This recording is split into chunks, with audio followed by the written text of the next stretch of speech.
How about now? How about now?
Hello, hello. Oh my God.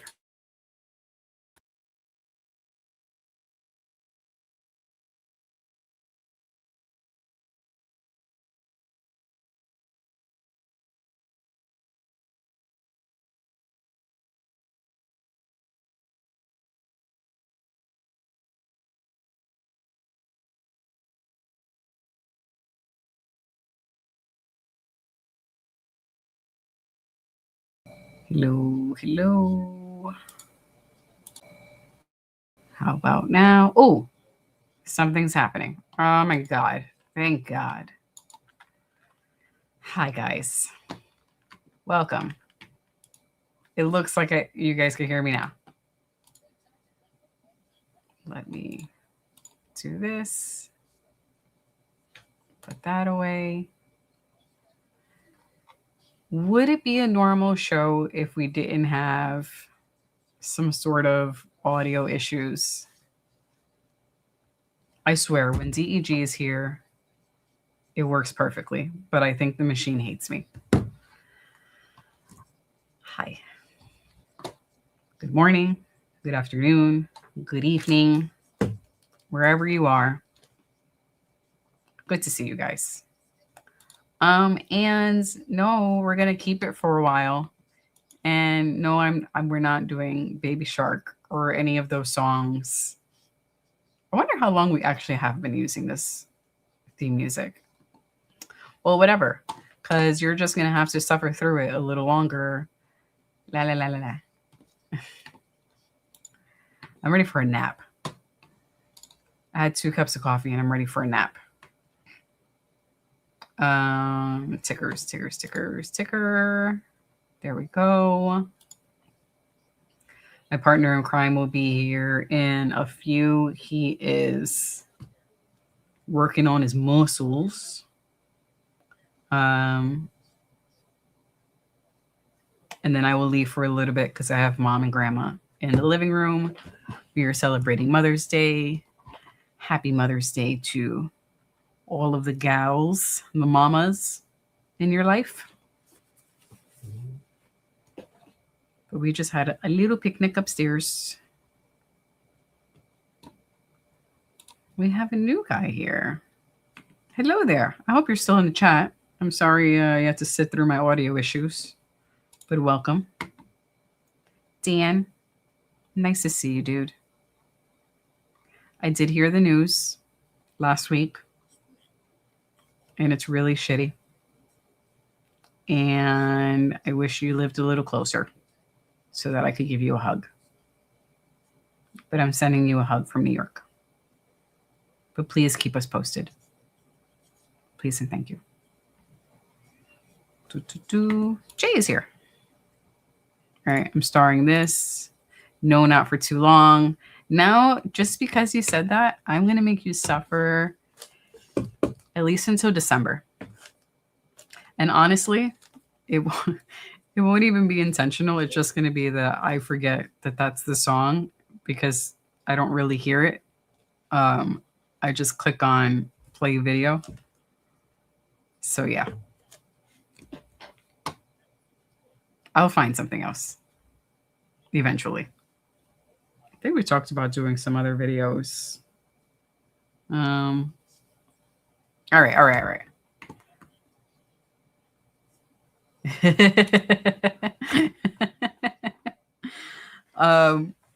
We'll do something this summer. It's actually not a bad idea. Just so we have a little variety. I think Thing 2 and I will collaborate on something. I mean, she's basically the mastermind and the technician. She creates all of the visuals. She edits the audio. So I'll work with Thing 2 over the summer. So we have a couple of intros to choose from. I have Dan's picks. Thank you very much. Per usual has a pick. Nice. I'm going to star that.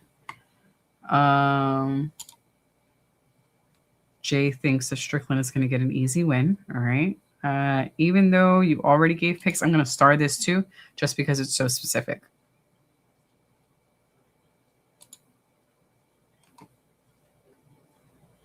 I did see this.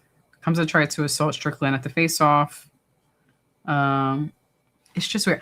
I feel like I was trying to think of who I would want to win, and I think I originally wanted Khamzat to win because of how he won last time. And I felt like he was playing with his food, sort of. That was the approach he had. But I don't have a favorable opinion of people who try to strike their opponent during the face-offs. It's an automatic bleh for me. I don't know what sound that was. But I just want to root against you. Ooh, look at this jacket. It's an okay jacket by Bruce standards. I want to see the print on it. I can't really see what the print is. I just feel like if you try to strike your opponent during the face-offs, I kind of automatically want to root against you. So this might be, I don't remember the last time I've rooted for Strickland. I'm going to choose Strickland. That's my pick. Yeah. That's my pick. I'll type it in a little later, but I don't know. I'm just really turned off by those who, you know, like if you want to get in each other's faces and look all mean and tough, I mean, I feel like that's the point of the face-off. But to then put your hands on them when the fight hasn't even started yet, just have a little patience, makes me want to root against you.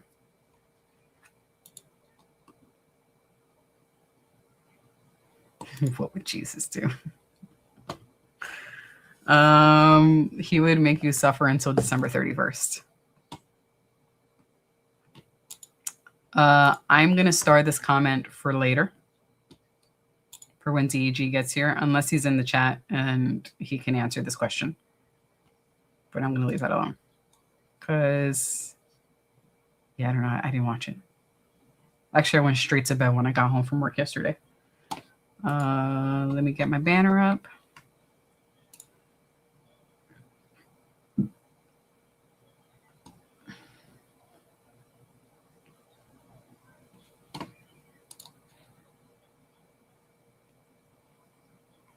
Did I miss any? Jay says there's something suspicious in the Brady-Buckley fight. Brady was negative 150 this morning and a couple of hours ago, negative 250. I mean, is that really much of a jump?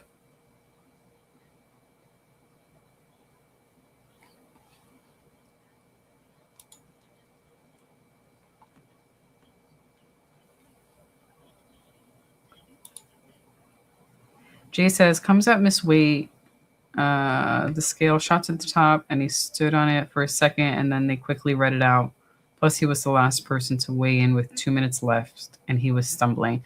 I did hear about this. DG was telling me that Khamzat had made weight like with 20 minutes left, like a few minutes left on the clock, basically at the last minute, and that he didn't look good stepping on the scale.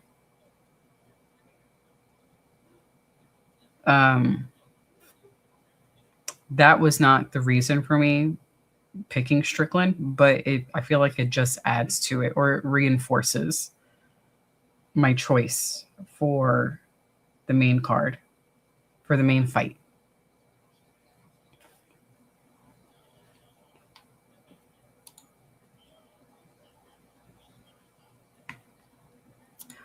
But Dan and you guys are well more educated in this than I am, because I didn't read too many articles on it. Does Strickland make weight at like the last minute? That part I didn't hear. Maybe he did. I just don't know. For my oh man, these leg kicks are nasty. That it was sort of a last minute making of weight for Khamzat.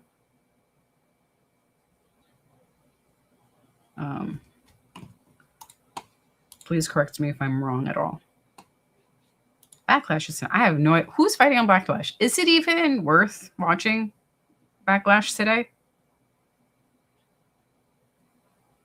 I have no idea what the storylines are right now.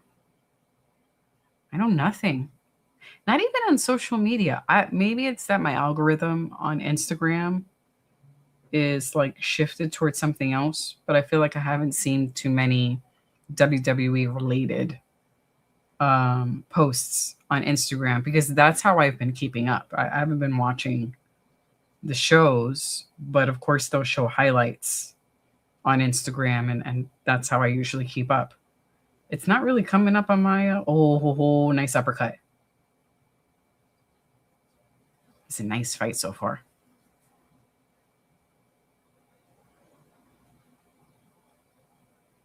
Oh, we got a little blood. We got a little blood. Carpenter is tough, because it seemed like he was about to get knocked out from that uppercut. A tough motherfucker.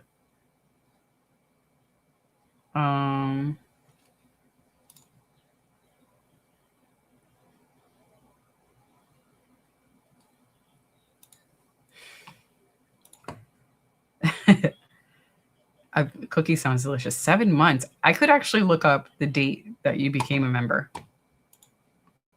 Has time really gone by that fast?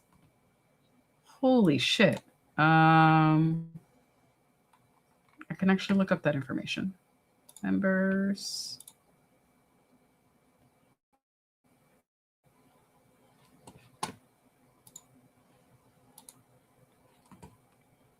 So it says what I see on my side.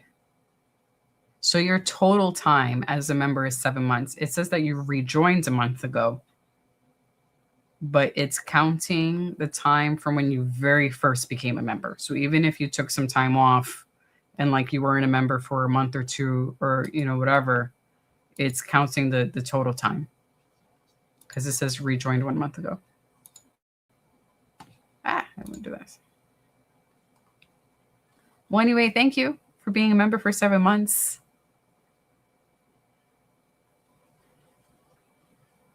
Oh, lady. If we ever see you, you will absolutely get a cookie. We'll either do like one of those really big ass cookies that they sell in the neighborhood, or I'll even make you a homemade cookie, because I like baking. So, incentive. If anybody ever comes to New York, I'll bake you cookies. Or bread. I love making bread. Give me any excuse to make bread, and I will happily do it. Oh, right in the button.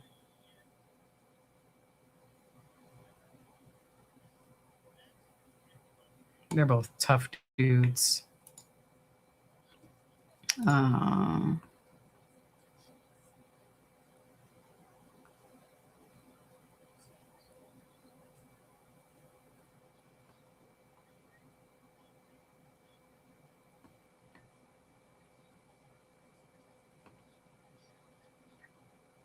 Oh shit, I just noticed that too. I thought you were talking about WWE. You're right.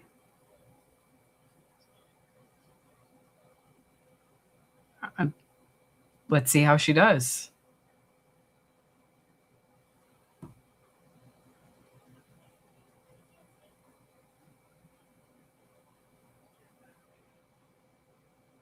Where are they? Um Oh, Jersey. Duh. I just finished telling somebody they were in Jersey today. Jersey has female refs. All right. Let's see if she's no nonsense or all nonsense. She does look like Megan O'Leary, yes.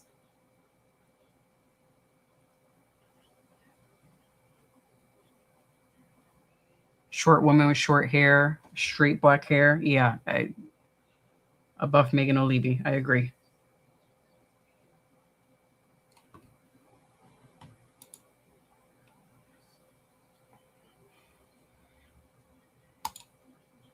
Yeah, you still threaten it. I don't think that there's a.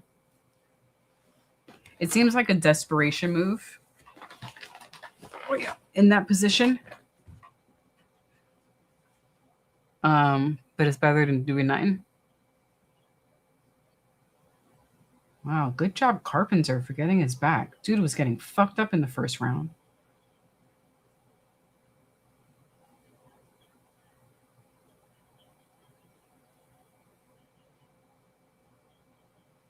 Yeah, I feel like the leg lock is now an additional um, threatening of a submission to get your opponent uh, to stop doing what they're doing, basically. Like if you're not able to get out of the position, go ahead and threaten the leg lock. You know, maybe the leg lock isn't successful, but it might apply enough pressure and pain for them to change up what they're doing.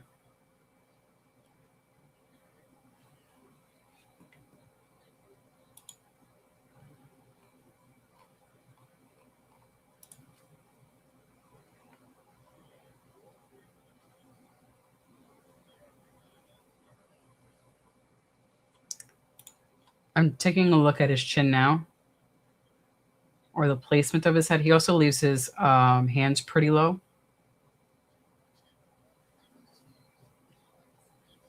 He's very quick, though, both of them.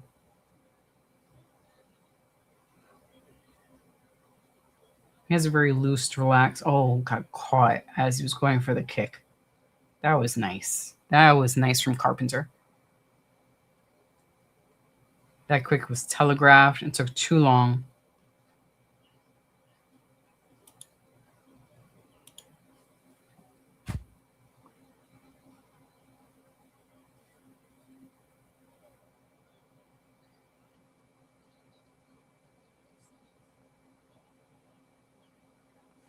What I really like about both guys is that they mix up their strikes. They throw a leg kick with a punch at the same time, get their opponent reacting to the leg kick where they might crouch down a bit and then get caught with the punch. A punch to the abdomen, bit of a question mark kick, leg kick. Your opponent doesn't know what to defend, where to defend. I think Ochoa does it a little better, or is doing it a little more frequently. Hi, babe. But both guys are really good. Oh, nice.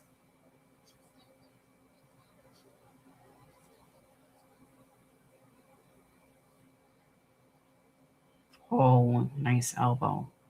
You're missing a good fight. No worries, babe. I had just forgotten about what the time was, and then I got the alert on my phone that said the show started in 30 minutes, and I was like, oh shit, nobody's home. So that's why I asked you that question.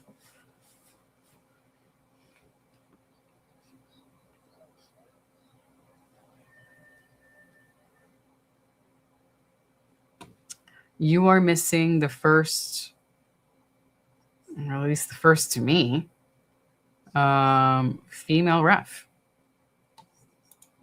And I guess she's a little lucky with this matchup because she hasn't had to step in and do much reffing, because both are fighting well. Neither are threatening any sort of fouls. And if there's any submission attempt, the person has been able to get out of it pretty quickly. So, from my filthy casual perspective, the ref has not had a difficult job yet.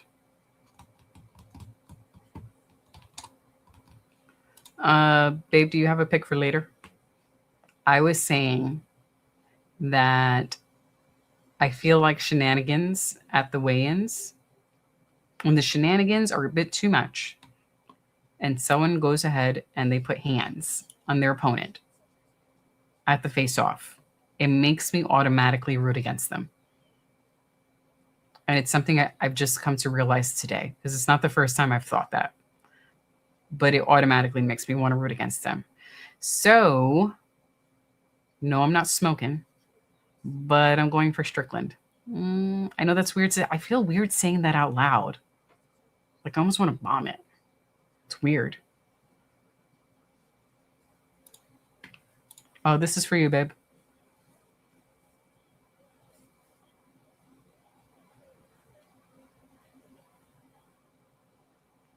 AI, how? Howdy. I love peanut butter. Peanut butter is delicious. I eat this shit every day. Sometimes twice a day. Not even joking. Some days I have peanut butter twice. Once with breakfast and a peanut butter and jelly sandwich in the evening at work. Because it's just such a quick and easy little thing to have because I have a short break. I love peanut butter. Oh, almost this one. Jay says, strange how TKO would book 2 events, the UFC and WWE, with important matches, God, I can't read, on the same day. And at the same time, and they're trying to divide the audience. Well, I think that's also because, hold on, let me bring up the calendar.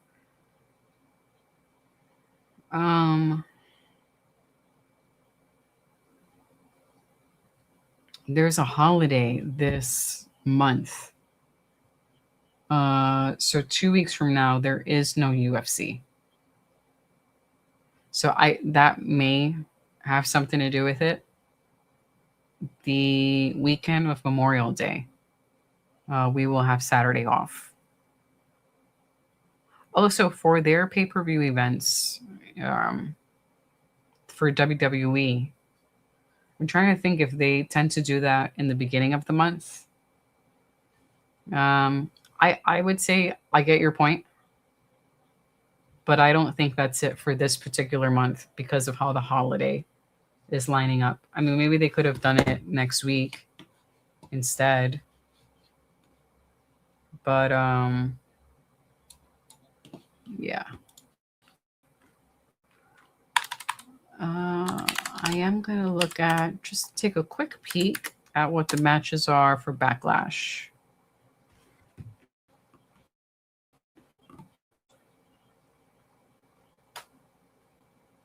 Reigns versus Fatu. I actually am interested in seeing that fight. Trick Williams versus Sami Zayn. Nah. Seth Rollins versus Braun Breaker. Maybe. Sky versus Asuka. Nah. Duhausen. Miz. Nah. I'm actually only interested in the heavyweight fight. I would like to see Reigns fight Fatu. That looks like it would be a good fight.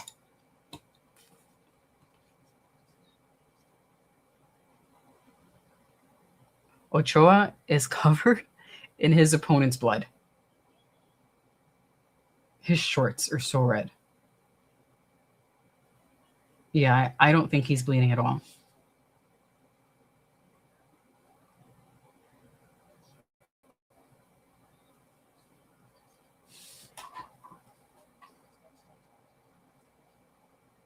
a little less output from both in this round.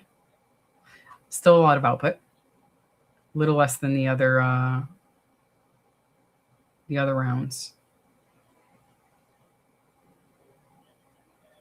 But both still look dangerous. Yeah, 50 seconds left.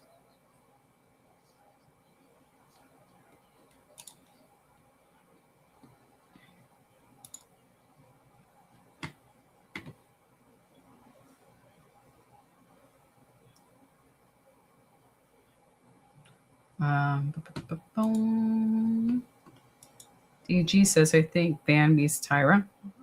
I do choose Van. After Boris showing on the scale, I'm unsure about the main event. Yeah, my choice is strictly Strickland. My choice was made because of the behavior at the weigh-ins.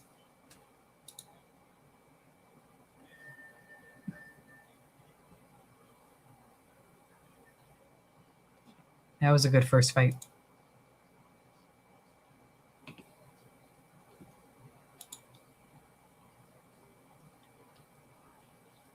AI Hal, do you have any picks for today's fights? Please give me names so I can save them.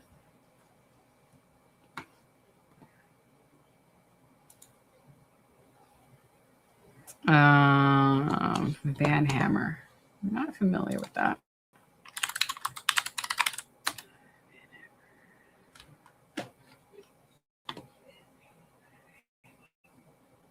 Yeah, I'm not as familiar with WCW fighters. That is sad. 66. What was the cause of death?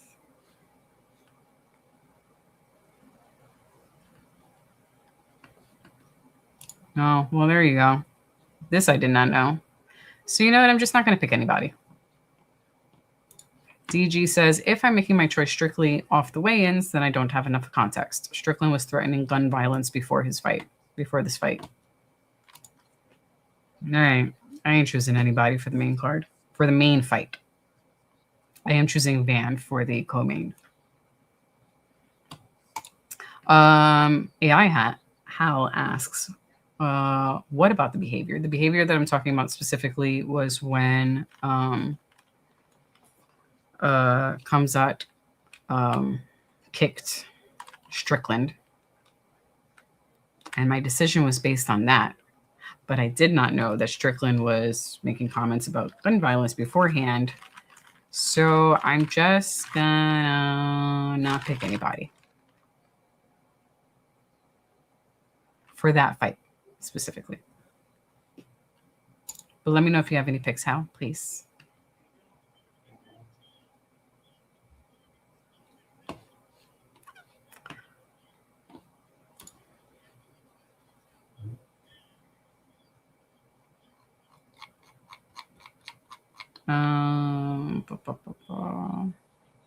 Yeah, I'm trying to look up this dude. I don't see a cause of death. I only see a date and age that he died at 66.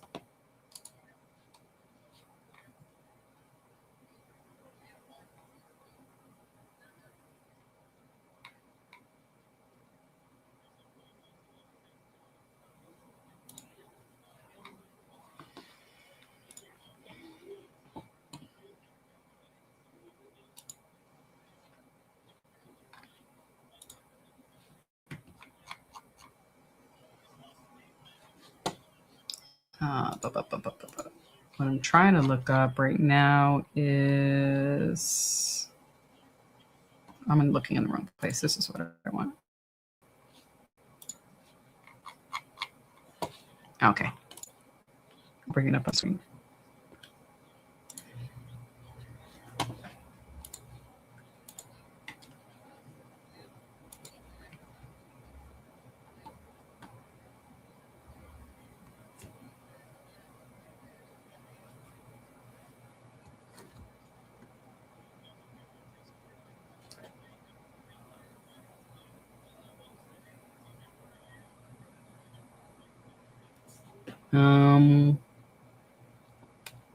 My computer's freezing.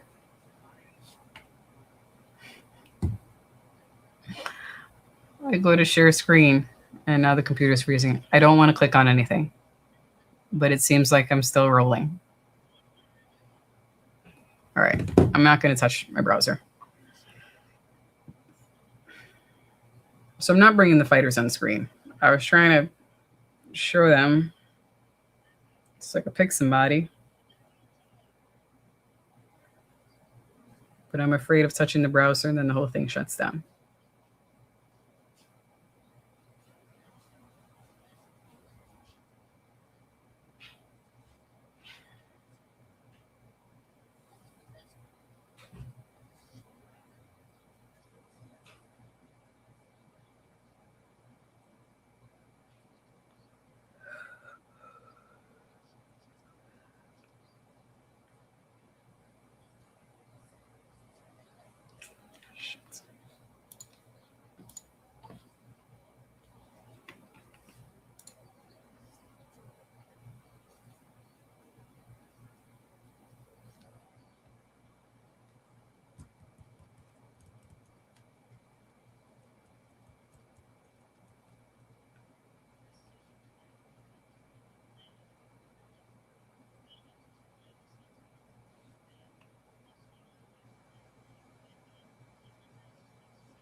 All right.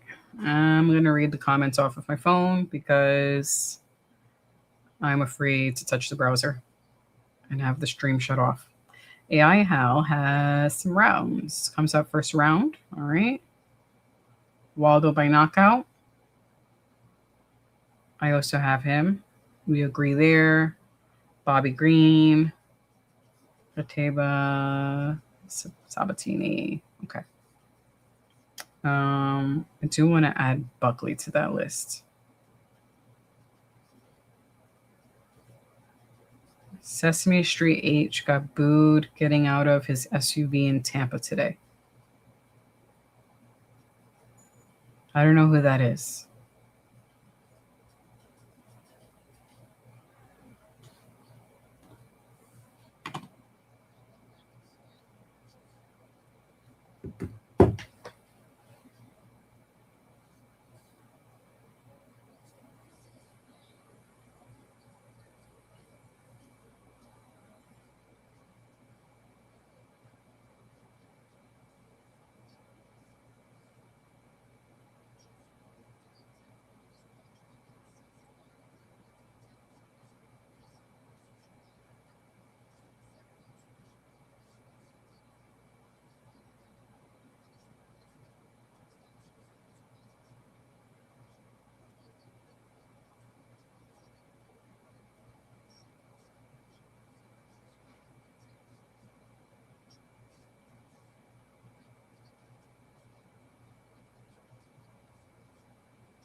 Yeah, babe, I'm using the iPad. The only thing I have on the computer are the normal tabs that we have open for this Twitch, Tapology, YouTube, so we can edit the stream. That's it. So the cursor is doing its circle of death, but I don't want to touch the browser because then it asks if I want to shut it down or wait for it to respond. And I know if I click on shut it down, I can't close anything. And I also can't even put your comments on the screen. So if I touch the browser again, it's going to shut all tabs. I'm not able to individually close one browser tab. I can't close any. All of Google Chrome is frozen. It says Chrome is not responding. Oh my God, something's happening. Oh, thank God. Man. I'm not going to share now. Oh, yay. Okay.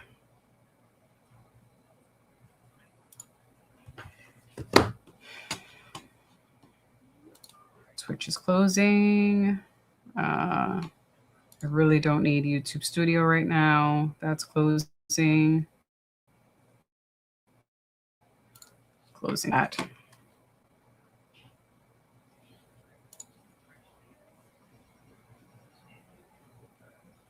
Yeah, I have nothing open.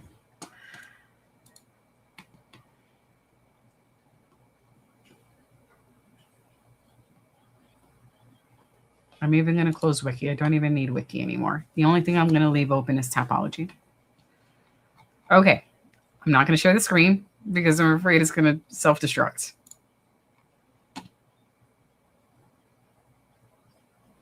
Yeah, that's what I had clicked on wait, and I was afraid to do anything else. It finally figured itself out. I will read off the names for now as I make my own picks. And I'm going to butcher these names because I suck at reading the names. For the next fight, I don't have a pick because I'm not familiar with either of these fighters. After that, we have Sabatini versus Gomez, William. I don't have a pick for that one because I'm not familiar with either fighter. I am going to go with jumbo size Chase Hooper. Roman.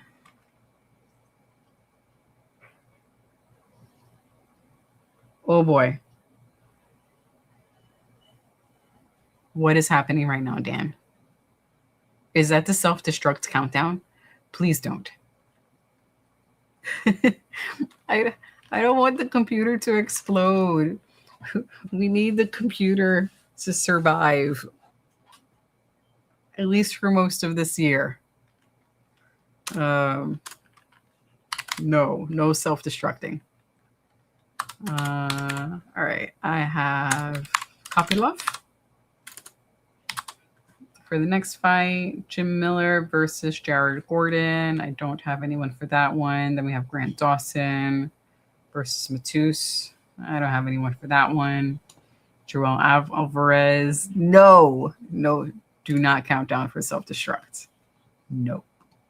Don't have anyone for that one. Lateba versus Ozzy Diaz. I'm going to go with Bobby Green because isn't it Stevens who was like super over the limit? And I'm going to spell his name as Bobby Green. Sean Brady versus Joaquin Buckley. I'm going to go with Buckley.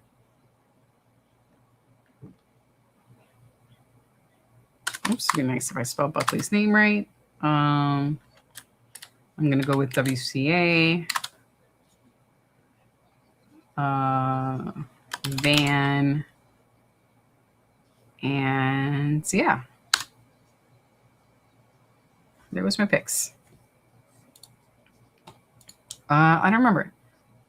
Babe, since you're still in the chat, how old is this computer?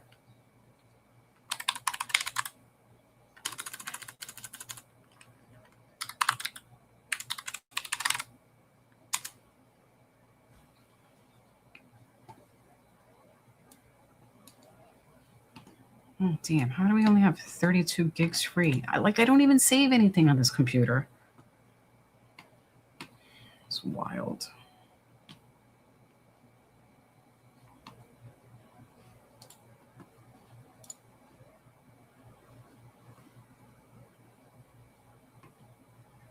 Well, here you go, Kratos. 2015. Damn.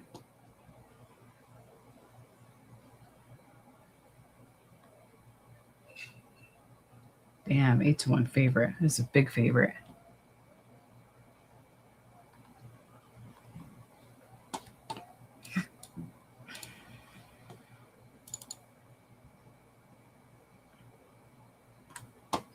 There's nothing else I can delete.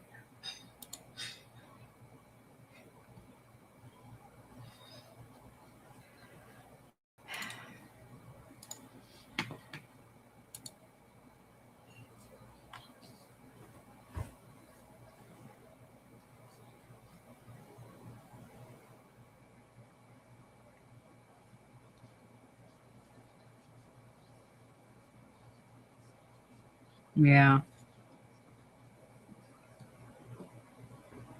It's done us well though.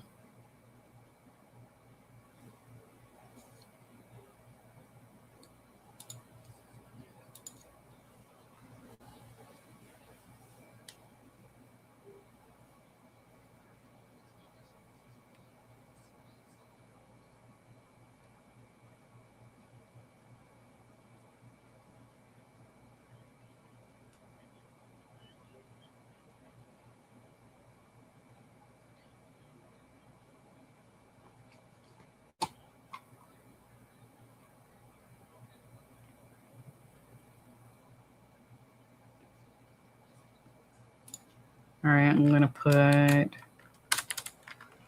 Sinister's here.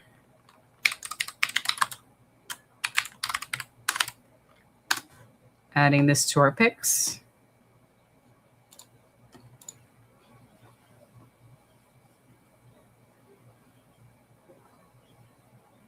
This is true.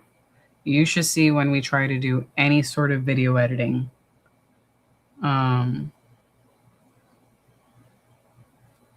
Yeah, we've uninstalled so much stuff from this computer just to make sure that it can run smoothly, just to do this. I mean, and this really shouldn't take many resources, I don't think. And I have like really lightweight programs that I run for work because most of the stuff I do is online. But just hold on a little longer, computer.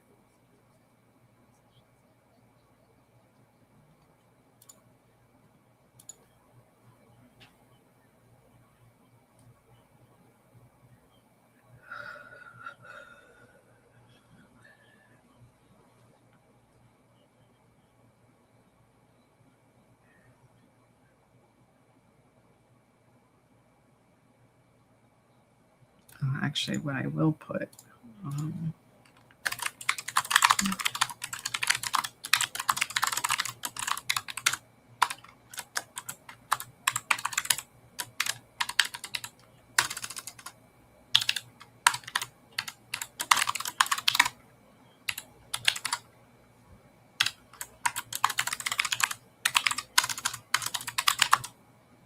right, just in case anyone's on the Twitch side.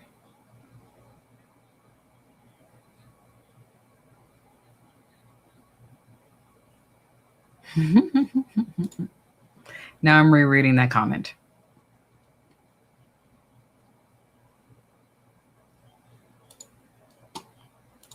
AI How, have you seen, or is for all, has anyone seen the videos posted by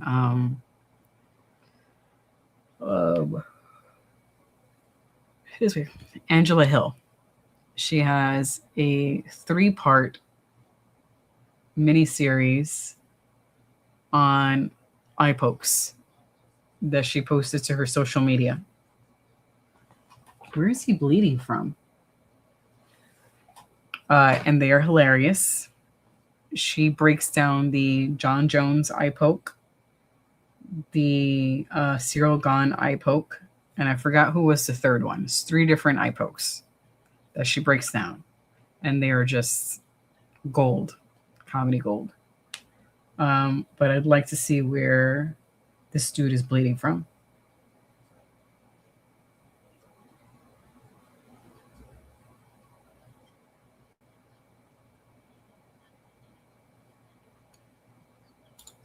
Eight to 1 favorite.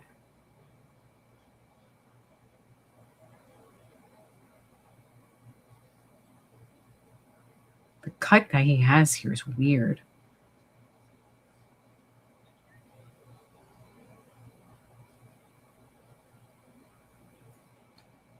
I'll post a link to it in between the fights if anyone is interested in watching. I found them pretty funny.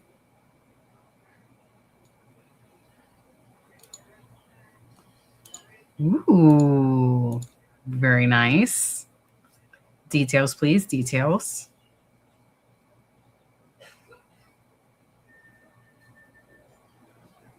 You're staying in the country, you're moving locally. Where are you going? Yeah, it doesn't look like 8-1 favorite.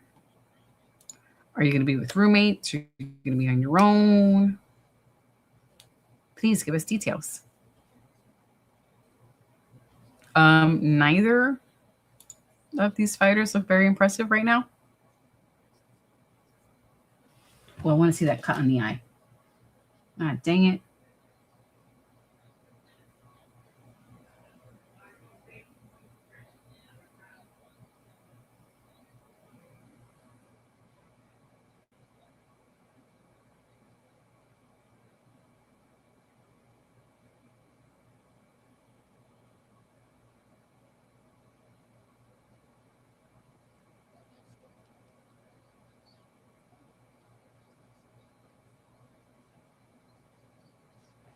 Trying to see his cut a little more up close.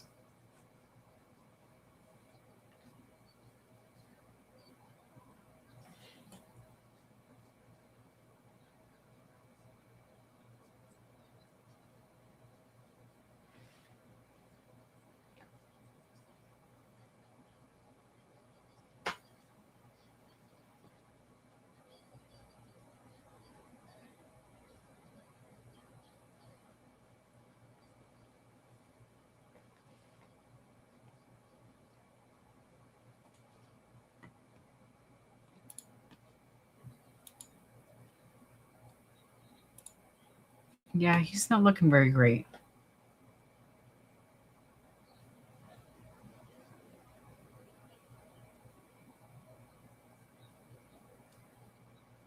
I don't understand why it was so heavy in his favorite. In his favor.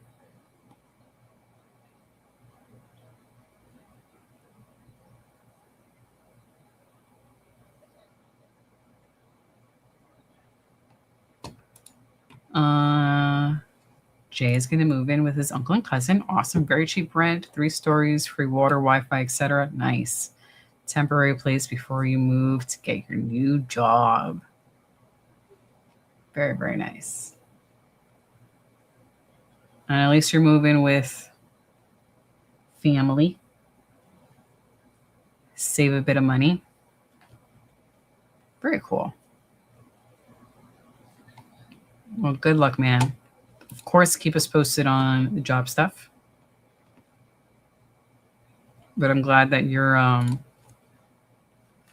moving in with people that you know.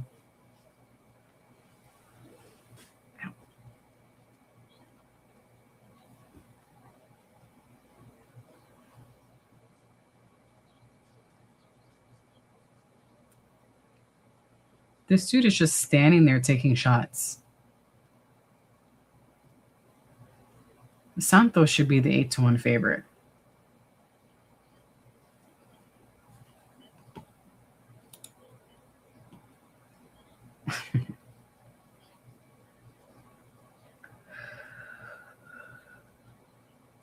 And those leg kicks are great. He should keep doing more of that.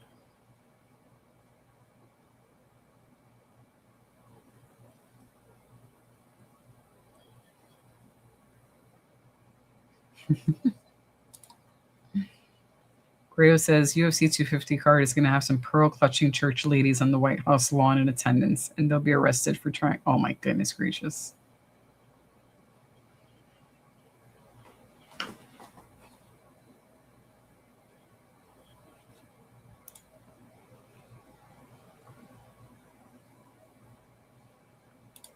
It's just going to be bad.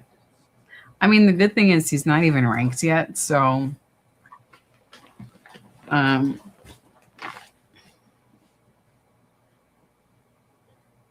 if he loses against Santos, his next fight will likely not be against someone who's ranked. So, meh.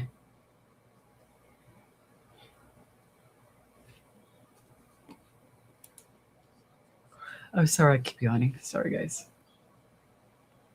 It's a pretty rainy day over here. It's another one of those weekends where it'd just be nice to chill in bed because of the weather. Surprisingly warm out.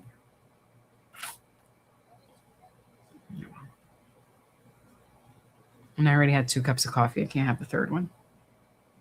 I would like one, but I'm not going to do it.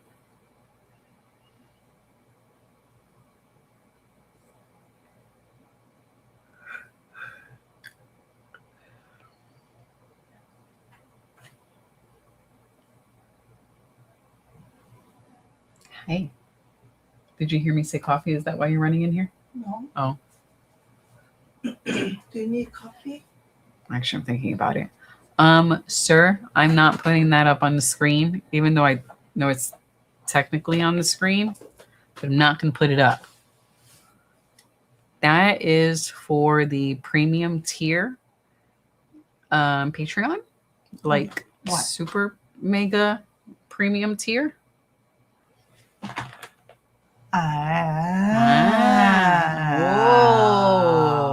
yeah.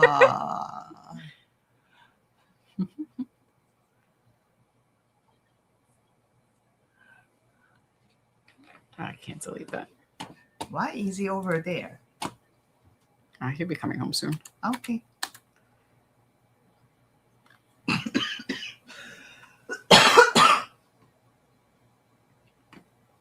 What are they watching over there? The Charlize Theron movie. Mm-hmm. New movie. Like climbing. They let them all complain and then about their life and then let them sing. You're such a great sitter. Mother sitter. Not babysitter. Are they still awake? Yeah. I want to get rid of this. Oh, why are you? Oh, this is a different stream. Mm-hmm. So I'm going to shut this off now because it makes the computer run slow. Mm. Oh my God, there's still one more round.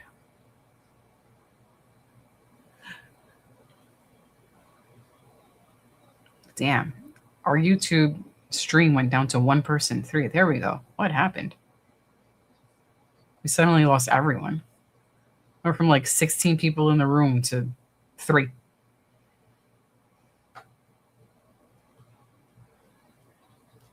Okay. There we go. They're trickling back in. I don't know what happened. Yeah. Bye. See you later.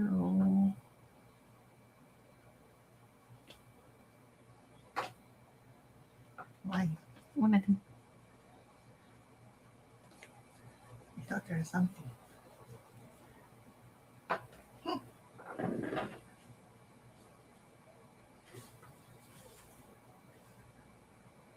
Oh my God, there's 4 minutes left.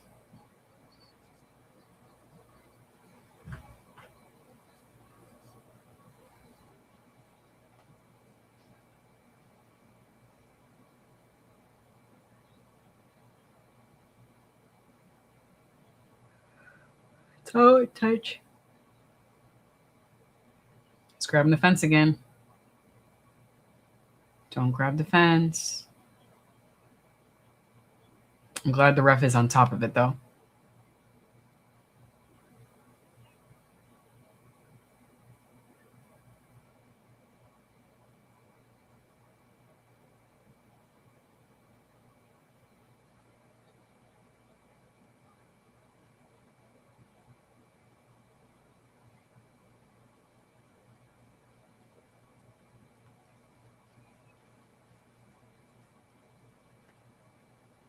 Oh, good uppercut.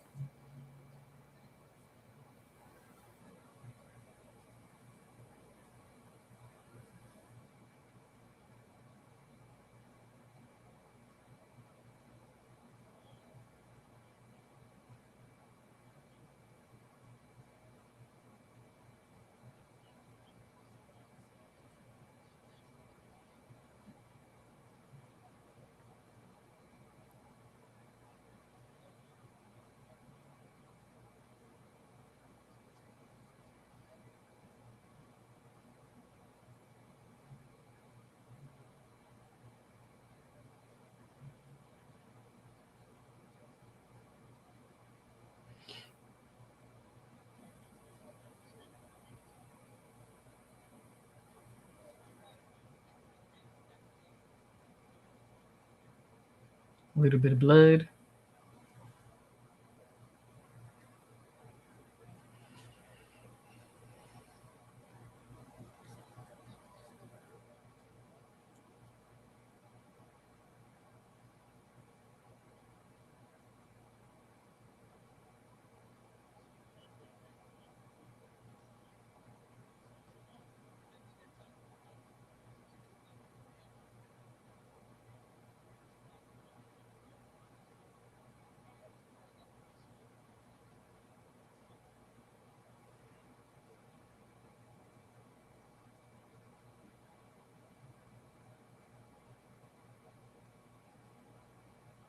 Oh my God. $600 for a Patreon tier.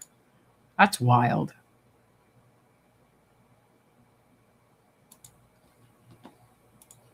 That's wild. $600.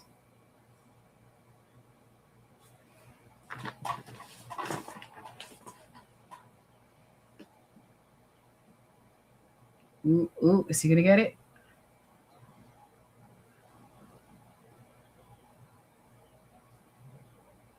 Oh, he's out. Good catch by the ref.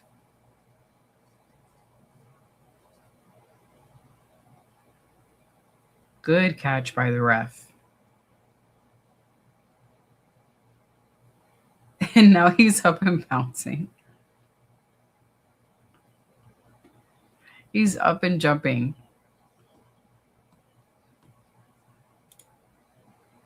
This dude gets back up and starts jumping like he wasn't just knocked out. He's like, no, I'm ready. It was just a 2-second nap. It's fine. I can fight. Wow. That performance was a great choke.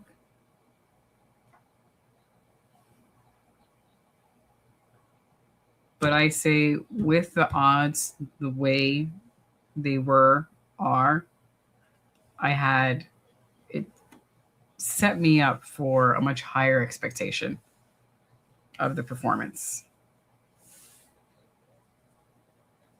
It could be unrealistic on my part, but I did expect better. That dude is out. The eyes are closed. He is sleeping on the job.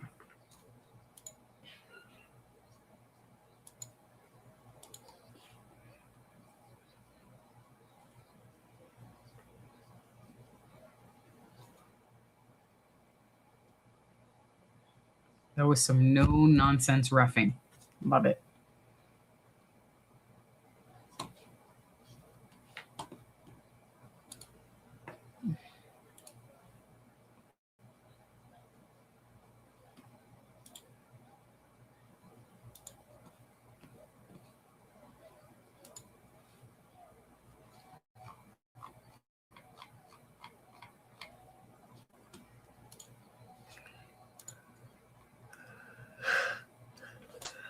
Well, Backlash starts now.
All right. I don't want to put a second stream up on the computer, so I will have it up on my phone.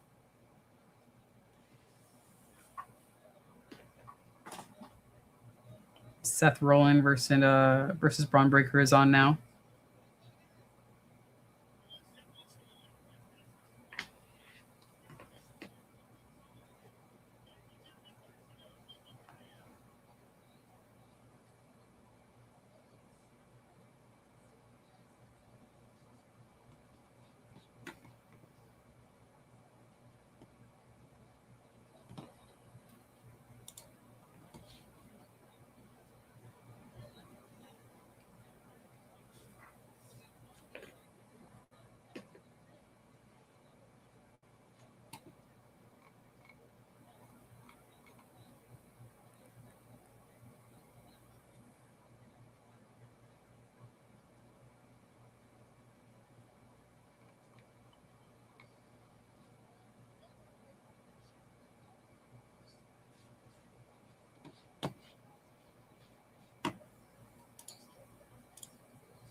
Nice. Straight to the next one.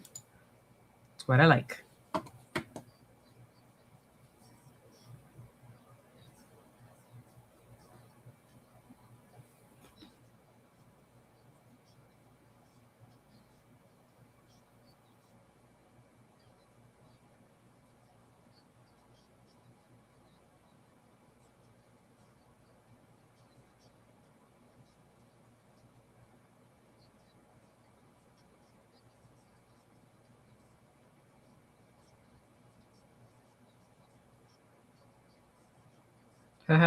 Tossed him out the ring.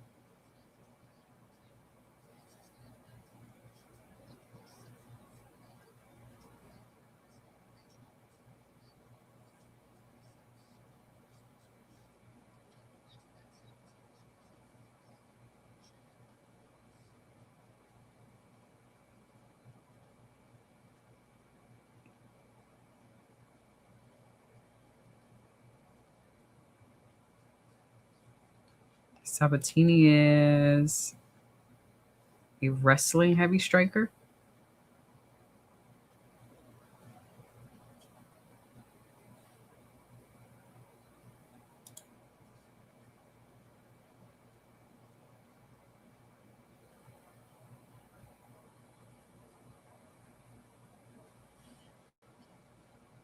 And Doug.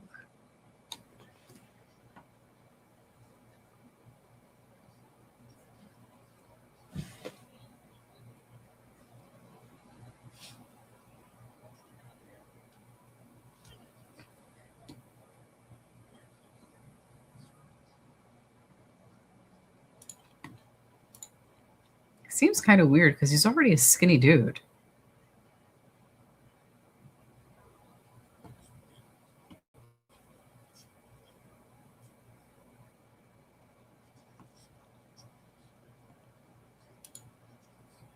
Aw.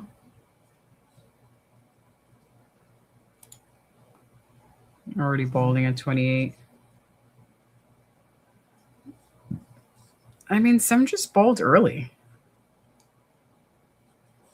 Probably, but I don't know if I would point to steroid usage for the balding. Some just bald very early.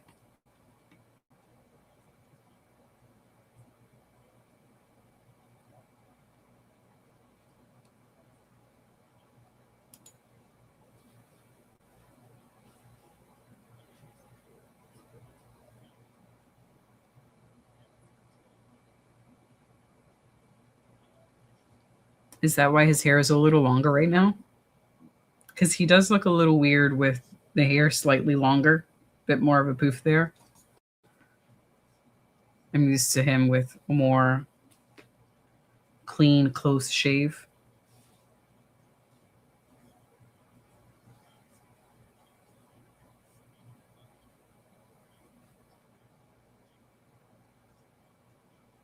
His hair looks fine. I don't see anything wrong with it. I love seeing the struggle. It's a commercial right now on MMA, so that's why I'm commenting on WWE's Backlash. God, I can't speak.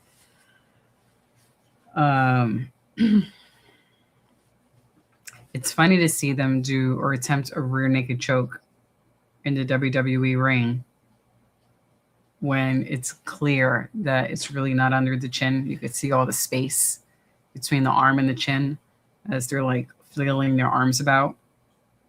Oh my God, he's choking me, but actually, like, it's not even close to the throat.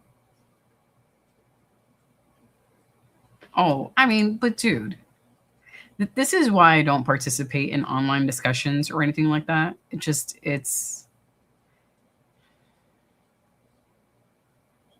just a waste.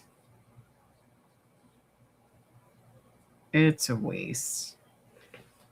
People just want to read what they want to read, only from those who agree with them. Nah. But from this end, from this gal, I see nothing wrong with his hair. And if he were going bald, so the fuck what? Everybody fucking goes bald eventually. Shave that shit off.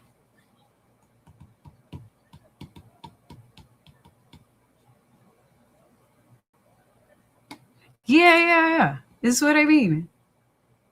Funny seeing the WWE doing a rear naked choke and they gasp for air for a minute. Somehow a stand-up break the holds. Yeah.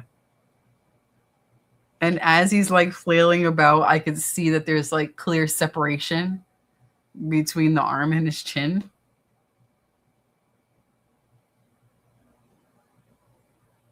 Maybe MMA has ruined WWE a bit more than WWE already has. That was a nice clothesline.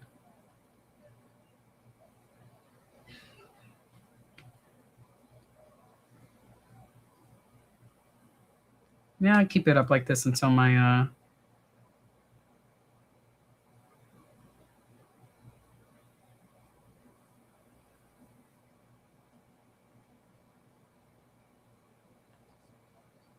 until my phone starts to die. Yeah, I just cut that shit off. But from like this perspective, with all the lights on the hair, it's at least not obvious to me that he's losing his hair. But people are going to pick at anything and everything.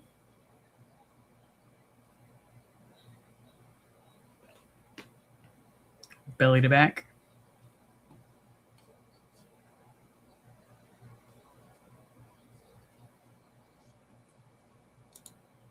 So you know what this means, right?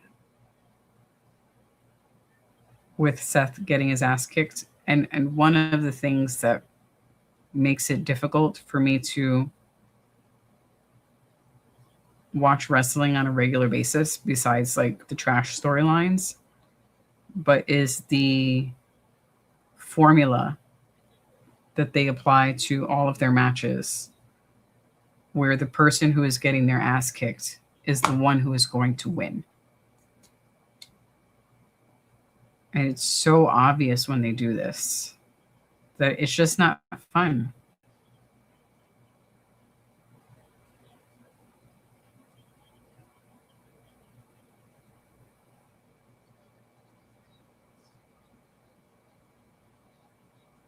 Oh, he almost fucked that up.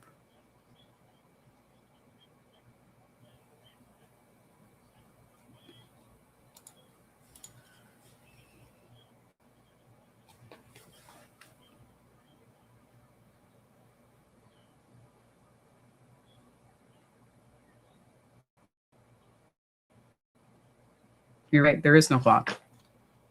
I can't hear the commentators. Did they mention anything about it? Or maybe just someone in the production room fucked up and didn't put the clock up?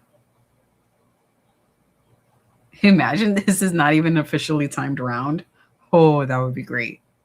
I mean, it wouldn't be great for the fighters. I'd be really upset as a fighter. Oh, there it goes. Never mind. Someone figured it out at the 3-minute mark.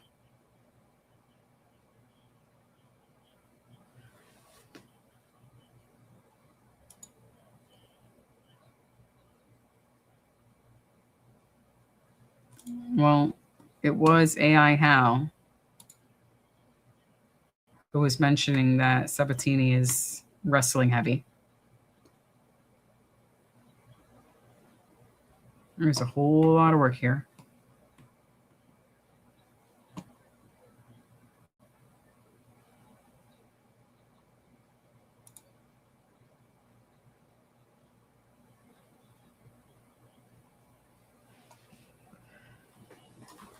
Kratos says, believe it or not, Hulk Hogan had under 50% winning record in WCW, and he wore Linza's black leggings in the 1996 Hog Wild match with the Giant for the world title.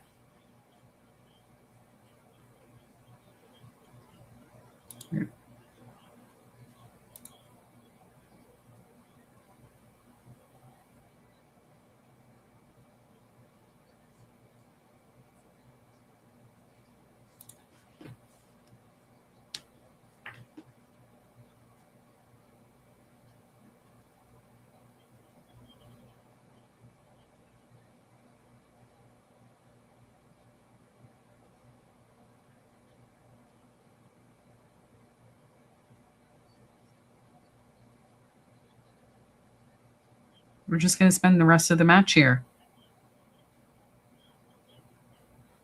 This I have not watched yet. I did see it come up on my list. You know, as the recommended Netflix recommendations, but I haven't watched it yet.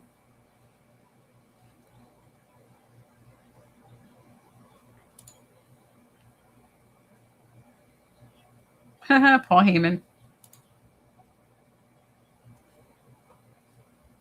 Paul Heyman makes it worth watching. I hope Sabatini does something more than just push against his opponent, against the side of the cage. There's a bunch of new refs. This gentleman is also new. Or maybe it's a Joyzy only thing.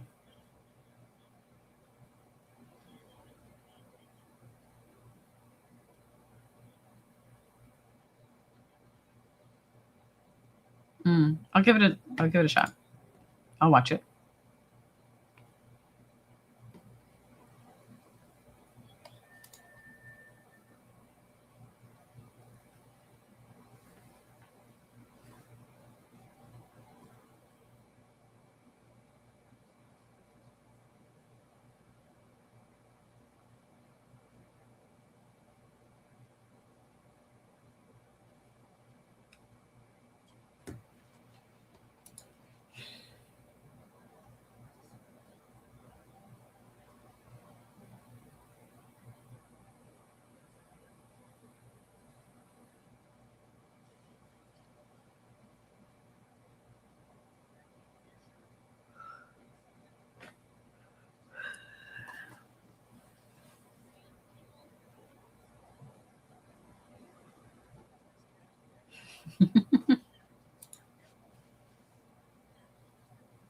Or a 9-9.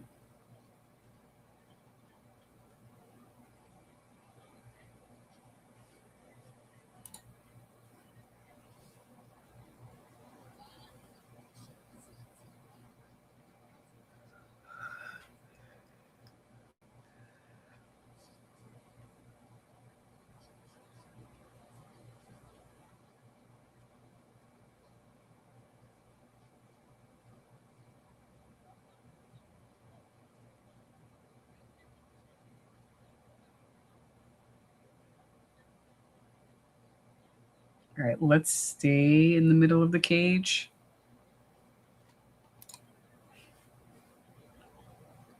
Oh my God.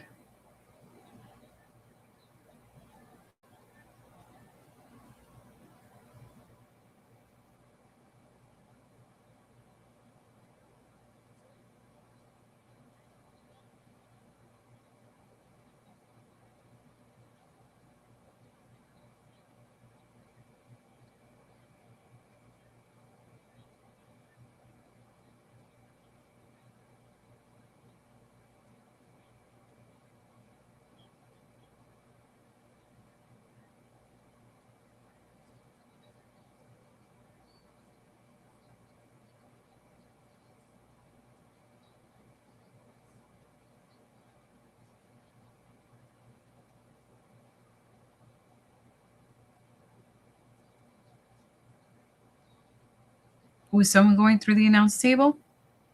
Please say yes. Oh, that looked like it hurt Seth Rollins' back. That hurt my back just looking at it.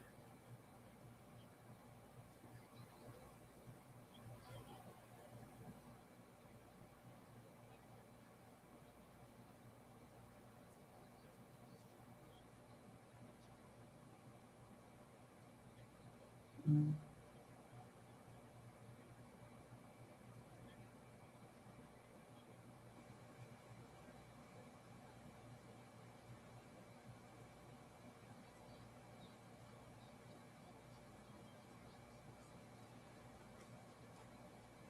shit! I missed that.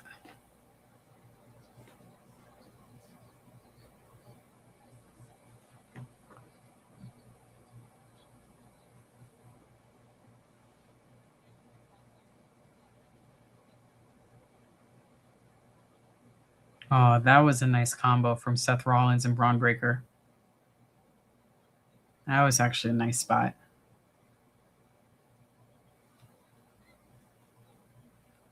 That was cool. Off the top rope, get back on their feet. Braun Breaker does his. That was cool.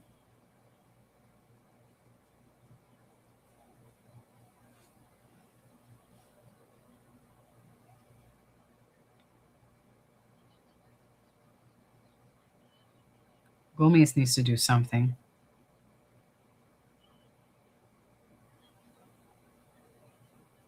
I would love for him to get a knockout, get his own submission, because having the majority of the match be up against the cage has just not really helped with the energy levels right now. I mean, Sabatini was basically a koala bear. It reminded me of a koala bear, just clinging to his opponent.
Oh, curb stomp.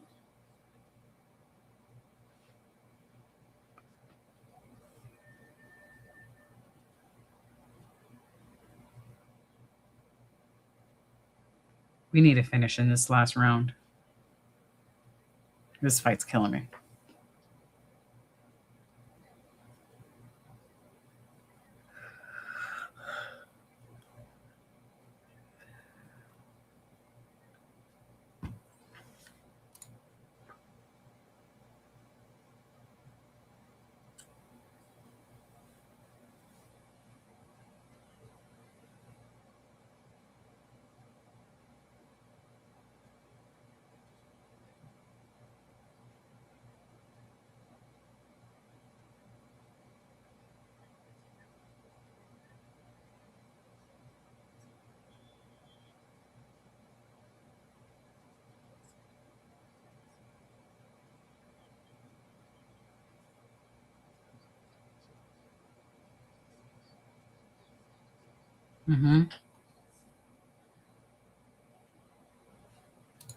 I agree.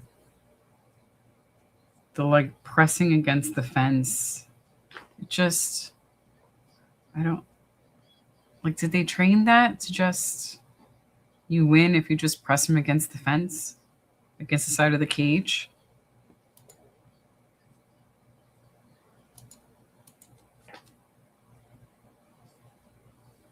Like maybe the plan is just to tire out your opponent by laying against him. I mean, it's standing lay and pray. That's how he's fighting. A standing lay and pray. Lean and pray. Oh my God. Good. Nice elbow. Nice elbow. Come on, Gomis.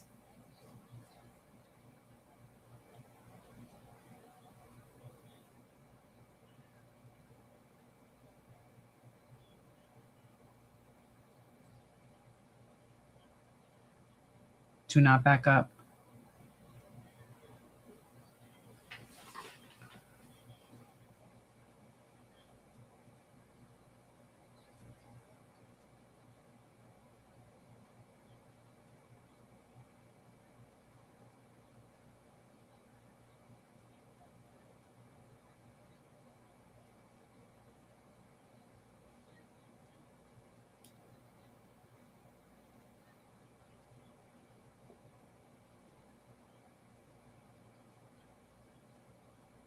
And there we go again.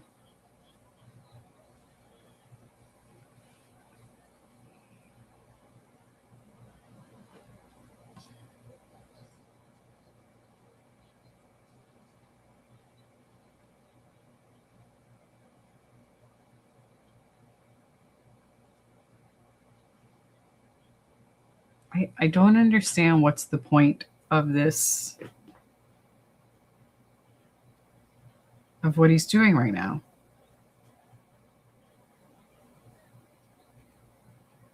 Are we going for a takedown? What are we doing? There are some shots to the legs. It looks like he's trying to tire him out a bit. But they're just standing there and waiting. What's the next move?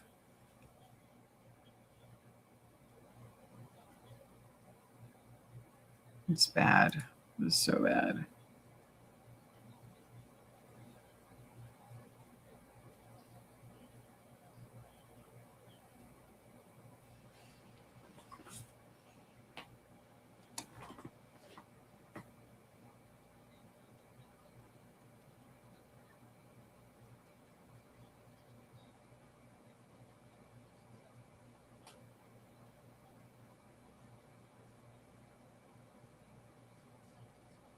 Oh, did Braun Breaker win? I missed that.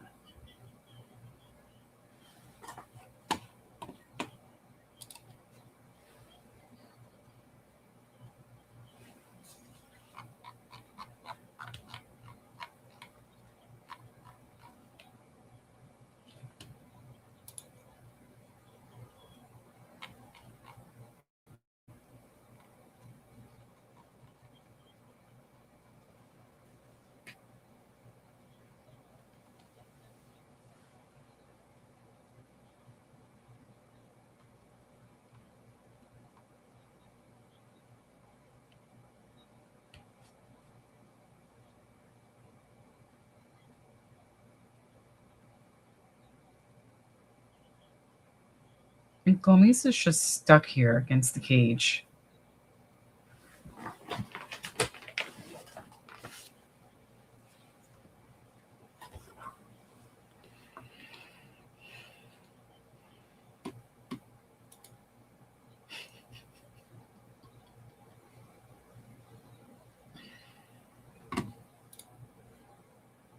Just,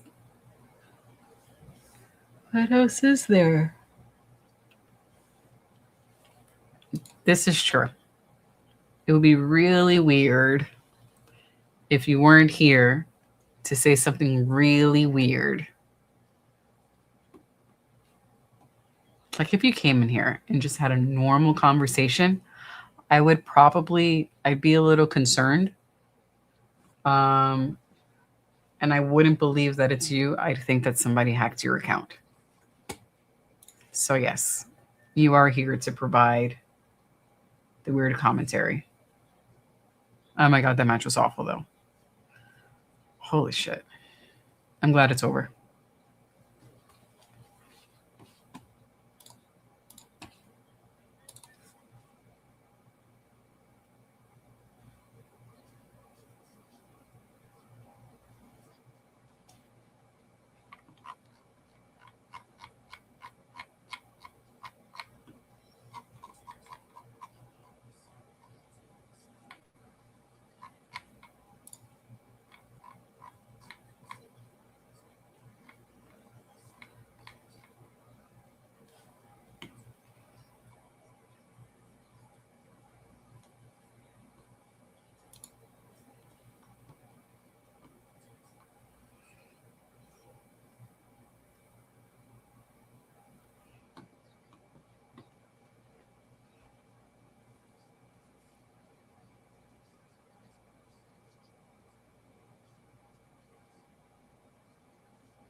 I do want to hear the scores, even though I think we know who won, but I still want to hear the scores anyway. One second.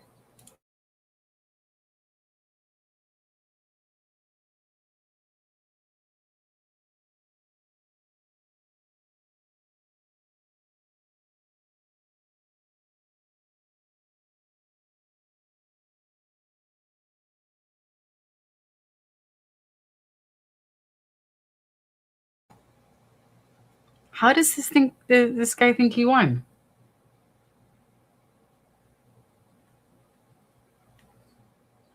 How is Gomes? I don't.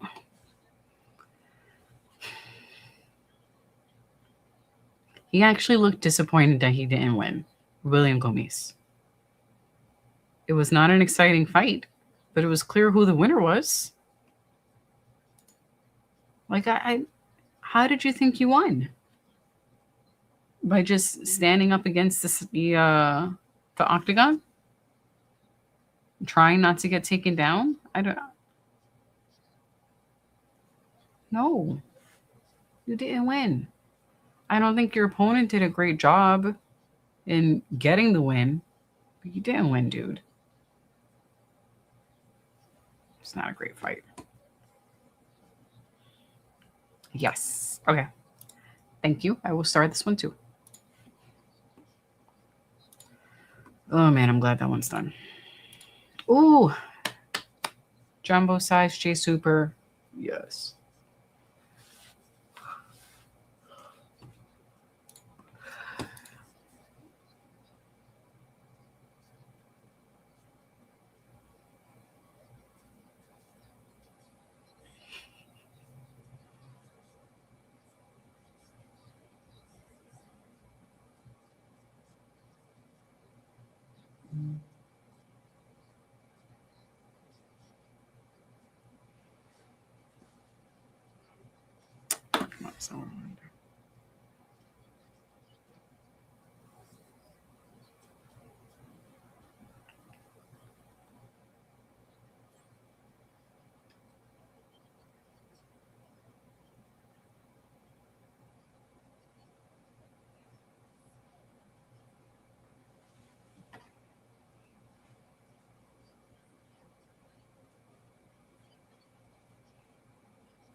Not sure. Let me look this up.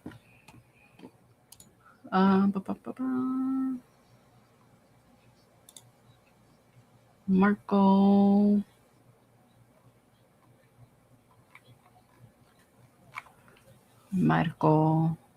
Oh, he's only 2-1 in the UFC.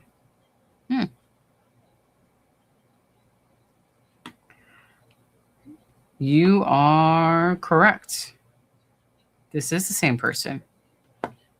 TKO strikes against Christian Leroy Duncan. You got it right. Chop, chop, sir. But actually, this loss against Duncan, which was a little more than a month ago. It was in November. 6 months ago.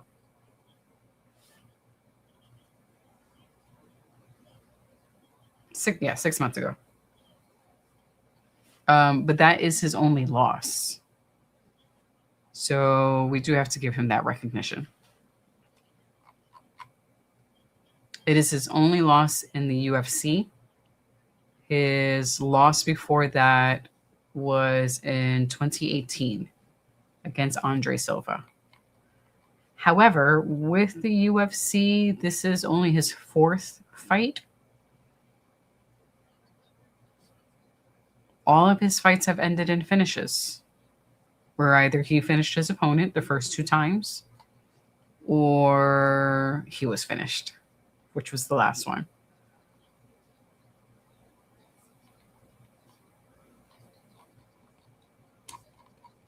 So let's see. Let's see.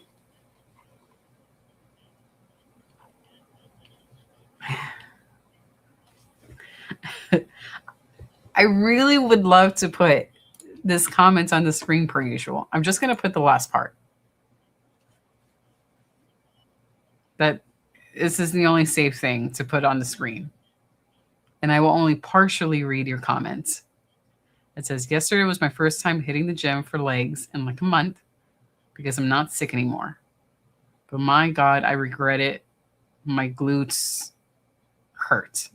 That's how I'm going to end that sentence. Your glutes hurt. I'm glad you're feeling well enough to hit the gym, though. I'm glad you're getting better.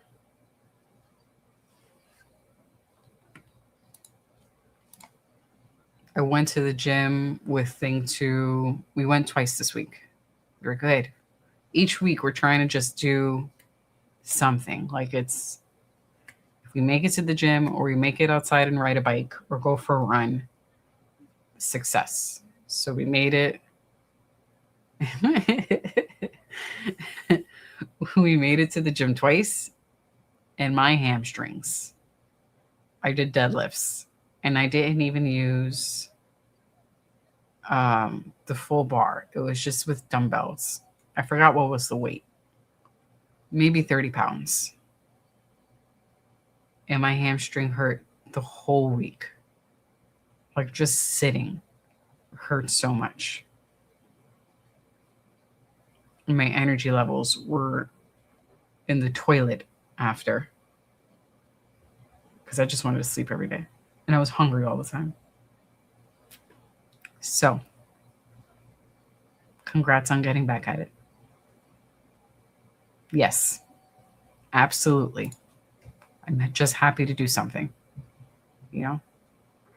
Because if not, then I get caught up in the, like, in my current state right now.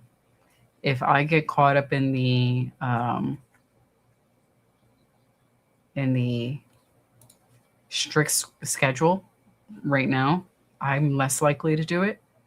If I go like Monday, I will do this, and Tuesday I will do that, and blah, blah, blah. What benefits me today is to be really, really flexible and just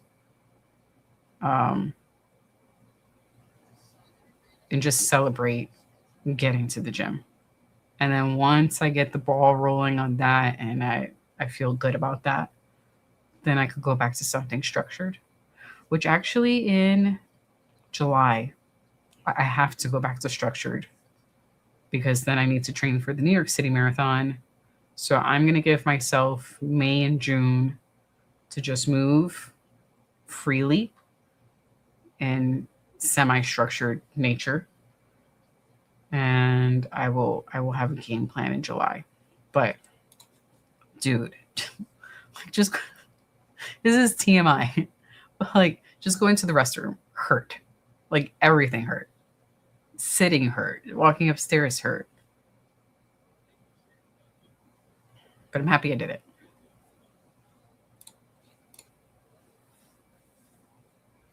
DEG will give you his gym autopsy when he gets home, which I'm imagining by this comment means that he's on his way home.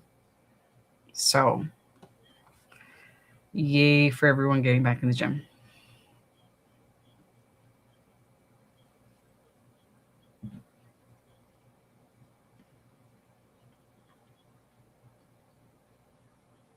Damn, the bridge of Jumbo Chase Hooper's nose is just gone. Was it that bad his last fight? Like, was it completely caved in? I mean, I remember his nose being fucked up. Was it this fucked up the last time we saw him? It's just non-existent. You just see like the front part, like the very tip part, and then the rest is just in his face.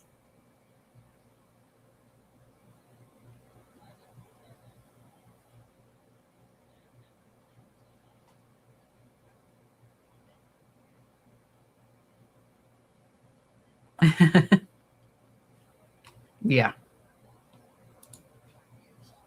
Yeah.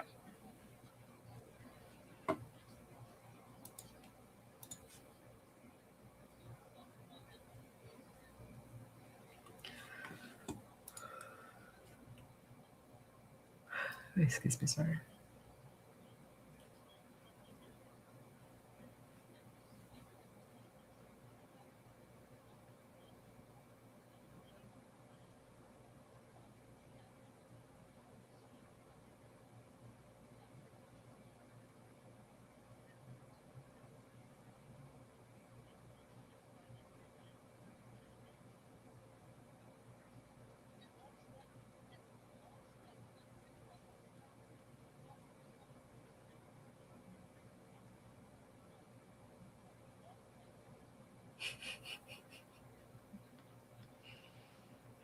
Um,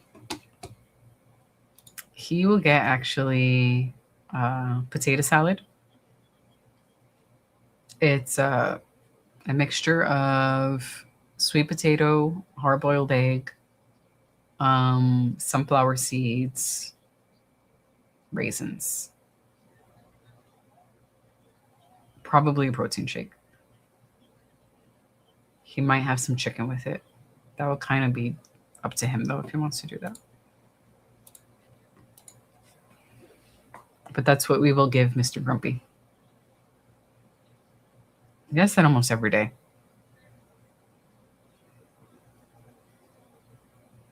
Minus the protein shake, but like the potato and egg salad, he has that almost every day.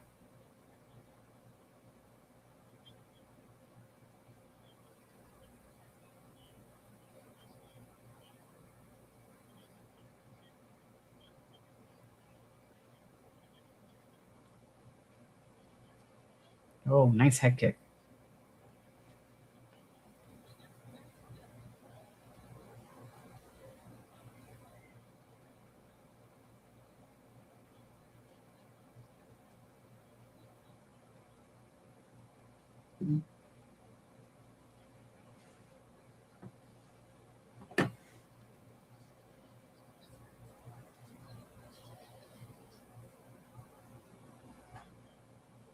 Oh my God, go away. Close.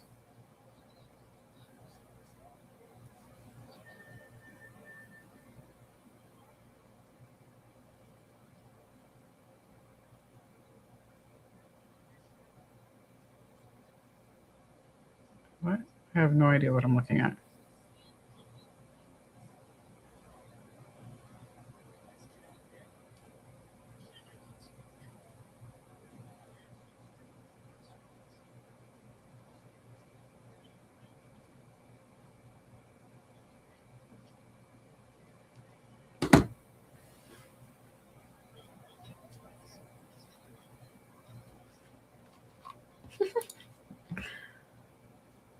Sorry, we're talking a lot. No, you're not talking a lot at all.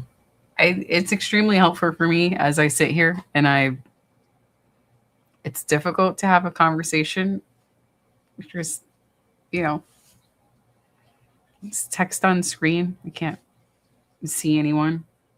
And I know that there's a delay from when you put your comments on the screen to when you hear me respond.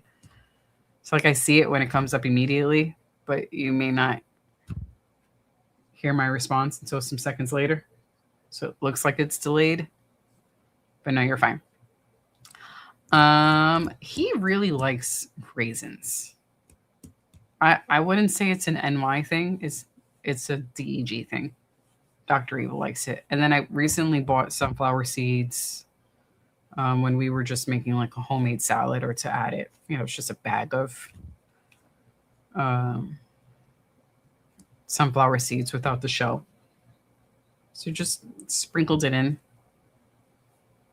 because I was making arugula salad. It was arugula, cheddar cheese, sunflower seeds, tomatoes. But no, just a DEG thing. But I welcome the comments because sometimes I'm not sure what other topic to bring up. So keep them coming. Unless they're the type of comment that you wrote like 10 minutes ago, I will not put that on the screen.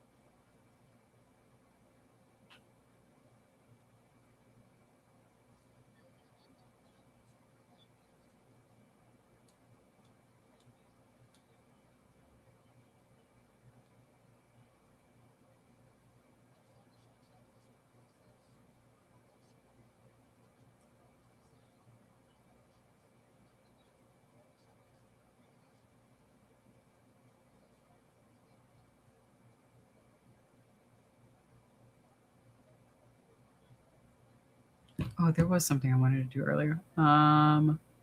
They said that I was going to put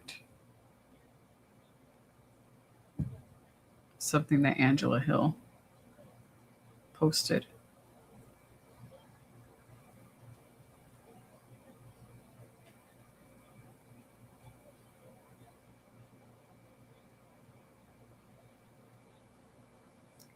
All right, so like I was saying earlier, Angela Hill's 3-part top eye poke techniques. I wanted to share this. Let me share this. Yes, share, copy, YouTube.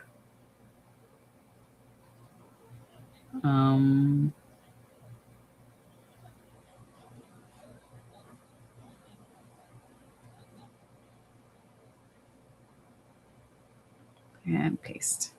If anyone's interested. Oh God, I can't speak. 2 cups of coffee and I still can't speak.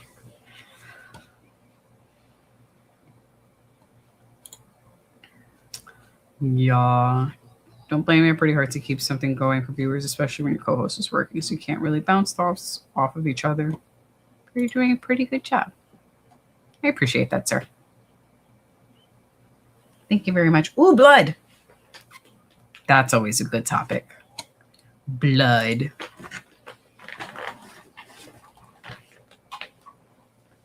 Oh, Dan, are you still here? Jumbo-sized Chase Hooper is bleeding around his eyeball.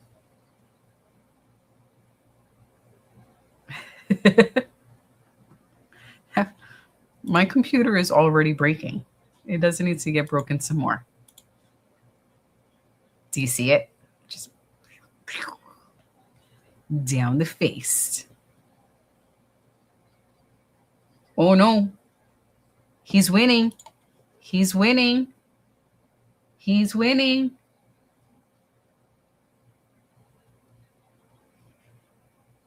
Maybe.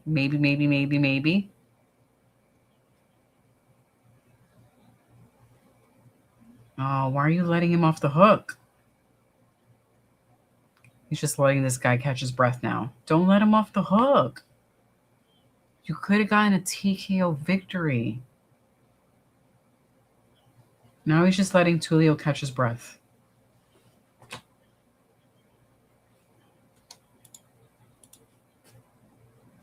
And he caught his breath. Ooh, I want to see.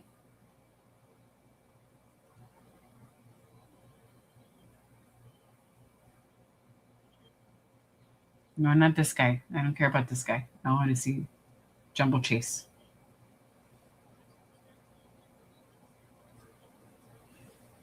Oh, I have to charge my phone. I had it on my phone. Oh, look at that. Oh, he has 2 cuts. Oh, look at it. Look. It's open. They're putting it right in the eyeball. Look. Oh, they have it open. It's open.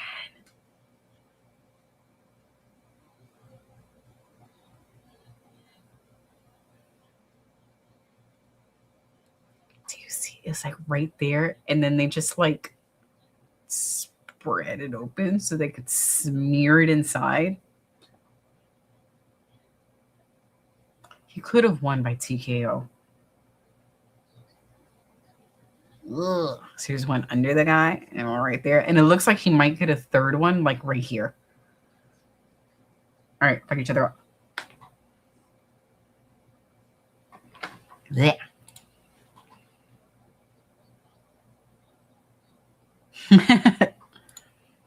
Dude, this channel would turn into me sewing things. Like, it would totally turn into a ladies channel, and you guys would not want to watch that.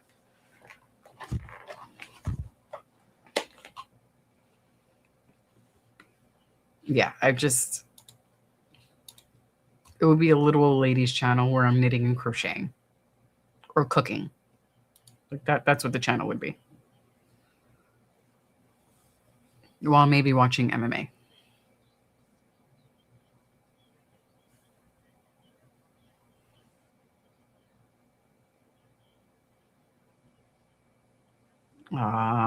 Copy love. This dude could have totally won. That's disappointing. I feel like at this point it's his match to lose.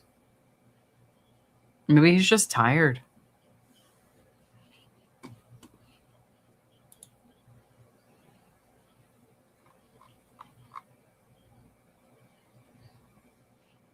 Well, he just had a birthday. Nice. He just turned 35 earlier this week. Jumbo Chase Hooper. But he's 6-5 with the UFC. This is not good. He has to win this match. Not good at all. He lost his last 2 matches.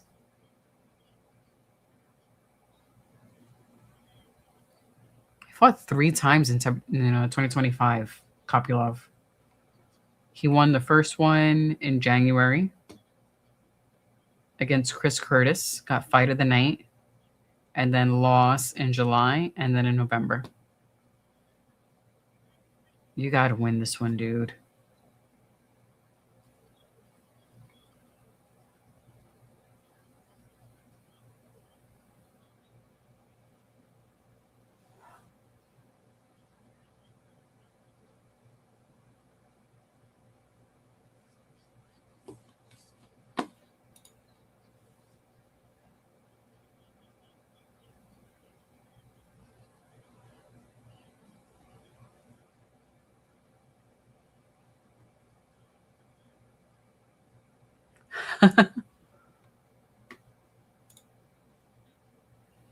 He goes, as long as the sewing and cooking are competitive, it could be entertaining. Like, find other sewers and 1v1 to see who can make the blanket faster.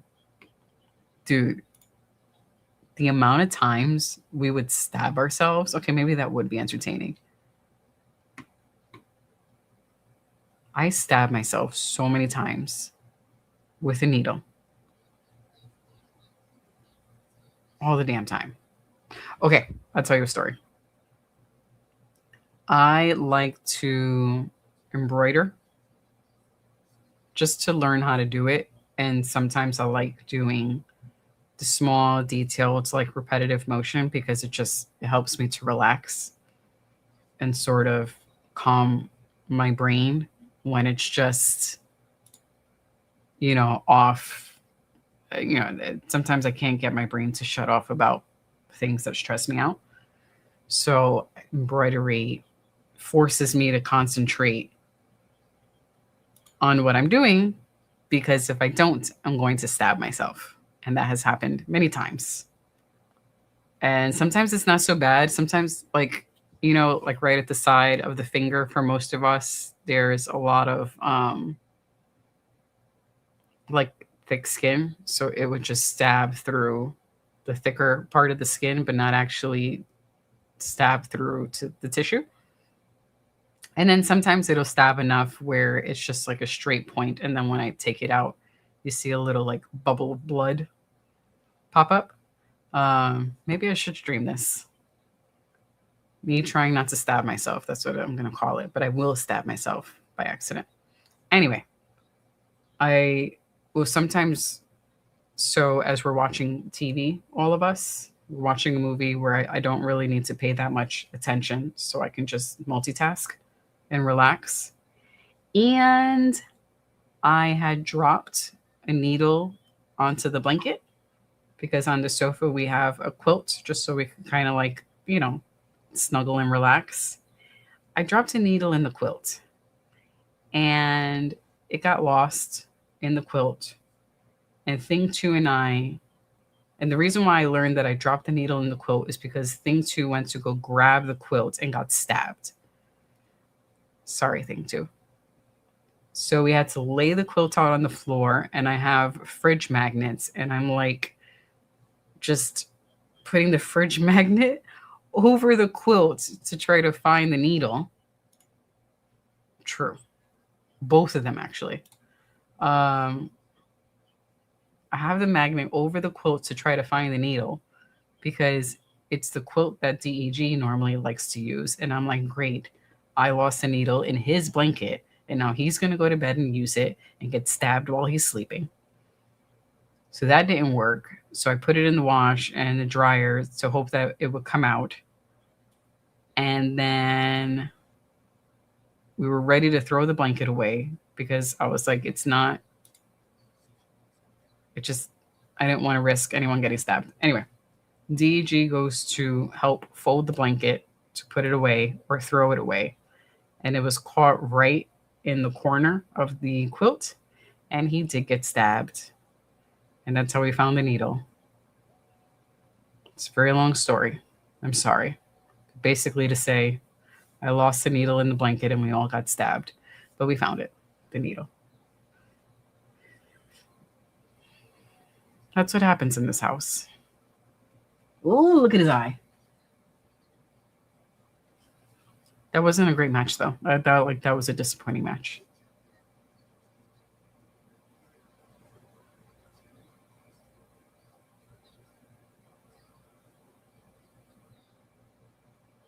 It does not look that clear right now. The way they're showing Joyzy, it is raining.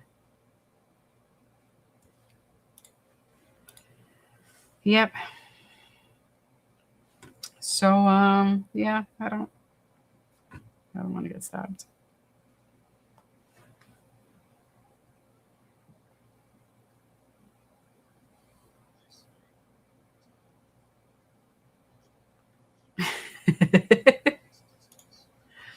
It was worth the bloodshed. We got to keep the blanket. This is true.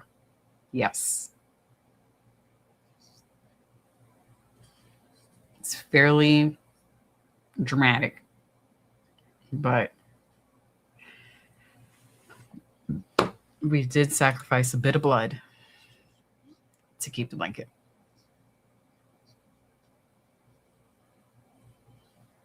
If anyone is popping in the stream to see if we're going to show the fights on the screen, that rhymed. I didn't mean for it to rhyme, but it's pretty cool that it did.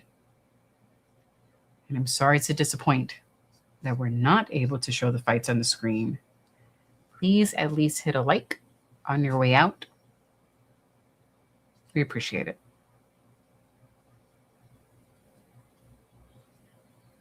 Or maybe just stick around and talk some shit with us about anything, including accidentally stabbing yourself with a sewing needle.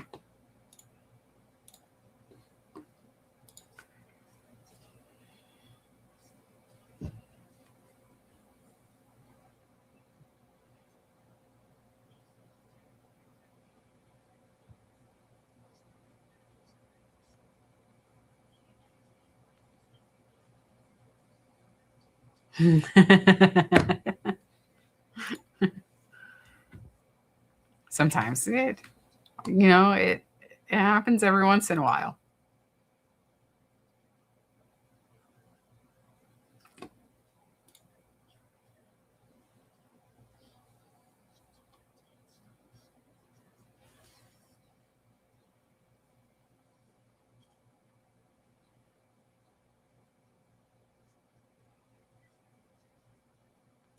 Well, DEG is on his way. He's just stuck in traffic.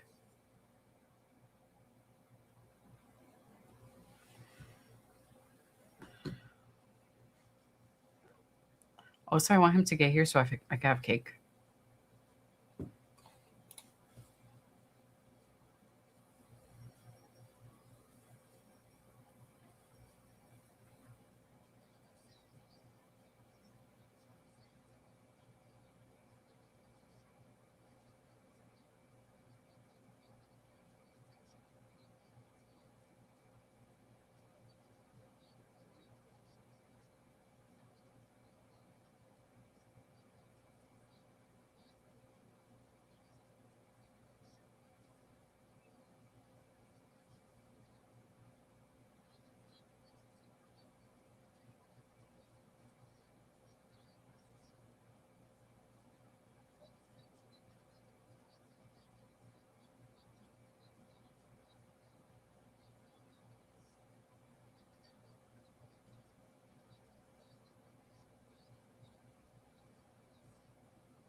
You know what's the crazy part?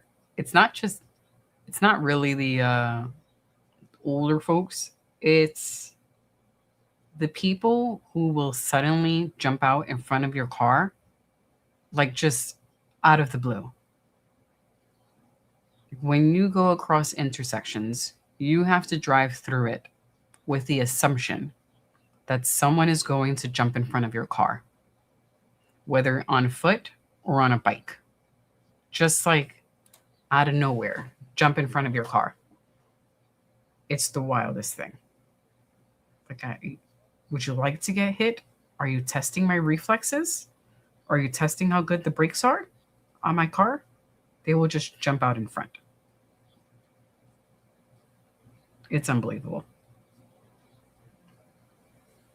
Although I will say, oh, and also people don't want to let you join in traffic.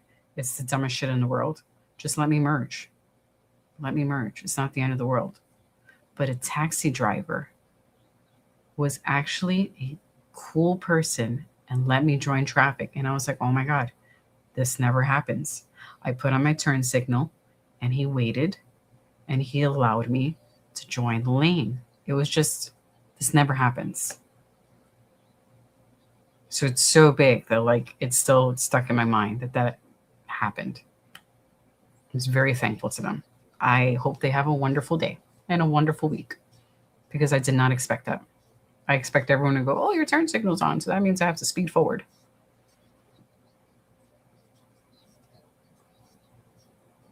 I will say, though, if you can deal with New York City traffic, you can probably deal with traffic in most places. I don't want to say all places because that would be like pretty ignorant of me to say because I haven't driven everywhere. I don't have experience in too many other places, but I would say probably most places you would be okay driving, even upstate New York.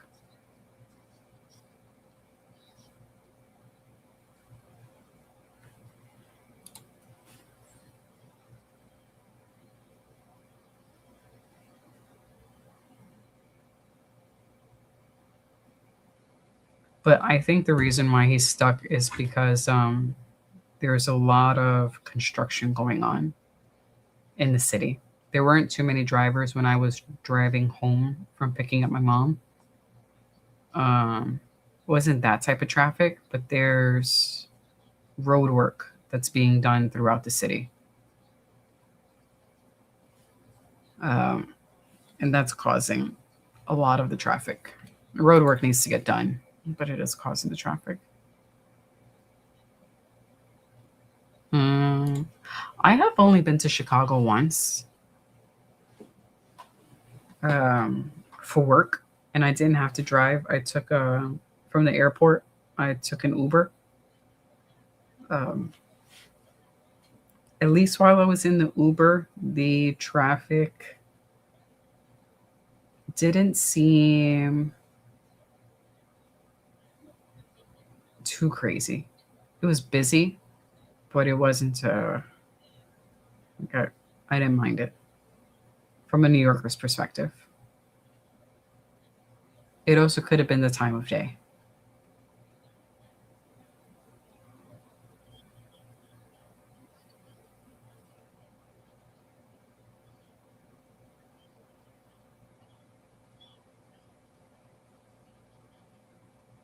And we didn't drive too far. Well, I mean, like the cab driver didn't drive too far. It was just from the airport to the city.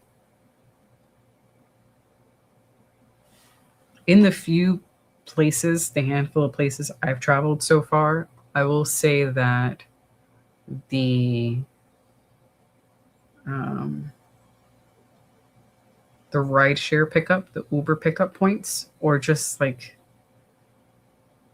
airline departure pickup area so far is worse than New York. I have not found a place that is worse than New York yet.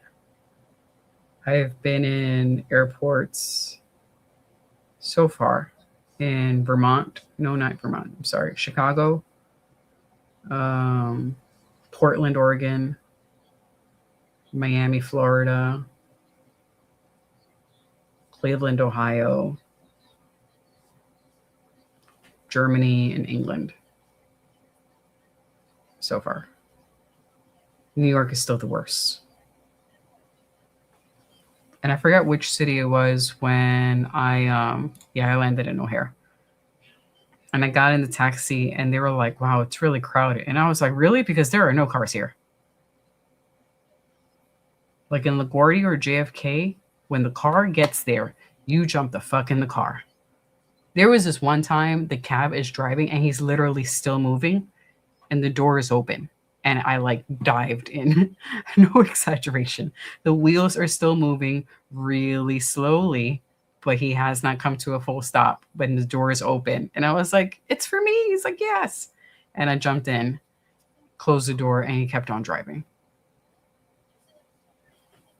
New York airports driving is bananas. There probably is a place worse. I would rather not experience it. I'm okay taking someone else's word for it.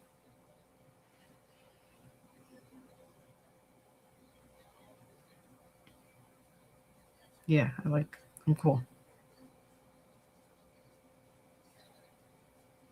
It was really nice in Chicago, though. I would go back. That's one of the places, like in, where I've traveled for work. Yeah, yes, that's exactly what it was like. Like if you don't get in, someone else is going to get in, and then they're going to say they're you, and then you got to pay for the ride anyway. Yeah.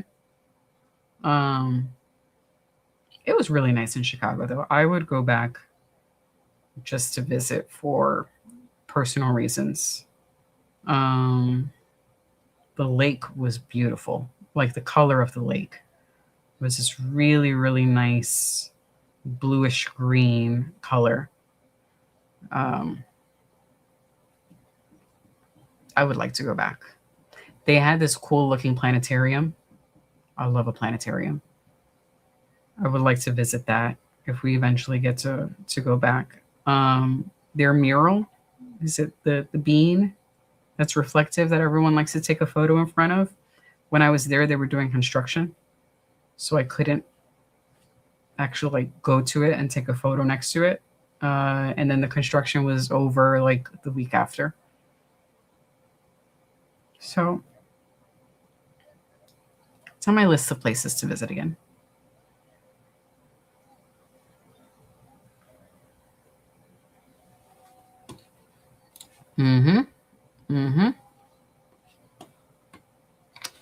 Let me look up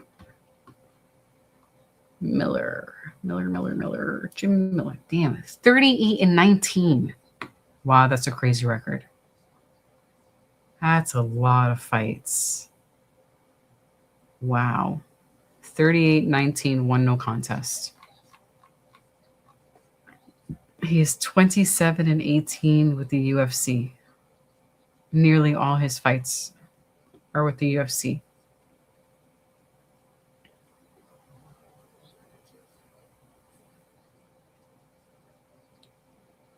Grandpa Miller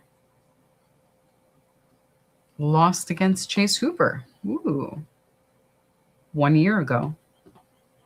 He also lost against Bobby Green. This is a crazy record. There's so many fights.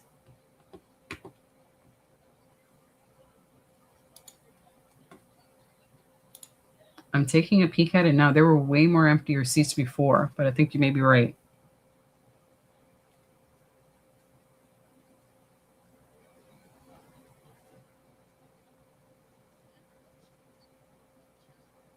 I'm gonna wait for the next shot when they show more of the seats.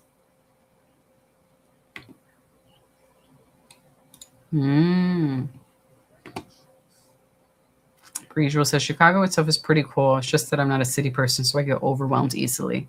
It's like 2 days max, and I'm good.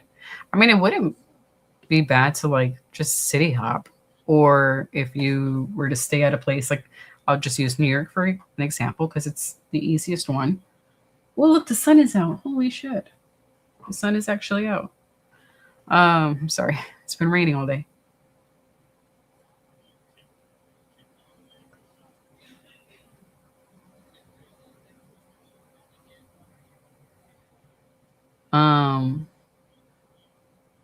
There are places you could stay outside of the city and then like just take a train in to visit a few spots, but actually like stay.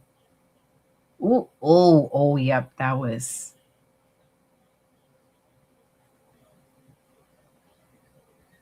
a soccer kick to the balls. That was, yep. Damn.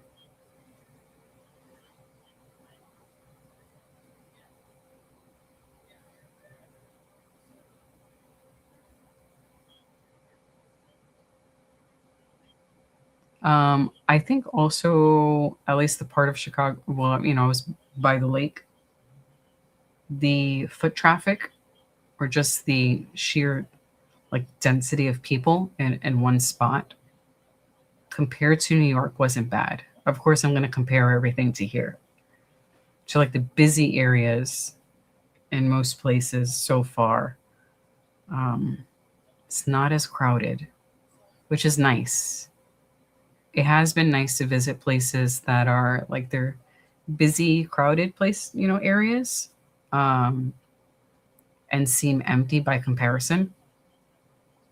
And I've enjoyed experiencing that.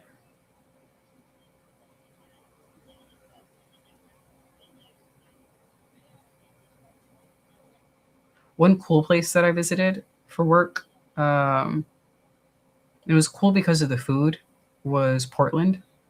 It was the furthest west I've ever gone. And the food there was delicious. But the foot traffic, there was almost no one in the city. It felt really deserted. They may not feel like it's a deserted area, but by comparison, it felt like a deserted city. I have not been to Tampa. I would like to go to Tampa. I have been to Miami, Orlando. That's really it. Because when I've gone, it's been to visit family, and that's where they live is in those two places. I don't think I've been to Tampa.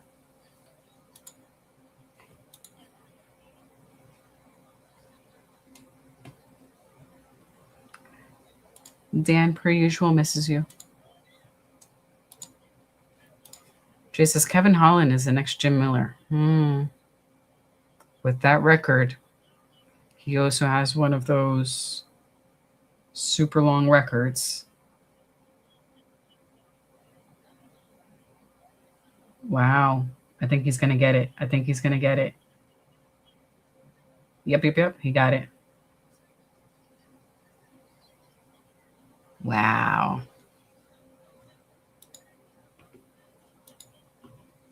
No, I'll peek at it real quick because I'm at 13% battery. That's why I turned it off.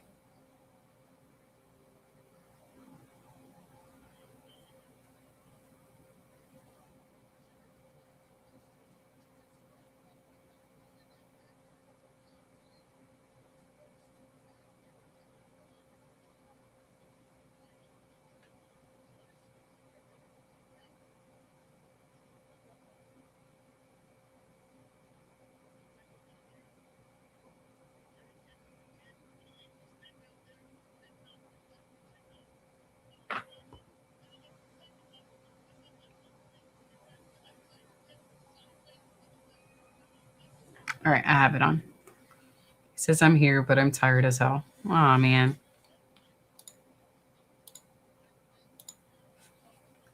As much as we love you staying awake with us, if you need to go to bed, it's okay.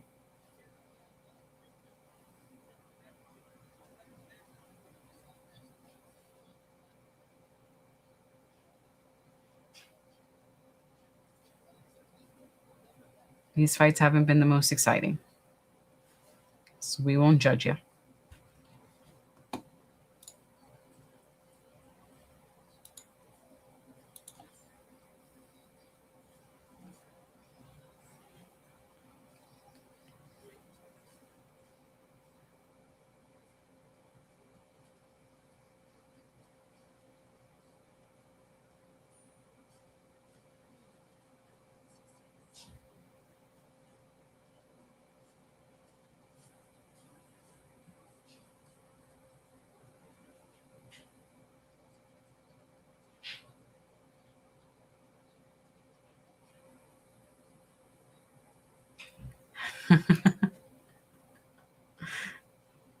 You're gonna make it to the very end?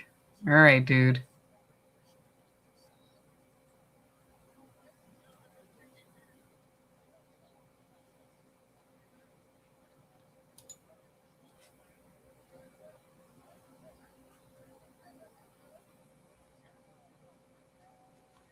Dude, that only comes out by accident.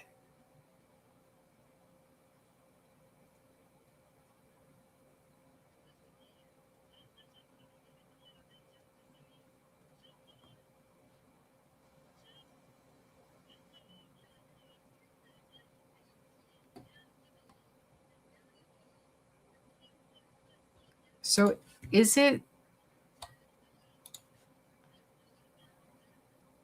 that he has one dwarf on his team, the one who did the wrestling move, and the rest are children?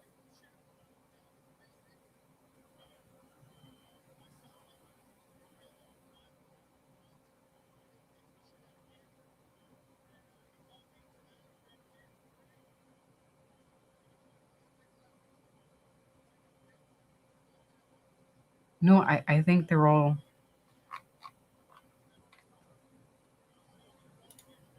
I don't think any of them are children.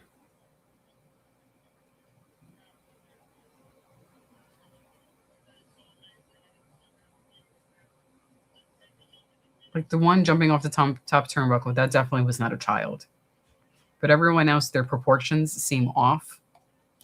And I think they're all dwarves.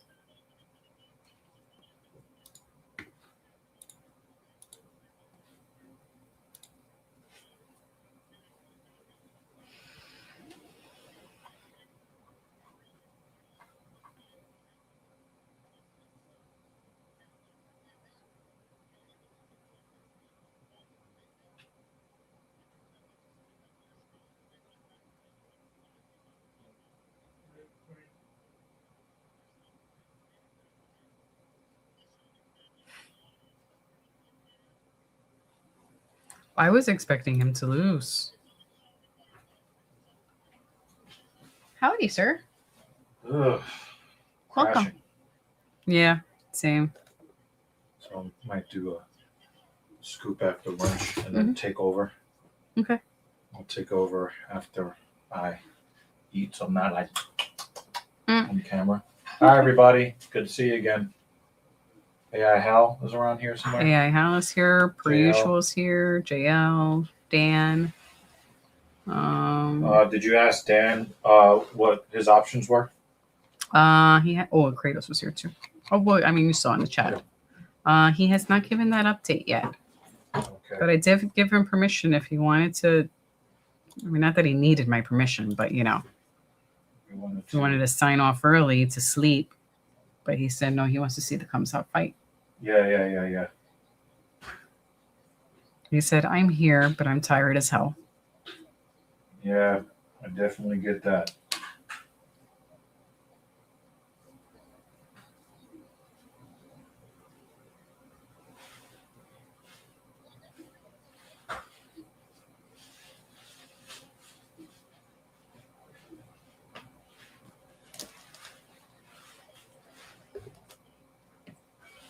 JL asks, thoughts on embarrassing Philly Flyers so far?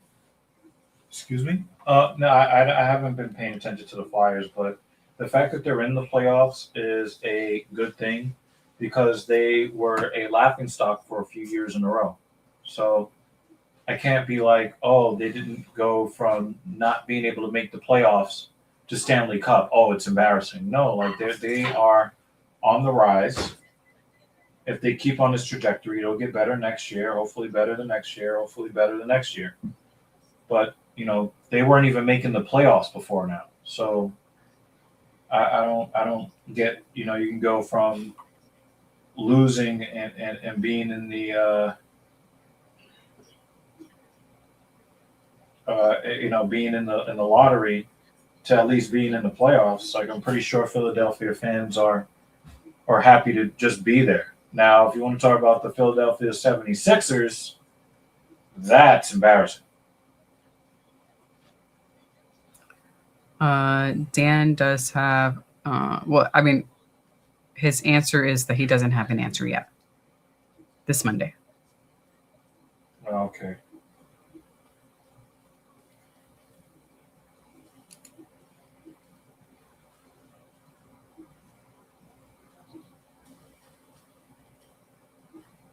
All right, go ahead, eat so you can come back and I can grab a snack. Yep.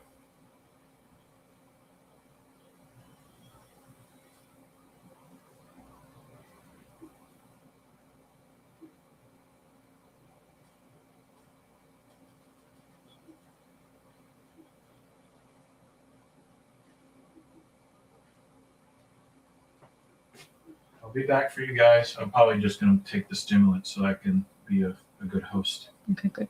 Thank you. But only after I eat. Okay. And then I'll take over. Eat. The training wasn't too bad. I got really lightheaded. Mm-hmm. I had to have somebody kind of stand behind me at 185 because I went into it like gasping for air. Mm-hmm. Like I was hyperventilating. Mm-hmm. And then the fear of, oh shit, I may go down and die. It was 185 on the bar. Mm-hmm. But, you know, I'll get it together. That's how I felt at 135. You'd think I never squatted it before. Yeah. But we're back. Mm-hmm. We're back, baby. Mm-hmm. Mm-hmm. Let me, I'm going to also bring the charging cable because... Yes, please. We're at 27. All right. You'll be back after having some lunch or, supper.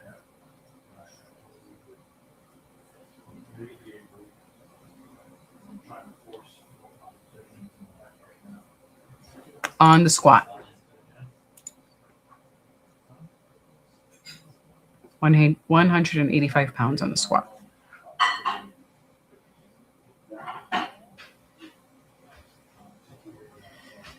No, pounds. Pounds, not kilos. Pounds. It would be kilograms to pounds. I hated looking at my arms in the mirror, just like I am so weak looking. Oh my god. Dan says, I have been through everything. Lots of blood work, CT scan, MR scan, and something called a colonoscopy. So they could find out what to do with me. That sounds kind of gay, man. Oh, You letting people stick long things up your butt, man? What was going on with that? What happened to your masculinity? Well, you need him to stick around longer. But at the price of his masculinity? Absolutely. Listen, I'm using my whatever card I don't you know. want to call it. The I care card? Yep. Whatever you got to do. He goes, not something I like. I'm pretty sure all the guys that Diddy used the baby oil on, they didn't like it either. Well, I know you don't like it, but I'm happy you're doing it.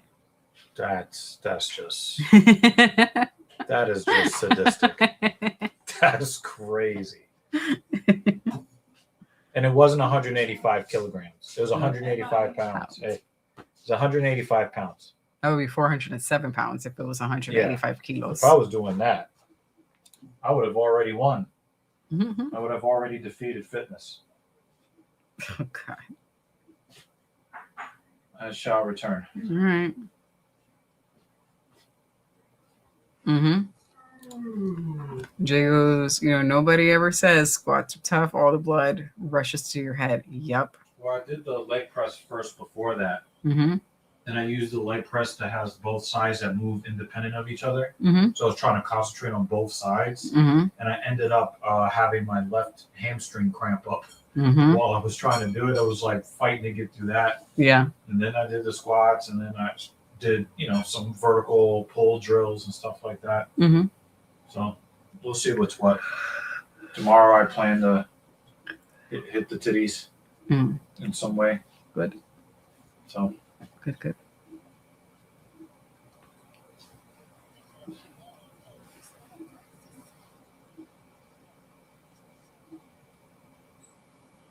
But yes, you could definitely get lightheaded on that.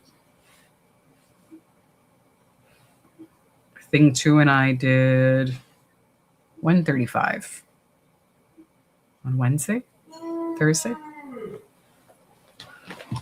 Forgot it was Wednesday or Thursday.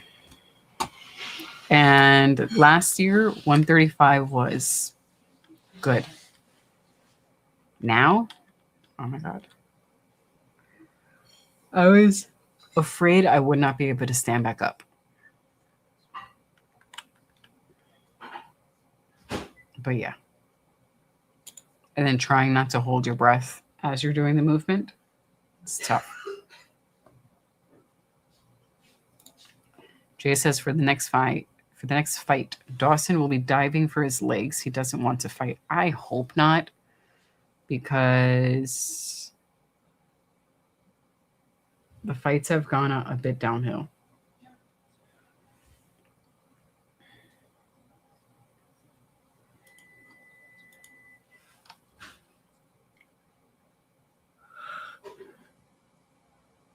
Excuse me, sorry.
Oh my God, when is the next fight going to start?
Almost there.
Oh my goodness gracious.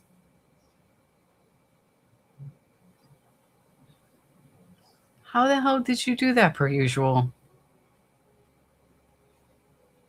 You were making your own sub and you forgot about it? Good job. Did the smoke alarm not go off?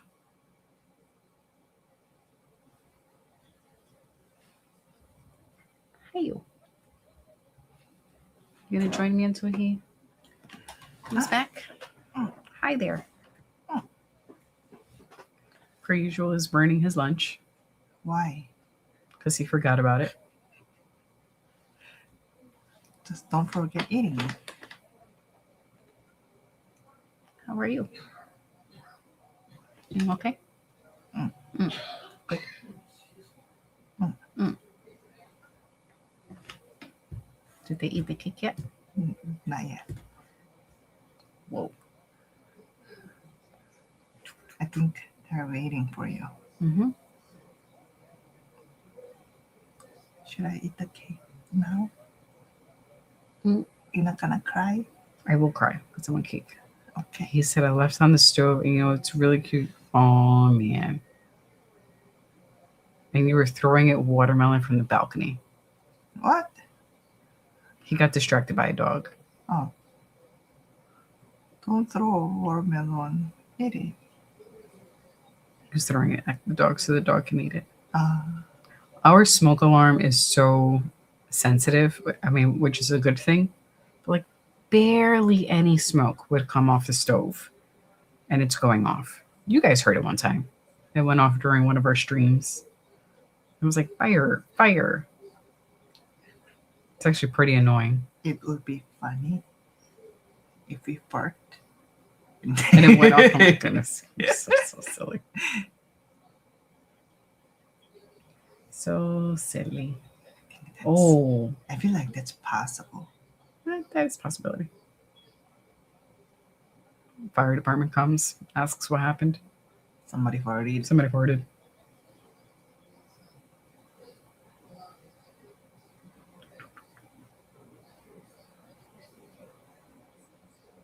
I think that's possible. Somebody breathed hard after eating jalapeno.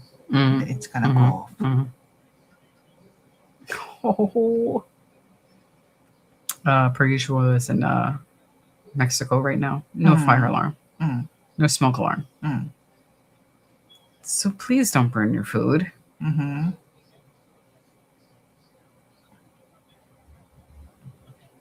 What is that and what is that? That's wrestling. That's MMA. Ah, okay.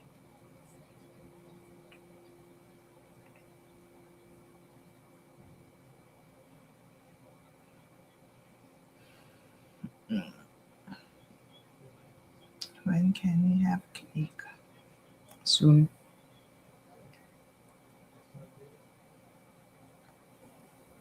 Beltron just smacked his hand.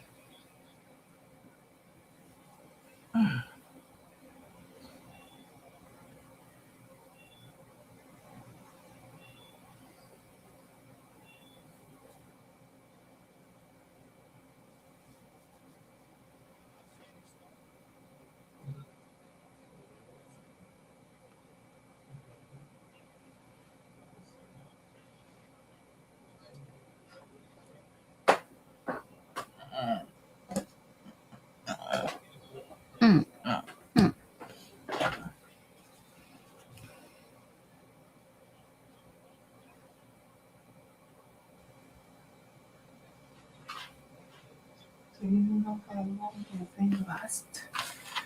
This is every 12 hours. What time did you take it? 1:30 a.m. Oh, 1:30 last night? Mm. It's been more than 12 hours. So if you need to take it again, you can. If I take now, when can be done next time? I can take. 7 a.m. tomorrow. Okay. Sounds good. Per usual says, thing 2 has really nice eyebrows. Not being weird. Like, actually. He likes your eyebrows. Oh. Surprise! It's actually a tattoo. Thank you. There's some hair here. It's just a little darkened from the tattoo. Actually, tattoos are getting lighter. Yeah, it's wearing off a bit. It's like, yeah. Mm-hmm. I have oily skin Mhm. that tattoo goes away pretty quickly. Mhm. It hasn't been 6 months. Yeah. Ooh, blood. No, it has been 6 months, but still, gotta last longer than a year. Yeah.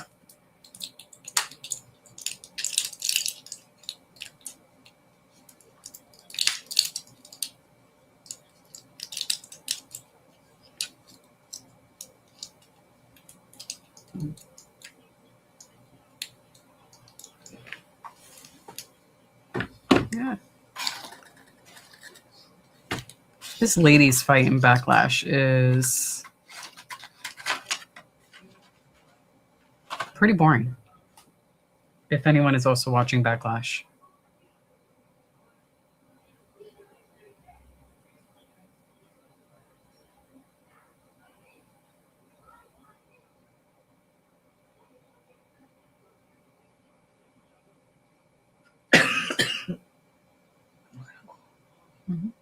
This. Go ahead.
Yeah, this is not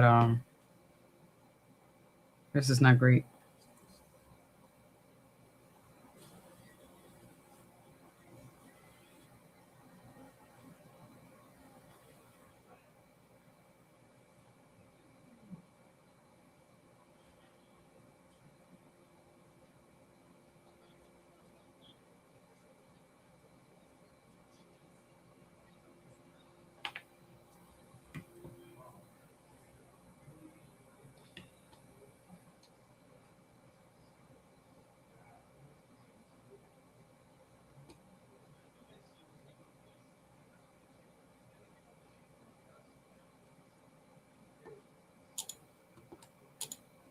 I feel you. Jay says, I'm not trying to be a dick.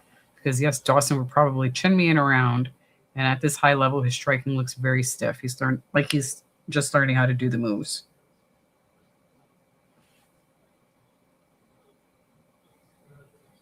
I mean, I think we've seen enough fights where, we could do a somewhat fair comparison. Or I think we've seen enough fighting styles where we could articulate that a fighter looks stiff versus someone else. Would they fuck us up? Absolutely. Like I say sometimes, even like the most beginner MMA chick would fuck me up. But I can still critique. I don't know why I'm still wearing my sweater. I'm just like dying. Oh, sorry. I think because I thought I'd be out of this chair sooner. But I don't need this.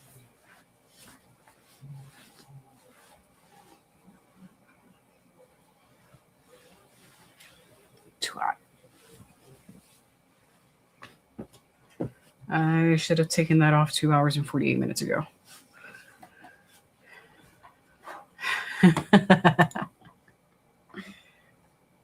She might say hi again later.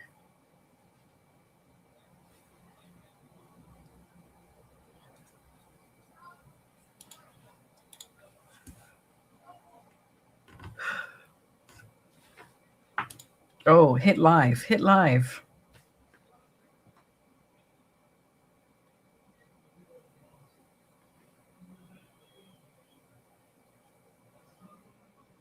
And also,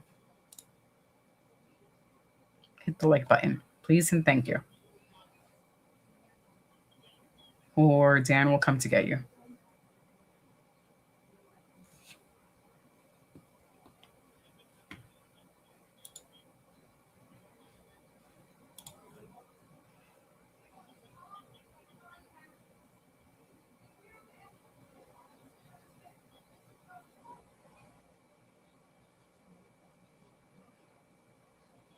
Yeah, Dawson has like this diving, big swinging strikes. Oh, but that was a nice leg kick though.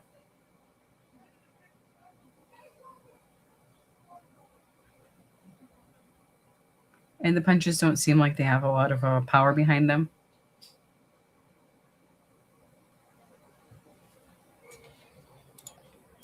Per usual asks, do you find it weird that the White House card is only hosting like 3 Americans on the card? Actually, yes, I do find this weird. As America as that's supposed to be, that White House card, you'd think it'd be filled with more Americans. Yeah, I do find that weird. Should I be surprised? No. No. But weird.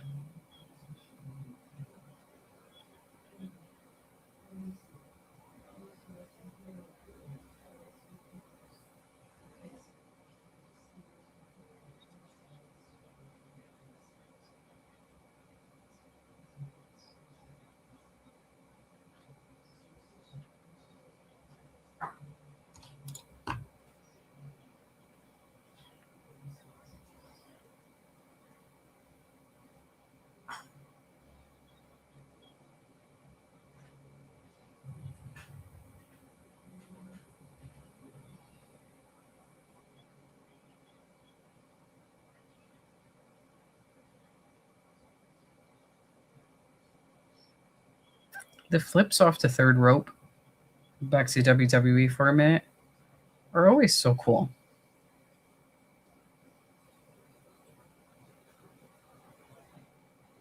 They're always really, really cool. Tell me you feel better? Oh yeah, I was just crashing because I had no calories.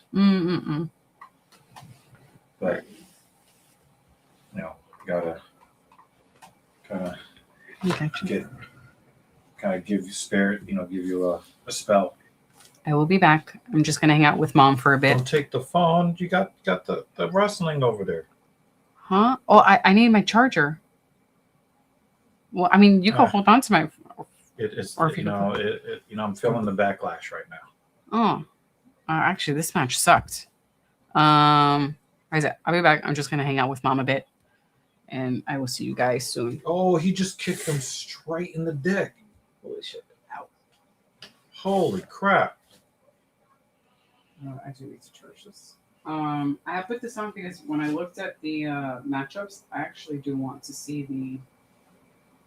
I was watching on stream. Well, just in case you didn't hear me the first time or the 5th time I said it. Oh man, no. I'm back. No, actually, I think my phone just died. Charge this. Good timing, babe. Yep. Oh. All right. I know you guys didn't come here to see me, but I am here. And I am giving her some time to spend with her mother and grandmother. Yeah. Happy to see you guys. Obviously, our thoughts are with Dan Jensen, where we would like the best for you, Dan. We want the best for you.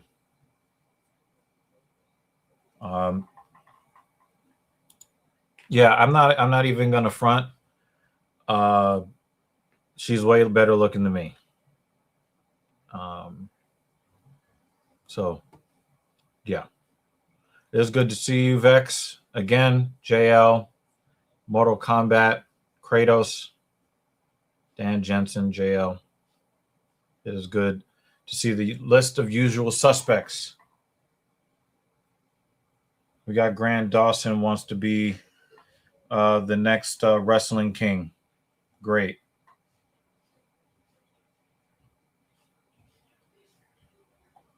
Rebecci is a guy that it looks like Grant Dawson doesn't really want to strike with.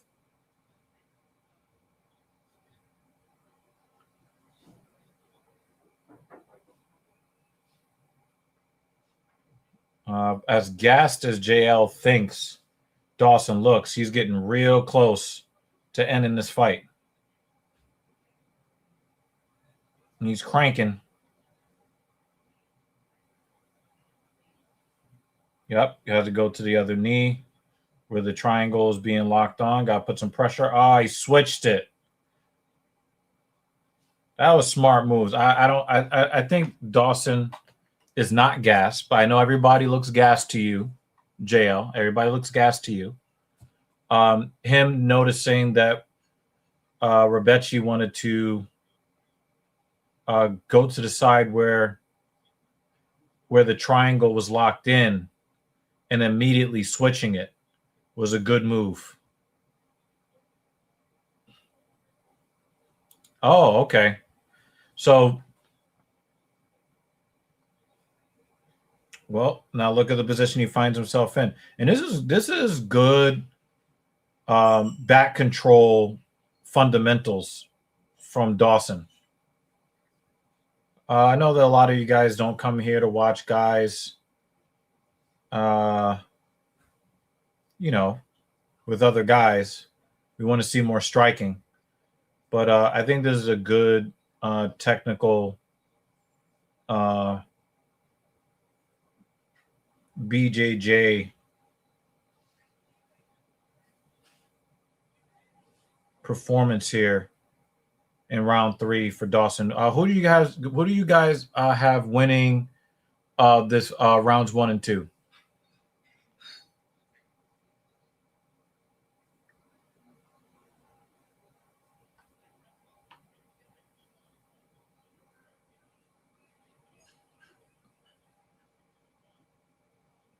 Oh, he got his back. Got to flatten him out. Are you serious?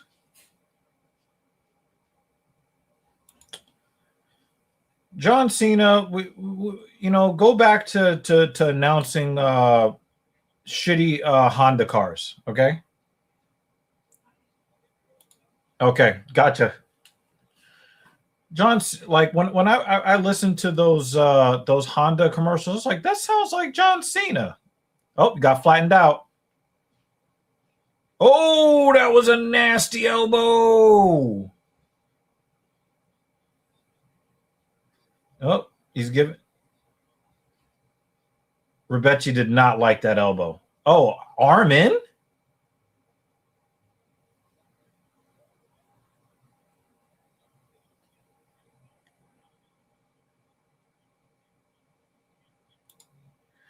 Can you do me a favor, DG? Capta wants me and him to rebuy and get back on Infinite Warfare. I told him the game is probably dead. I don't know if you have it installed. You don't have to play the game. Just try to queue for a TDM. I do not have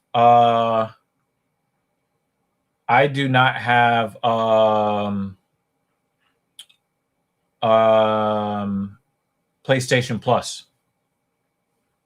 So obviously I have Infinite Warfare for both Xbox and PS5, PS4, PS5. I just don't have an active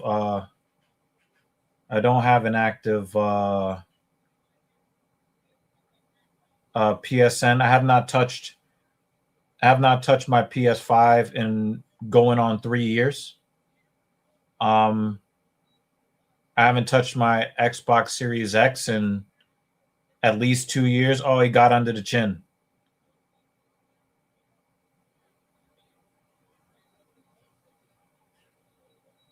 I think Rebecci just quit. Dawson was about to switch sides. And before Dawson even got a chance to switch sides, he was like, fuck this, I'm out. I think that elbow, that slashing 12-6 elbow, I think that's what did it. So we won't need the scorecards, Dan. But yeah, the problem with Infinite Warfare is that it is a last-gen console game. And while it can be played on, the current gen system, the problem is that people have figured out how to exploit all of the maps in the game. So the only thing people are going to do is go right to the map exploits, go hide under the map, shoot people with the Titan, and then claim they're the best players ever. And yeah, I just think that I think the game is dead. When you and I were playing the game a few years ago, it was all Titans and Synaptic rigs. It just wasn't the same anymore. The variety in the game went away. The true skill went away.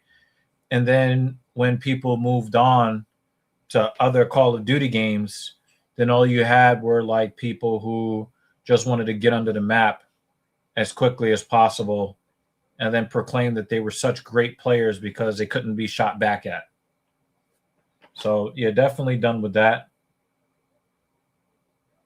I don't think I'll be going back to Call of Duty again at any point. Now, if they patched some of the exploits in the game and they did a proper balancing of the rigs and the guns, I would absolutely go back.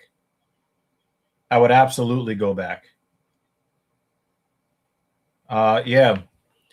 Just how we used to do Kendall, the M1 Garand and the Kendall 44. I think that I was pretty much known for being one of the best Kendall 44 players. I would go at people using the Titan and Synaptic and still smack them with a Kendall 44 with Autoseer. So those are the good old days. But I think gaming is pretty much done as a cultural phenomenon, because it has been the gaming industry has been completely taken over by profiteering.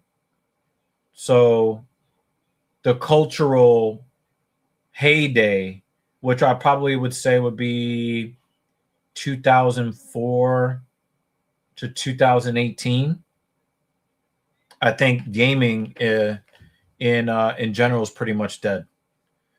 I got to give a lot of credit to Grant Dawson in his victory over Matus Rebecci, simply because I've never seen Rebecci quit before. He quit at the end of this fight. He did not. He fought the hands. He got the hand fight, and then Grant Dawson wasn't even have a full choke in when he tapped. I think Rebecci was finished. I think he was done, and I got to give Grant Dawson a lot of credit for being able, not necessarily to get the submission, but to get him to quit. That is not easy to do.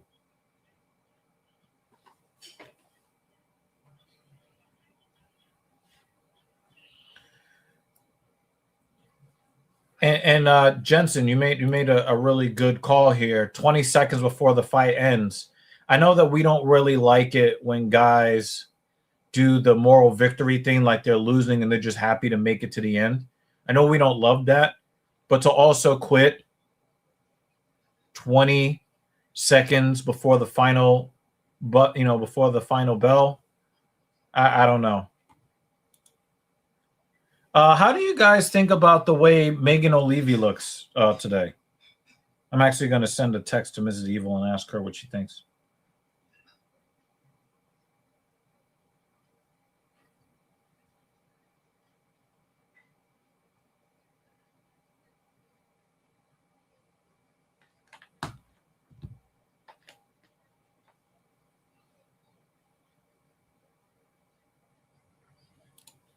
Oh, you did the Bible dumping thing. I can't even hear it. I couldn't even hear it. I will grab my my AirPods Max or whatever. I will grab it in a little bit. And I'll be able to hear what's going on, at least in one ear.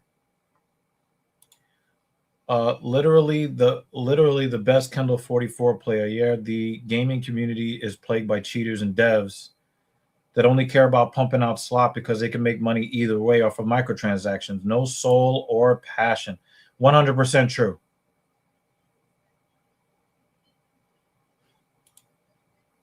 There's a Titan cheat in the game now? Oh my God. That just sucks. That sucks. JL says Cena announced that 3A fan voting championship and a tournament will commence under his name. Okay. I didn't really understand that well. JL again says thoughts on the beef between Khamzat and Strickland. It's really difficult to say if it is a legitimate beef.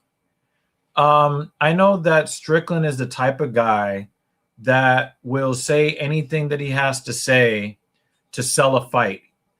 He still has that mentality like he wants to get pay-per-view points. But there are no pay-per-view points anymore. Now, Chimaev is one of those Dagestani type guys that they don't play. Like if you say something, then your word has to have some sort of meaning behind it. Otherwise, you're not a man.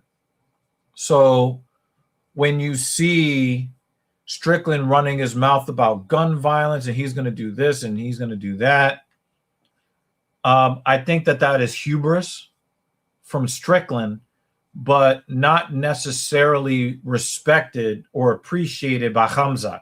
Now, Khamzat seems to understand on some level that Strickland is just playing the game. These are guys that have trained together already. They've already I've had professional respect, regardless of what they're saying to you, the viewer. But for me, I'm going to be able to tell whether it was just to sell the fight by their body language when the fight ends. Because that's the thing that I'm most excited about. I'm very tense because I would rather Chimaev have a nice long run with the belt. I would respect Strickland if he ended up beating Chimaev. I would give him a ton of respect. But you will know, the viewer, that you were bamboozled if they slap each other on the chest and give each other dap and a hug and they're whispering in each other's ear at the end of the fight. Then you'll know that they took us for a ride.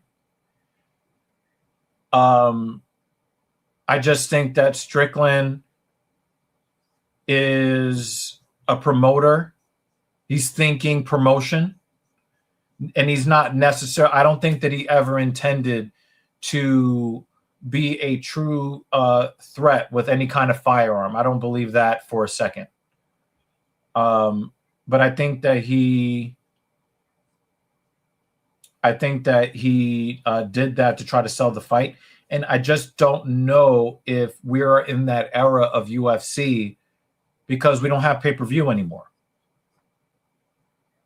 Perhaps maybe he's trying to get more viewers so he can negotiate a better contract for his next fights.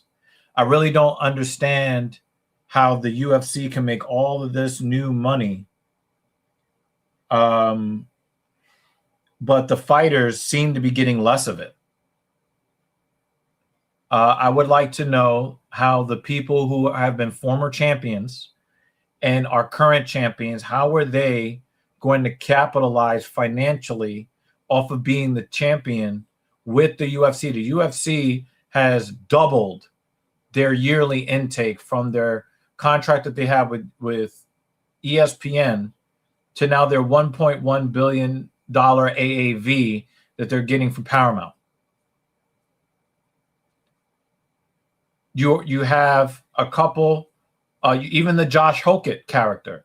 He is a guy that is willing to try to sell you on why you should watch. But will he get paid for the extra audience? Will he get paid for the extra Paramount Plus subscriptions? That remains to be seen.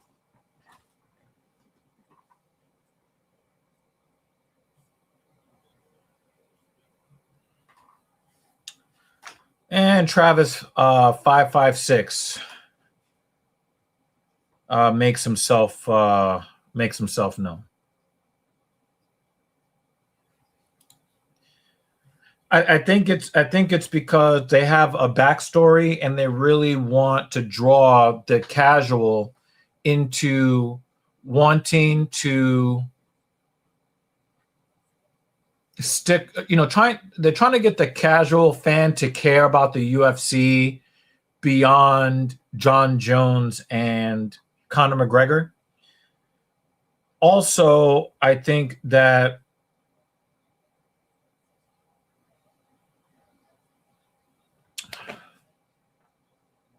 they're trying to get the hardcore fan to want to watch events again.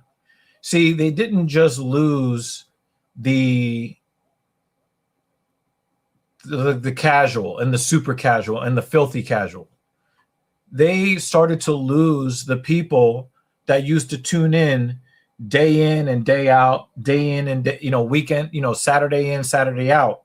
I think a lot of you, JL included, we were wondering if it was going to be worth doing this live stream for all of these events anymore, because it was just half naked men laying on top of another half naked man for 15 or 25 minutes when we actually want to see combat. So it's I think that they are trying to build up a storyline so that not only you'll care about this fight, but you'll care about Strickland after this fight, whether he wins or loses, and that you'll care about Chimaev, whether he wins or loses. They're trying to get more characters in the game, right? And here is, and you guys are probably going to be like, what? Here's where it seems that Donald Trump knows more about promoting than Dana White. When Josh Hokett won his first fight in the UFC, and he did that pro wrestling-esque promo with the help of his coach in the post-fight press conference, and you're hearing from Dana White, yeah, it's not my cup of tea. Yeah, I prefer you not do it. I'm like, whoa. Weren't you the free speech guy? And also, Josh Hokett is actually trying to infuse some energy from a personality perspective, because UFC doesn't have any stars right now. And now you want somebody to act like a professional when you've sucked on John Jones's cock, you've sucked on Conor's cock. What was that other guy? Colby Covington. You were blowing him with constant chances at the belt, coming off of multiple losses in a row. Now you want a guy to look professional and not say goofy stuff? To me, that didn't make any sense. But Donald Trump recognized Josh Hogan as, okay, that's a guy that I want to see fight. Who is the biggest, most famous casual other than Donald Trump? Donald Trump understands if you need to create stars by hook or by crook. Josh Hogan, whether you like it or not, he's the next generation that's going to keep people caring one way or the other. Whether or not you want to watch just to see him lose or you like his shtick, at least you give a fuck. But the UFC that we've been watching for the last year and a half, why even fucking watch anymore? It's just a bunch of dudes with no charisma laying on top of each other with no shirts on. That's what it's been the last year and a half. Just my opinion. Your opinion in the comment section down below.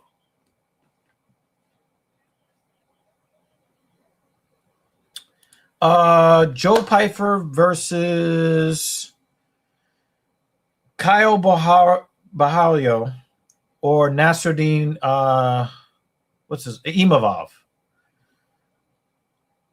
I'd like to see him against Kyle. I think that's a more entertaining fight.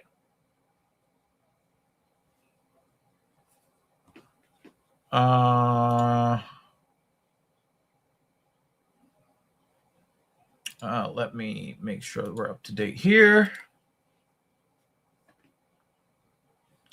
JL is picking Strickland to win. As far as the picks are concerned, I had Boers complete dead to rights.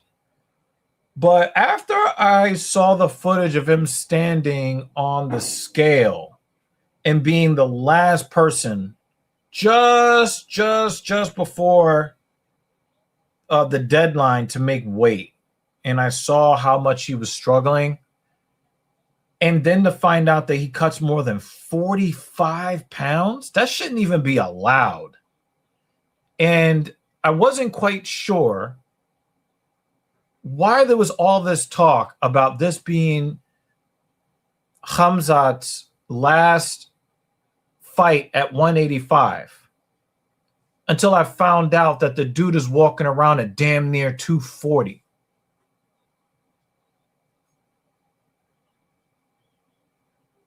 Now, of course, if he wins this fight, I'll be impressed.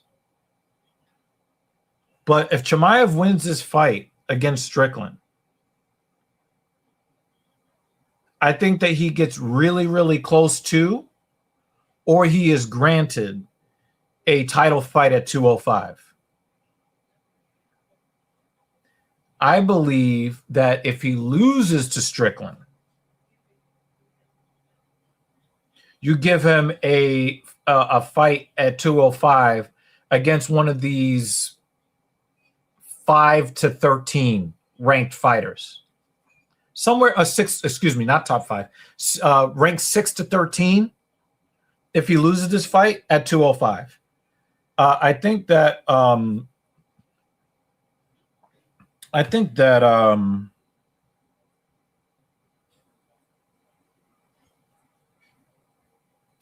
that's the way to go for Chimaev, win or lose. I told you. I fucking told you. Now, it will turn your urine neon. Okay? I knew this was coming. It will turn your urine neon, but the only thing that is the extra B vitamins that your body basically excretes that it doesn't need. So, Really weird when it happens. Yeah, I know. Yeah, but it's fluorescent. It gives you character.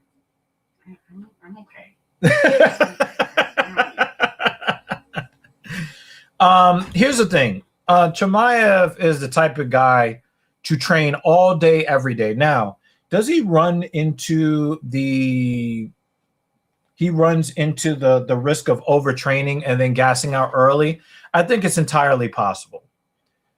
I think that he's going to gas out because of a bad weight cut.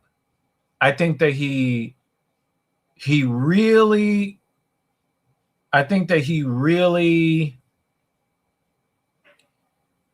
Chimaev went too far with either A, putting on too much weight, and or B, starting his weight cut too late. And I think it's going to hurt him. Now, here's the deal. We know that Strickland is not going to quit.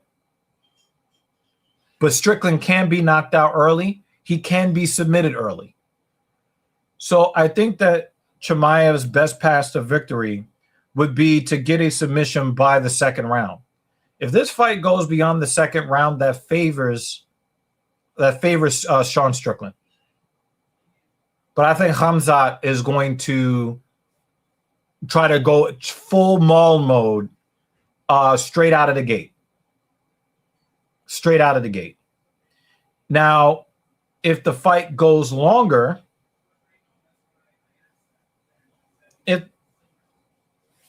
look at this fucking weirdo.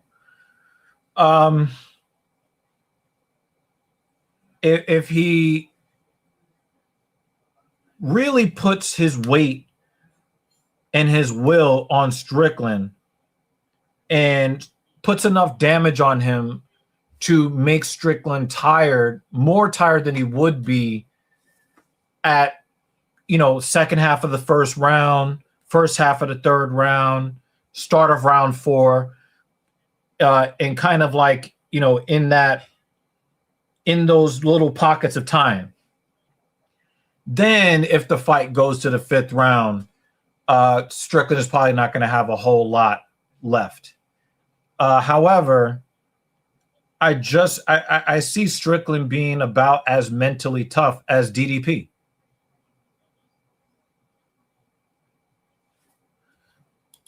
Not a day or two, but if I go like a week, I don't feel completely out of it, but I do feel a difference in not having the same well-being. I'll call it that. But I love Animal Pack. I love Animal Pack pre-workout. I love their I just started taking their non-stim, their Animal Pack pump. But I've been taking their stim, which is the Animal Pack Primal. I've been taking that for a while. And no gastric discomfort. I have a really good focus and drive. It's just that the tingles from the beta alanine is a little strong, but I'm kind of used to it now, so it's not as uncomfortable as when I started taking what was it?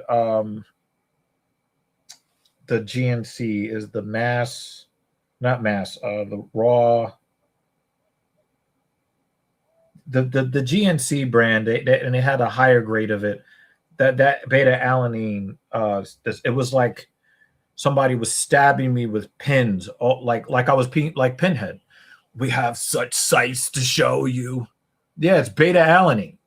I don't think anybody should be afraid of Hellraiser. Pinhead just took a lot of beta alanine.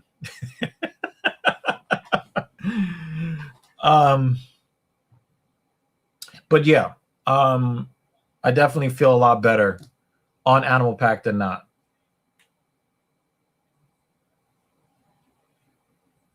Yeah, Mrs. Evil thinks that Megan O'Leary is looking good. Joseph Benavidez, I think that it might have been worth it for him to get all of that CTE for a chance to get with Megan O'Leary. Even though, like, she's not, like, my favorite in terms of, like, build, she is very classy. Megan O'Leary is a very, very classy lady, very professional, super dope.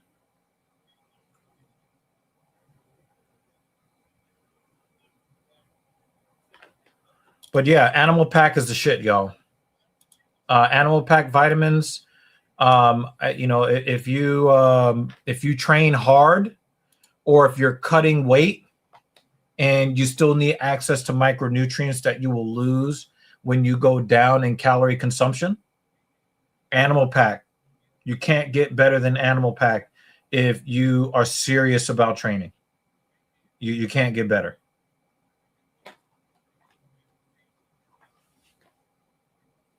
All right.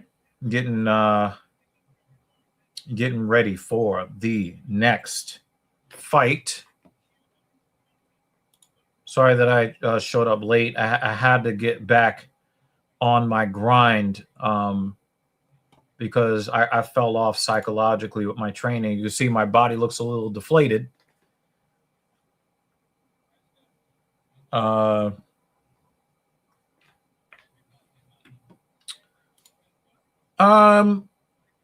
Let's talk about Michael Venom Page.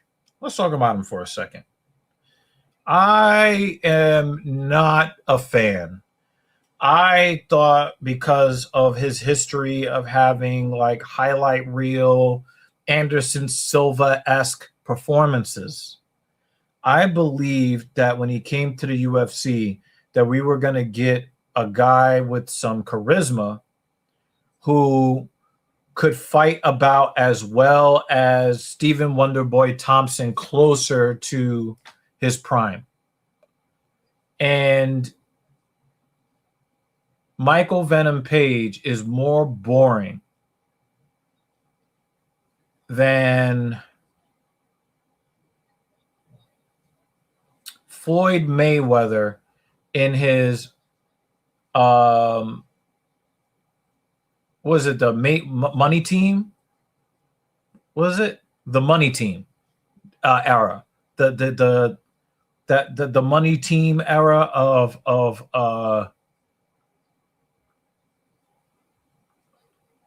Floyd's career. That's it looks like that's what Michael Page is trying to emulate without the resume that Floyd Mayweather built as a champion, as one of the best boxers of all time. And I think that a lot of people really only watch Floyd to watch him lose, and then he doesn't lose, and then they tune in again to hopefully see him lose after that.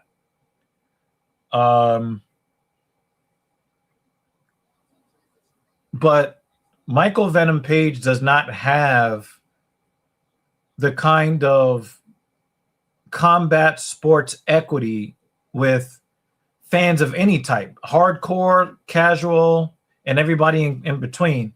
He just doesn't have all that. So for him to be jumping back and forth and doing a whole lot of nothing and, oh shit, no, you missed me. Nope, nobody cares about any of that. Nope, nobody cares to see any of that.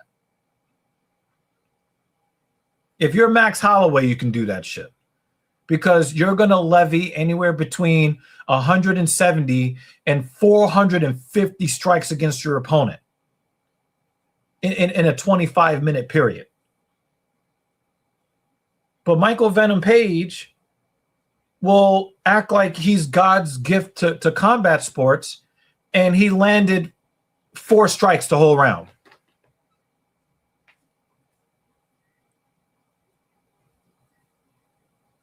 I mean, Michael Venom Page is the karate striker's equivalent to lay and pray. Blonde Brunson. Come on, pause, man. Hey, yo, Travis. Hey, yo.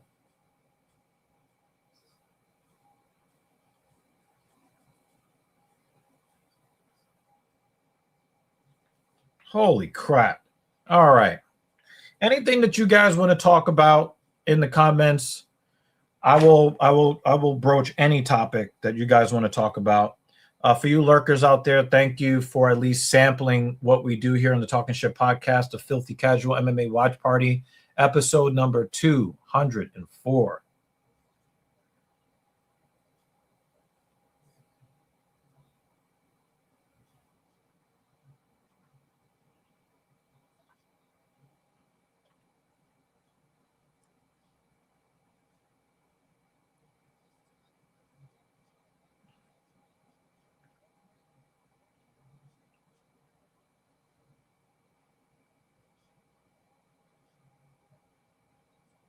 I disagree, Hal. I don't eat at Burger King.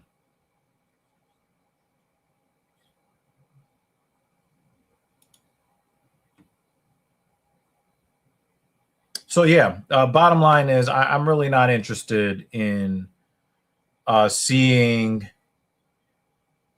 Michael Venom Page fight again. And here's the thing, right? Again. When I heard this, I was like, get the fuck out. When I heard this, I get paid to win. Well, guess what? They're not going to sign you to another contract if people don't want to watch you fight. You're not just paid to win. Prize fighting means that you have to entertain the people who are paying to watch, because if people don't want to watch you fight, they're not going to sign you to another contract. And you can actually make the case that he's actually not winning these fucking fights. He's doing everything that he can to not lose the fight. That's not the same thing as winning. Fuck out of here with that. Like, when I saw this, I was like, go back to PFL Tour with that shit. They do tournaments. Then you win the $1 million when you reach the top. And nobody cares. But you get $1 million. Go over there. Where it doesn't matter, the entertainment value doesn't matter. Michael Venom Page, go back to PFL Tour.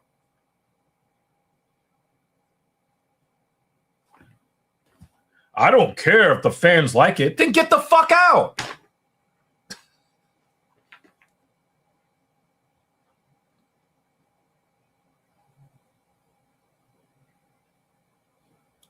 You make the fans. Michael Venom Page, you make the fans frustrated with your skill set. Go do that shit in somebody's dojo or in a gym somewhere. We don't want to see it. It's a business. It is, and it is entertainment.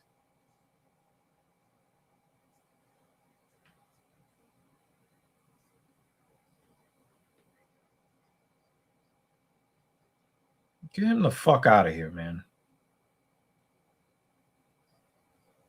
Yeah, Mrs. Evil was talking about this earlier in the chat, in the stream when I was in the gym.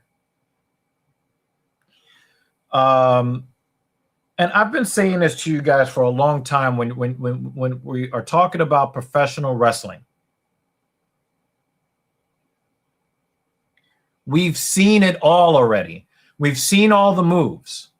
All the best moves came in the Attitude Era, the Ruthless Aggression Era, and then we got a couple of decent ones in the very beginning of the WWE PG era, the Make-A-Wish era, the Be a Star against bullying era. All of the moves that we ever could see have already been done. All of the narratives that you could have ever had in a wrestler's career has already been done. We've had the guy that goes over and squashes everybody, a la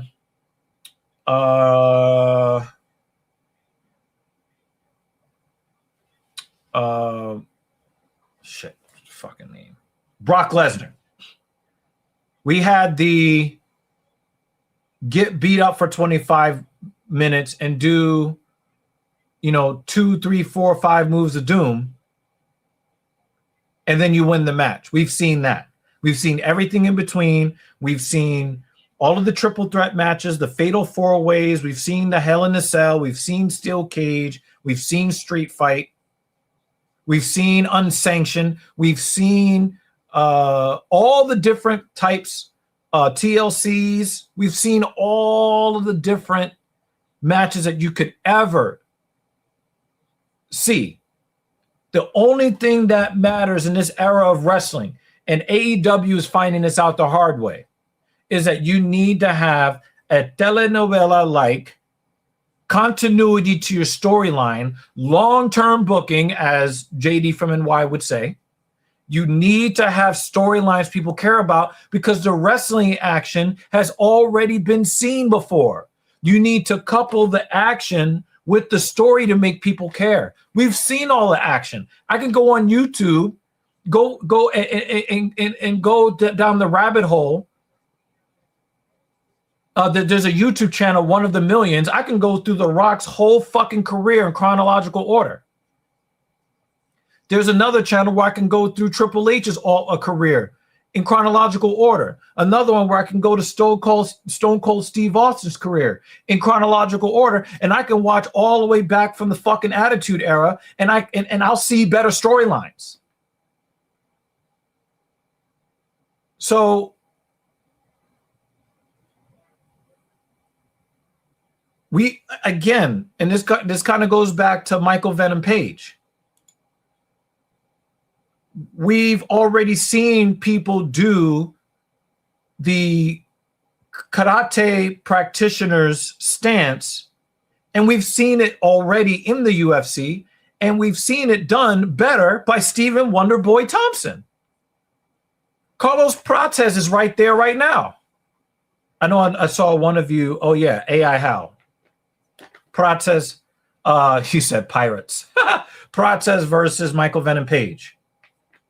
And the thing is, if you see how aggressive Prates is as a striker, which I gotta say, it was really weird to see him freeze up against Cucky, that the cuck guy, the guy that gets cucked.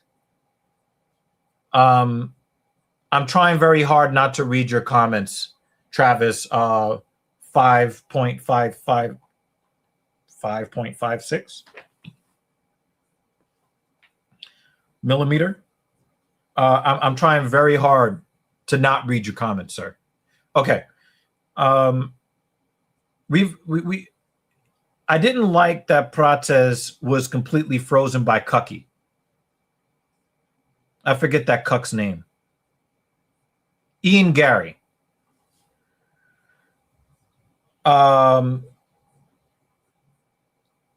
He got frozen against Ian the Cuck, and I don't understand how that was even possible.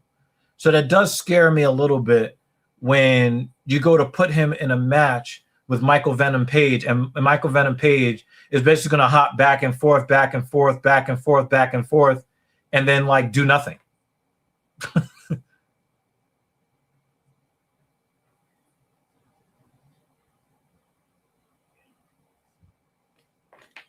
So, Prates could take it to MVP, Michael Venom Page, because he's definitely not the most valuable player.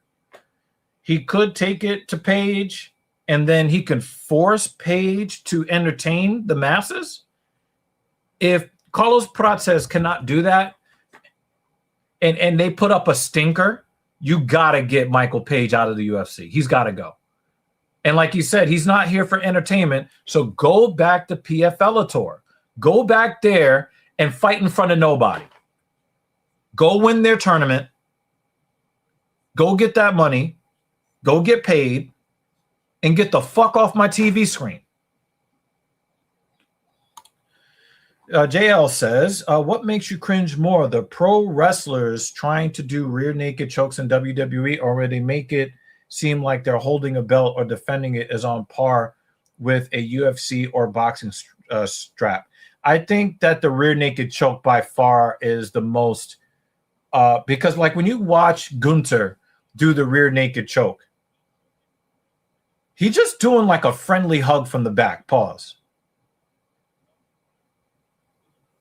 But if you want people to believe that holding on to the WWE Championship or the World Heavyweight Championship is something that you should care about, then you have to make it seem like it's on par with any other championship. Like kayfabe still has to live. So that's my opinion on that.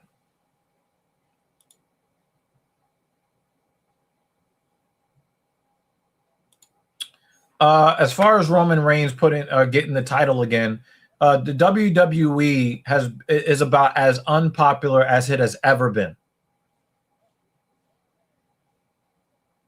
And the tried and true method of getting the fans to tune in is to put the belt on Roman. And I think they're doing this as a stopgap to try to build up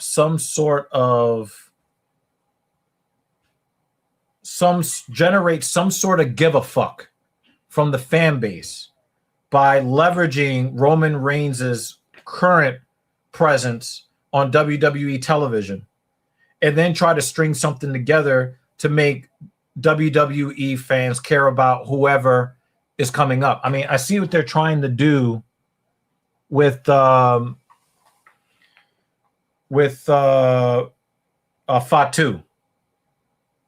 I don't know if it's going to work out long term, though. I just don't know.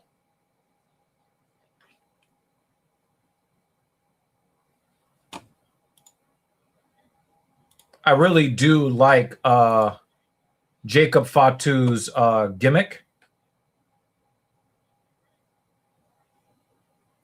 All right, so we have Osman Diaz and Atiba Gautier. Now, Diaz is unranked, but we saw Gautier struggle in his last fight, especially with his cardio. Now, you look at him, and he is just very low body fat and lots of musculature, which obviously saps a lot of oxygen. I did not like his body language. You're right. But we've seen this guy before. But he looks like definitely a more jacked version of Jesse on Fire. Shout out to Jesse on Fire. He actually showed up on this podcast way back in the beginning of the Filthy Casual days because of his connection to Lutch, the Indian Jesus. So shout out to Jesse on Fire. Where is David Banner? Good fucking question. Maybe he's working. But yeah, I was not very impressed with Gautier's skills when his cardio kind of dives a little bit and the power is not quite there. I just don't really love it. Now, you have this poly market thing where it's like an 89% chance of him winning. But he also was a really big favorite in that fight. And although he did win the fight, I just didn't feel great about the victory that he had. Now, are they going to feed him a bunch of tomato cans? I mean, this guy has the iPhone 10. He has the iPhone 10 fucking hairline. I don't even know if I've seen this guy before. And they're giving this guy to Gautier.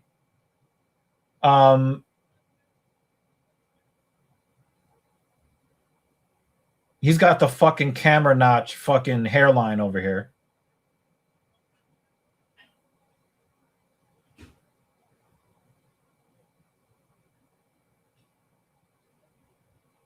I don't know. Okay, can you just give me a quick synopsis of how the match ended, please?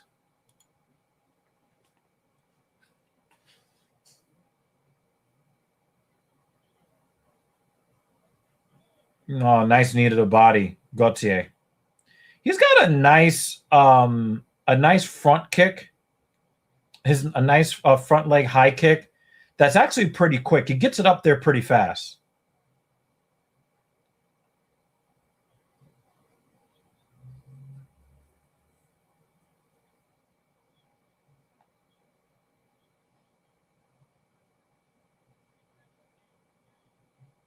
Now, Diaz has a very high guard. I'd like to see Gautier go to the body a little bit more.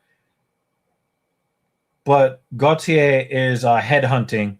And when you look at Diaz, he's able to keep that guard up very, very high. Ribs exposed. Gautier's got to start going to the body. Or at least outside calf. There it is. There's the outside calf kick I was looking for. Roman squeaked out a cheap win, then Fatu beat him up, and the refs and the fans are, yeah. You got to have the belt on Roman, but you got to make Jacob Fatu look strong. Yeah, that's cheap. Again, we've already seen all of this shit before.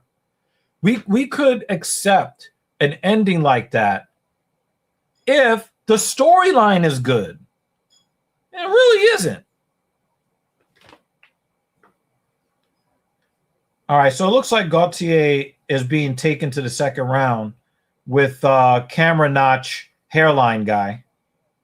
iPhone camera notch guy. I want to see what Gautier does, how sharp he can be skill-wise. Second half of the second round, first half of the third round. That's really what I'm looking for from Gautier.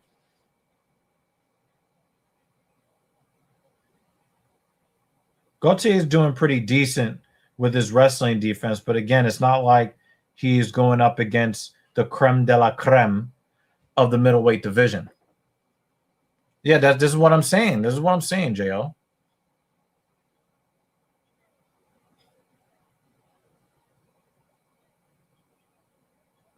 I think Diaz should just go bald. It's over, guy. It's over. Yeah. Yeah.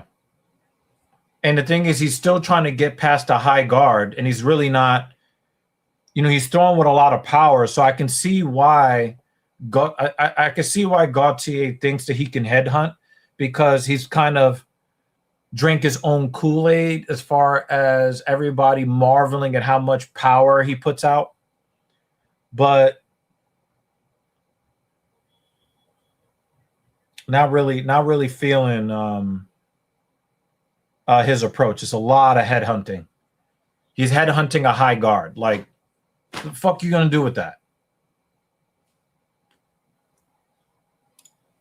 And here's the thing. I think that Gautier's last fight showed the UFC that if they want to build up his hype train, they got to feed him tomato cans. And he's struggling against this Osman Diaz guy. It's not looking good for the propaganda team.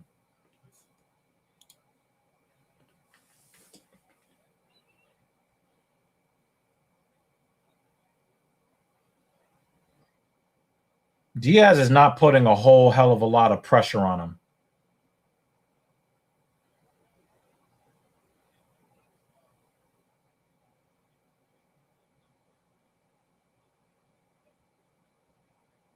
It seems to me like Gautier is a technical brawler, and he needs you to interact with him. Oh, there it is. There's a high kick. That guard came down for a second.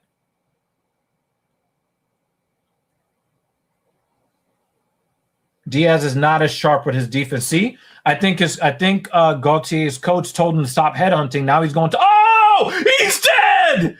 He's dead. He went to the body, dropped the guard, and boom. That's what we've been wanting to see. And it was the head kick that got that started. Once he stopped headhunting and that guard dropped, crack. Good job, Gautier. Good job. Now, again, he's fighting a tomato can. Damn, he crumpled the shit out of his ankle. He's fighting a tomato can. But as soon as he stopped headhunting, Diaz dropped the guard. Overhand right is right there for him. Good night. Overhand right. Dong. Hold that. Captain Hook.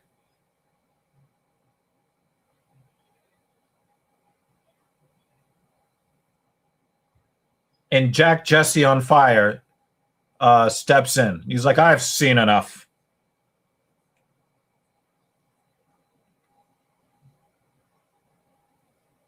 I thought relatively speaking, that Gautier's defense, not defense, his cardio was a little bit better here. And his, again, not saying that there's a high level grappler, but he seemed to have some very good fundamentals when he was involved with the defensive grappling with his back up against the cage. No. If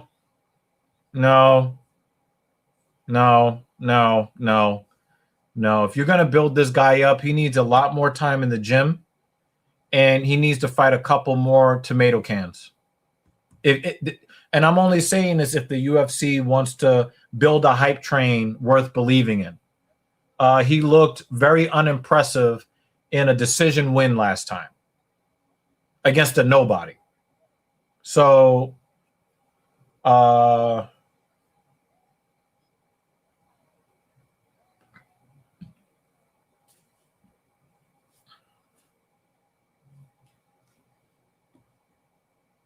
he's got a killer right hand, and he's got he got a couple of, his kicks are very technical and very fast, the high kick. But he needs to mix it up a little bit more. He falls in love with trying to get a one-hitter quitter. No, they're not in the same weight class. If I'm not mistaken, he's at middleweight.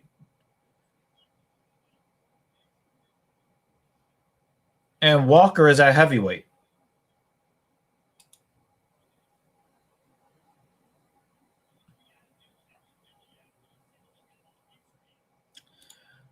I think that if he fought somebody with power who isn't afraid of the hype, he is pretty likely to land a highlight reel knockout of his own, because you can see what he does when somebody's striking defense is on point. He doesn't do anything. But if he can get you to brawl with him and drop your guard, then it's basically like the first guy to land the hardest punch is probably going to win. And I don't think that Joe Pyfer has the same power profile as Atiba does. So if he fought Pyfer, I would pick him to win by knockout, maybe second half of the first round, first half of the second round, something like that. Now, would Pyfer rock his shit? Absolutely. But I think that he would catch him first. And I think that Pyfer's lights would go out before Gautier's lights go out. So if you're talking about an episode of Rock'em Sock'em Robots, I think the first one to go tilt would be Pyfer. And that's why I would pick Gautier to win. But also, none of the guys that have power have opened up to allow him to use his power, because he's a headhunter. If you look at Osman Diaz, he kept that guard up super fucking high, and he was basically just punching his forearms.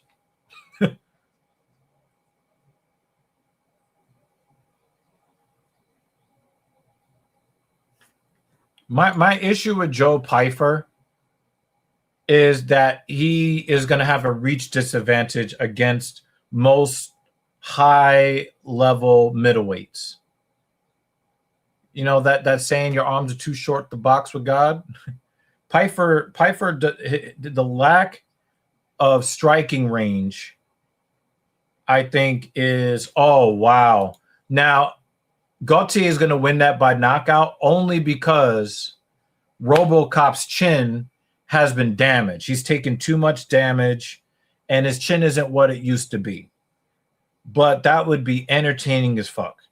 I just don't think that Gautier is at the level to fight somebody like RoboCop at this time. I think that the UFC wants to build up a nice highlight reel of knockouts, and they're going to give him a couple more tomato cans, because right now he's still pretty raw and green. He just has a bunch of power. He has a bunch of power, but when you saw him go in there, he was just like, I punch heads. I must punch head. His coach had to tell him, hey, get that calf kick involved. Go to the body. And even when he went to the body, it was kind of mechanical. His heart wasn't in it. But him showing that he is willing to go to the body, drop the guard, overhand right. First of all, you hit him with the high kick. And then the overhand right ended Osman's night. So at least he's coachable, right? At least he's coachable. Because it was not really looking all that great. And I just think that at this point in his career, you can't give him anybody that's higher level. You might want to give him somebody who used to have a name. I would say Gerald Meerschaert III would be the next guy that you can put up against him. Not the next guy, maybe 2 fights away. Because GM3 has already shown that he will beat guys who are less experienced than him, but more powerful and more skilled.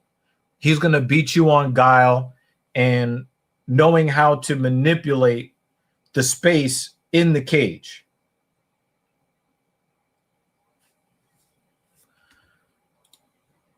Let's talk about little heathen Jeremy Stephens. I could not be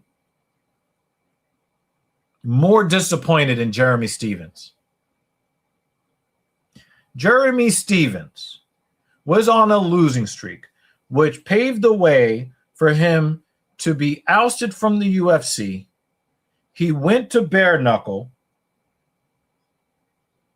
He lost his last bare knuckle fighting championship match. He goes up to lightweight, back in the UFC, up to lightweight.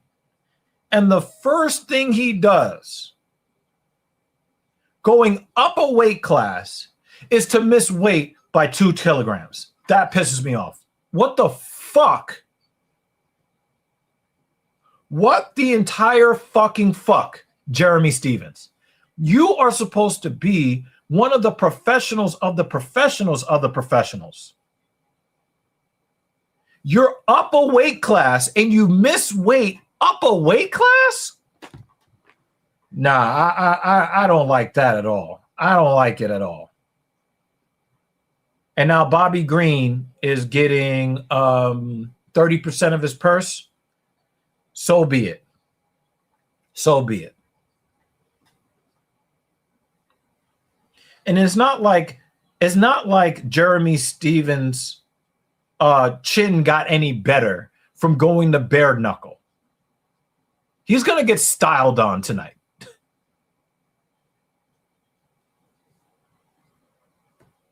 Oh yeah, I didn't like that. The Drakkar fight where he actually injured his neck. Yeah, the Drakkar close.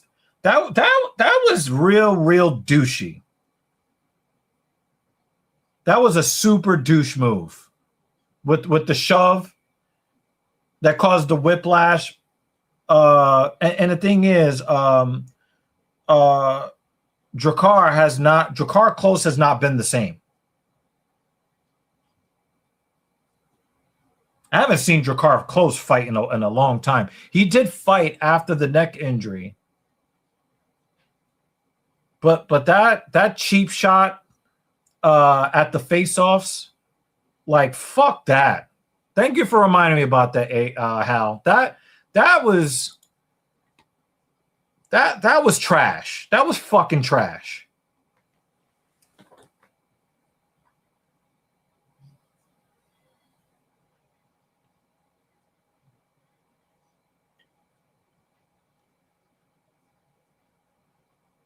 Welcome to the stream, Ismail JS. Thank you for coming by, if only for a few minutes. JL says Stephens was blaming his age for the weight miss. He said, I am old and they expect us old to get the fuck out of the UFC. Get out. If this is all you have to say with all the guys that are older than you, and it's not like Jeremy Stephens is fighting at featherweight. He went up. He went up a weight class. And you motherfucker, get out. The first job you have is to make weight. That is where you get your show money. Oh, they expect us older guys to make weight. What about the fucking 43-year-old champion that we had at 205 that made weight? I'm not trying to hear that shit.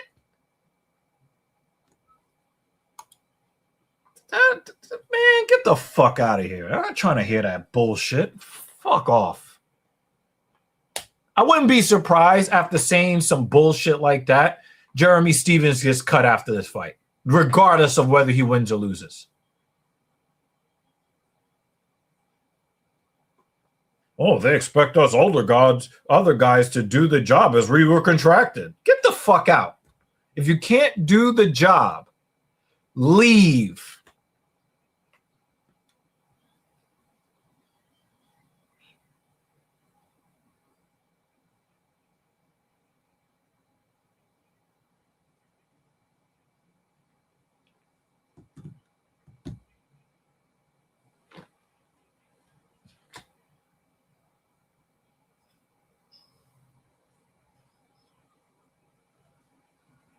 I got to tell you guys, when it comes to Sean Strickland, you can never count this motherfucker out. And he has the most fucking elementary. You know what? This is a good idea. I like this idea. Send him over to Jorge Masvidal's promotion. Send him over there. That is a great, great idea. But get the fuck up out. This is the worldwide leader of mixed martial arts. Again, do they pay the fighters the way they're supposed to pay them? No, they don't. But this is supposed to be the top of the top, the best professionals. If you don't want to be at the top and be among the best, leave. Jeremy Stevens. If you don't want to make weight, go hang out some bare knuckle bullshit. Michael Page. If you don't want to honor the fact that this is prize fighting and it is entertainment, go back to PFL What is all of this weak ass bullshit from these fighters?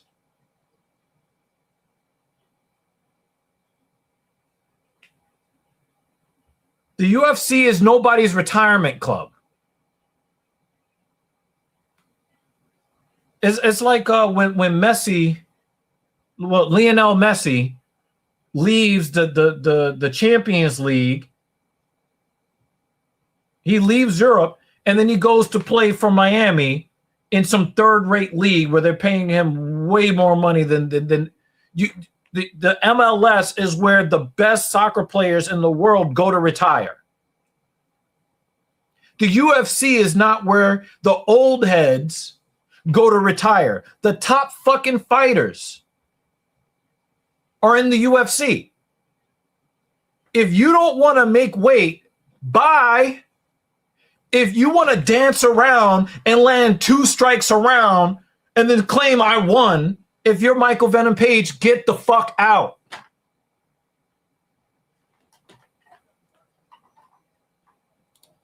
No. Not when you have bullshit people talking about, well, it's not my job to entertain the fans, and they expect me to make weight that I contracted. They don't want me to do lay and pray, and people are booing. Why are they booing? They don't understand.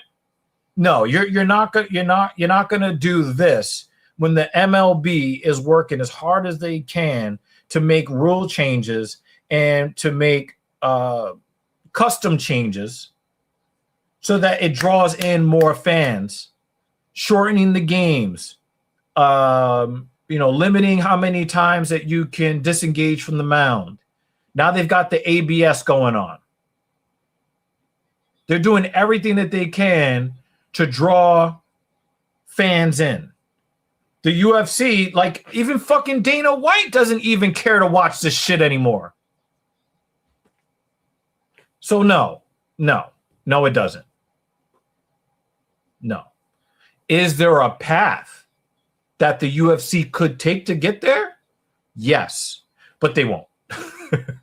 They already got Paramount's money. They already got their $1.1 billion AAV contract for the next 6.5 years. They feel like they did their job already. Why is it that Daniel Cormier continues? I don't even think that Daniel Cormier could make heavyweight. I think that he would be grabbing the towel at heavyweight. That guy just keeps growing in this direction.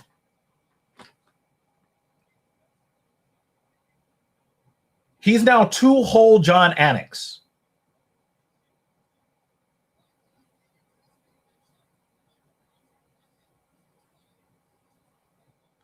Holy crap.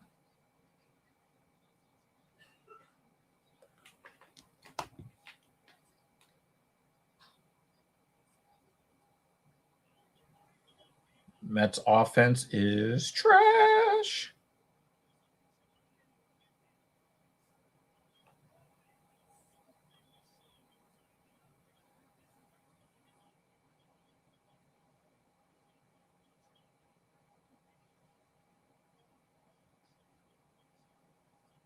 I want to thank everybody that's come by the stream.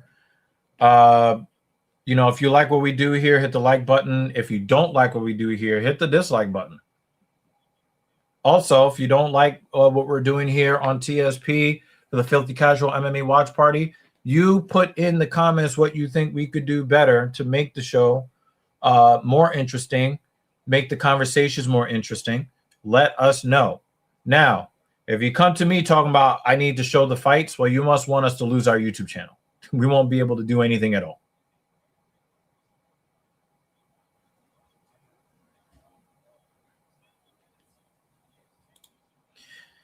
I'm not really sure about this. There might be some truth to this, I think. There might be some truth to this, possibly. But Vince McMahon never lost the passion. Even to this day, Vince McMahon has not lost the passion for WWE. In fact, there are plenty of rumors out there now that he is trying to put together some sort of consortium to then buy out the WWE to take over the reins again. He's like Jason Voorhees. Dana White I think Dana White wants to be the most famous or the most respected or the most loved or the best at doing something. And once he's kind of felt like he's done what he can do, he just gets bored with it. I think that's why he's gone after boxing. I think he's more interested in that. I think that he tried to take a fringe non-sport and slap fighting and tried to turn it into the biggest thing ever to prove that he could do it again. I don't think that he really gives a fuck about the UFC, past the fact that his net worth is now getting close to $400 million. His personal net worth. I think that he will do what is necessary to get more money out of it, but I don't see him having the passion. I think that Don King had the passion for spiritually fucking boxers in the ass. Pause. He had a passion for fucking over boxers. Vince McMahon had a passion for just professional wrestling because it's in his blood. He's second generation. Dana White is just a guy that's just looking wherever the fucking money is and wherever the power is, that's where Dana White wants to go, wherever that is. And I just think that, you know, the UFC was the thing for him to kind of get that. And now it's kind of souring, you know, it's turned into a lay and pray exhibition. It's just not what it used to be.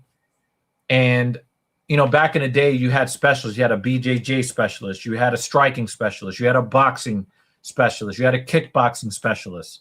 And you got a whole bunch of different ways that fighters could win a fight. And once we had every era of what was the in thing that you could just win a fight with, and then everybody goes back to the gym and then finds way to counter them. What, like, now there's really no specialists anymore. And the things that used to be, oh, Kimura, now there's just a trap to get them to change positions. The Kimura is not getting people to tap like it used to. You're not getting a head and arm choke because people are just turning into it now. The rear naked choke is about as difficult to get wrapped up now as it has ever been. And that goes for guys that can wrap with the choke from the left or the right side. That was like the last hope of seeing these really big submission artists. Now everybody knows how to fight the hands. Oh, then I'm going to hide the hands. Well, people have learned how to go and find the hidden hands. Like, there are no more specialists anymore because everybody has had to train in everything and be able to defend against everything. So what you end up is everybody regresses to the mean. And what does the mean look like? Michael Venom Page hopping back and forth and doing nothing. Guys hugging each other on the ground and hoping that the referee doesn't stand them up. I think that we've regressed to the mean to the point where like everything is just amorphous and we don't have bright colors. Everything is just a shade of brown now. And nobody wants to watch that shit anymore.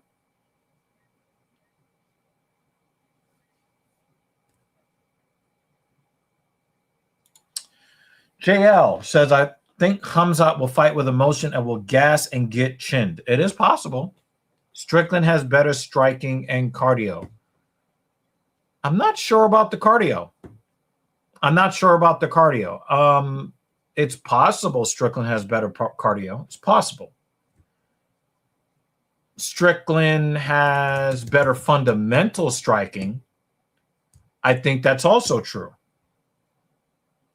But I also think that Robert Whittaker is a better striker than Khamzat too. And Khamzat basically crushed the teeth out of his mouth.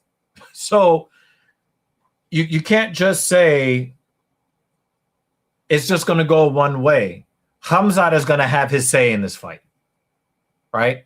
For me, it's very difficult to choose somebody to actually pick a winner.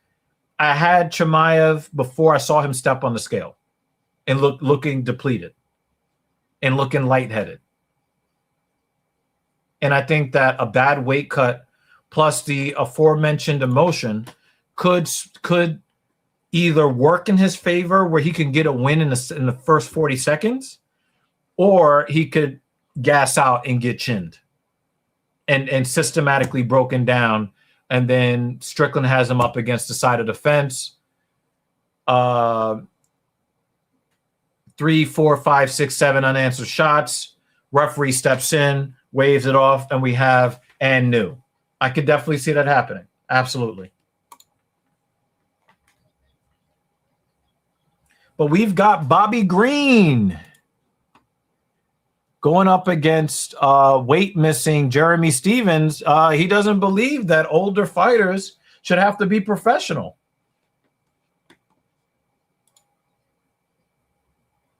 Hurricane swept the Flyers. I mean, the Flyers should just be happy they made the playoffs. That's all. They made the playoffs. The Hurricanes have been a very, very good team for a long time. They've been very, very defensively sound. They've had their core players, and they've added a piece here, a piece there every offseason. Again, I don't think that, for you think that the Philadelphia Flyers were embarrassed. I don't think so. I think the Flyers were just happy to make it to the second round. I think they were just happy to make it to the playoffs. So,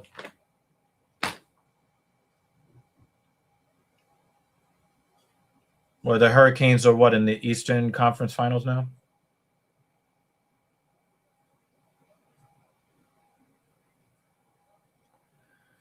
All right, y'all. We've got Bobby Green.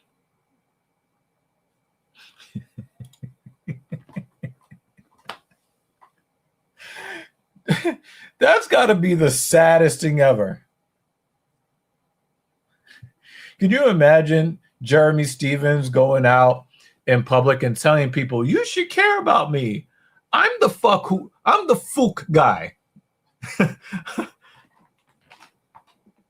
I'm the guy that he said, who the fuck is this guy? Travis, I would have to say that you're very, very spoiled as a Yankees fan. If you look at when Aaron Judge came up, he didn't come up beating the brakes off the baseball.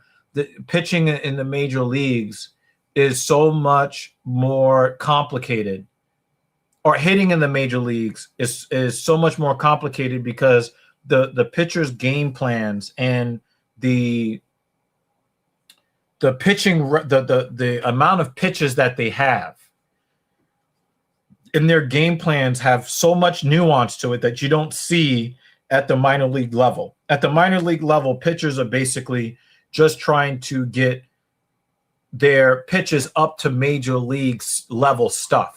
So they're working on something rather than trying to put out game plans to put up zeros. Spencer Jones is going up against pitchers he's never seen before. And they're going to see if he can hit the breaking ball. And he's going to have to make the adjustment. Now, when Spencer Jones gets a fastball, I suspect that he's going to end up in those little league seats in Yankee Stadium right field where a pop-up behind second base is a home run. He's going to hit a couple of those. Then they're going to just start throwing him back foot sliders. The right-handed pitcher is going to throw him back foot sliders low and inside. They're going to be lefties are going to be throwing sweepers that dive off the outside corner. And we are going to I heard that Mizorowski had at least 10 pitches that was 103 miles an hour or faster in a game, which is an MLB record. Right? So be easy on Spencer Jones. What I would rather see as a baseball fan, even though I'm not a Yankees fan, what I want to see as a baseball fan is I want to see the last half of Aaron Judge's prime be integrated with the emergence of Spencer Jones, and then basically have two Aaron Judges, one from each side of the plate, going back to back. That's what I want to see as a baseball fan. That would be super dope. But you can't be judging a guy making his MLB debut. Not every guy making his MLB debut is going to hit a home run on the first pitch that he sees. It's unfair. Let him get to be, take a deep breath, get the jitters away. You're going to see Spencer Jones perform. 100%. You're going to see him perform.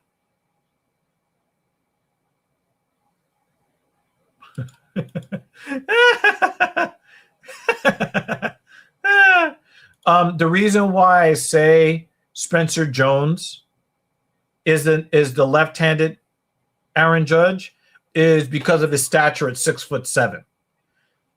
Spencer Jones' strike zone and his swing mechanics is like the left-handed version of Aaron Judge. And if again, you have the little league right field at Yankee Stadium. His warning track power is going to be home runs. So his numbers are going to look good. And he is going to, yes, but again, Aaron Judge looked goofy when he came up too. And look at him now. I just think that you Yankee fans are just really, really spoiled, and you just want every pitcher to be Cam.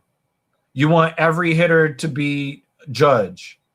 You want Jason Dominguez to be, the outfield version of A-Rod. Like, yo, give these guys time. The hardest market to play in is New York.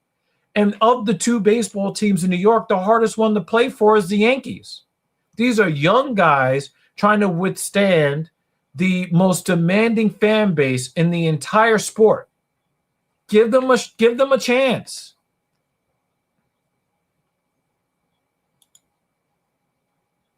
No, I'm not trying to hear none of this garbage. I'm not trying to hear none of this garbage you guys are seeing on the screen. I'm not trying to hear that. He signed the fucking contract. You cannot tell me that Jeremy Stevens was able to make 145, but now 155 is too hard to make. Bull fucking shit. Oh, he's just here to have fun. Get the fuck out. Get out.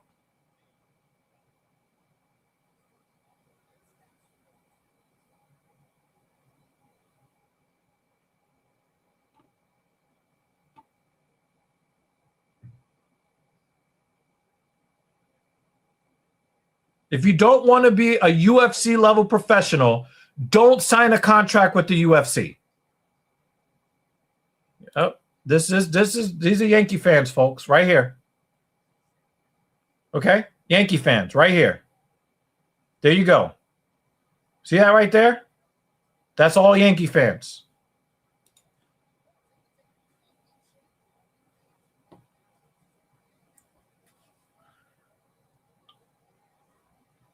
Bobby Green is a 4-1 favorite. Against who? Who? Oh, by the way, he says the old guys, oh, we're being told we have to make weight. Your opponent is the same age as you and he made weight. Fuck off. That shit getting me heated.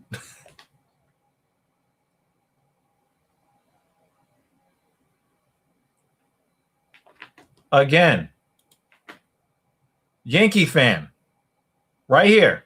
This is the attitude of a New York Yankees fan. There you see it right there.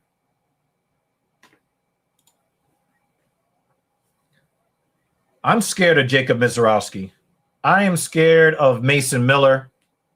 I am scared of Paul Skeens. I mean, this might be the most talented era of pitching in Major League Baseball history. We may have, and I'm just talking about raw stuff. Nolan McLean has one of the probably the nastiest curveballs that we've ever seen. The top pitchers in Major League Baseball today, if you put them all on like an all-time team and then had like a MLB playoffs of different eras, I would say it would be damn near impossible to beat the current top pitching staff than from 10 years ago or 20 years ago or 30 years ago or 40 years ago. These guys are downright scary. I mean, Jacob deGrom still has nasty stuff.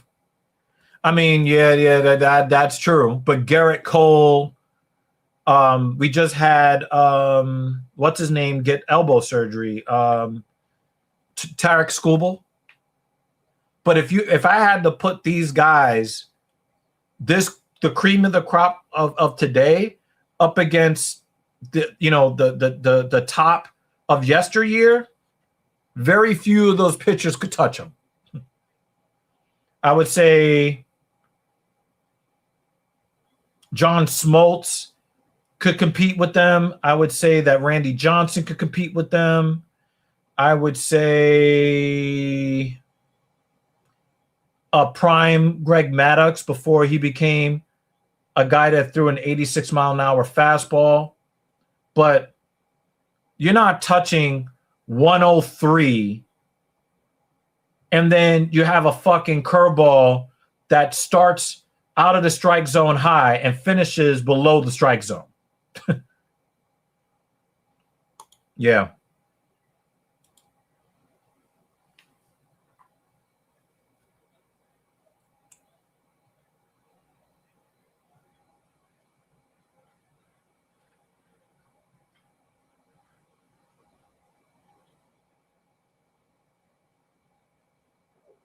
Jeremy Stevens needed to put that extra 2 kilos that he didn't cut.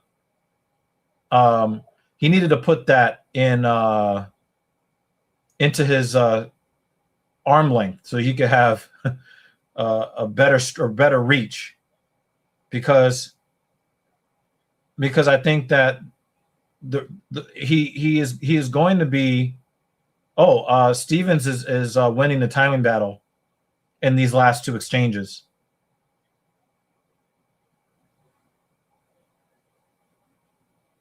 Nice kick to the body for Bobby Green. He is fainting Stevens to death right now.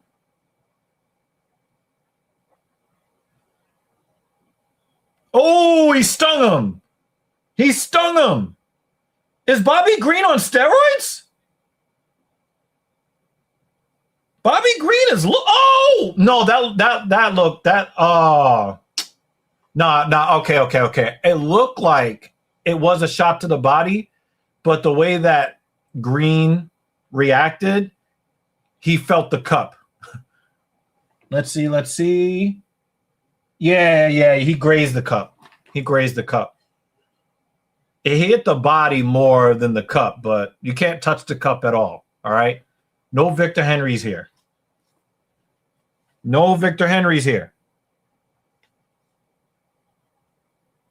Yeah, the inside of his ankle actually hit the cup. He didn't just graze it. That actually looked like, that looked pretty bad from that angle.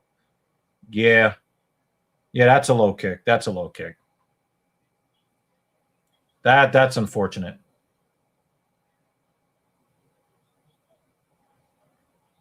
Yeah, he jingled his bells. He victored his Henrys.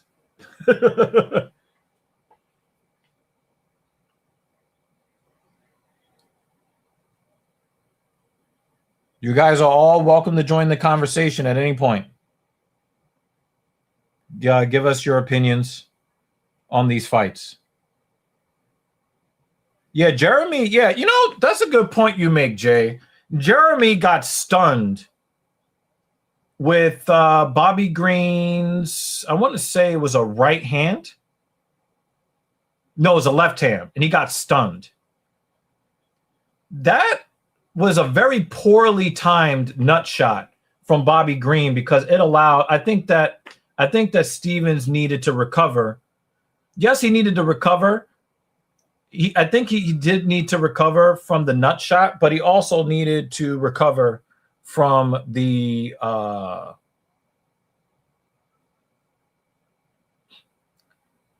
headshot that he took too.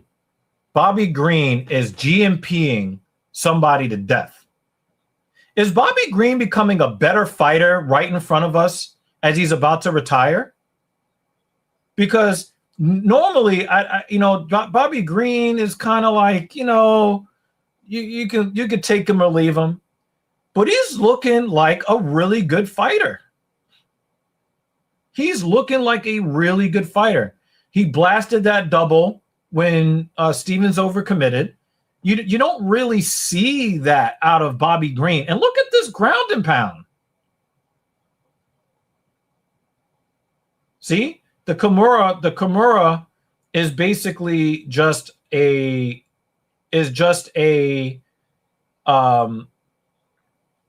way to get you to change positions.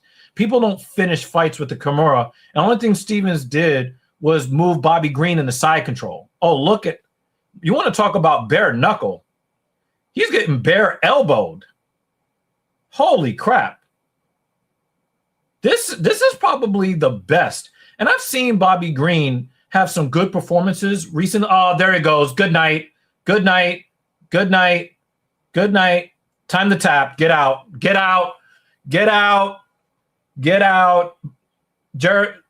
You got dominated by old ass Bobby Green after not making weight. Get out. I want to see Jeremy Stevens on the Tuesday MMA dirt sheets released. Get out. Fuck out of here. Oh, yeah, it was the left hand. Yep. And he hit him. Yep. He stunned him with a left hook. Yep. And then look at that blast. Oh, man. He made Bobby Green look like a contender. He made Bobby Green look like somebody who was supposed to be ranked in the UFC. Get out. Fuck off. Get Jeremy Stevens out of here.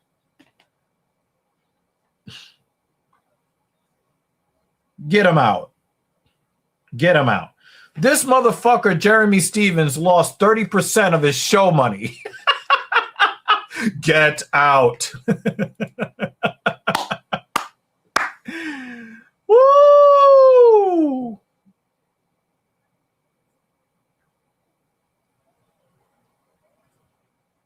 Nah.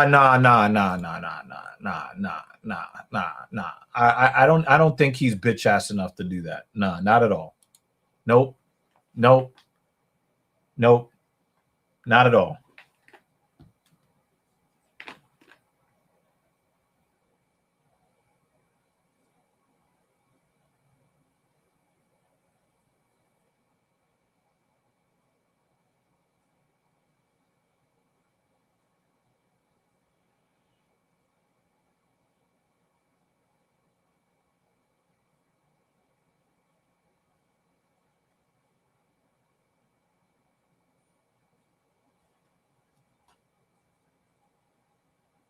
It's been a while since I've wanted somebody cut from the UFC that bad.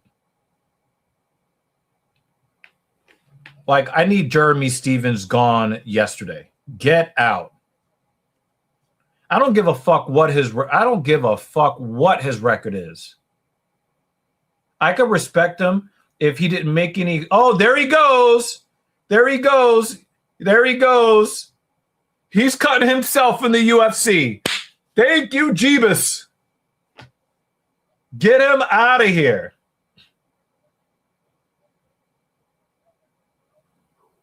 Get out. Get him out. He cut himself from the UFC. Thank you.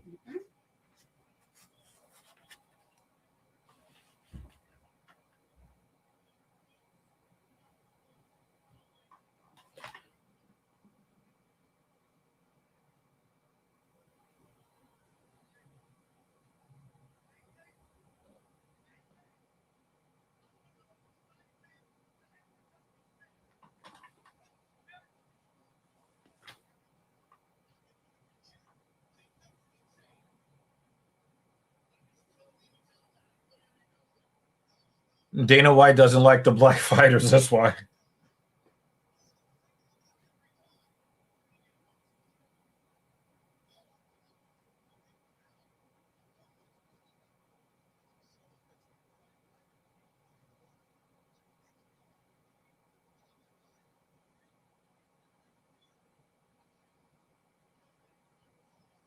I'm very impressed.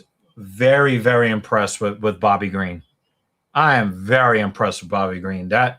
Obviously the opponent is trash, but he looks the part right now at age 39.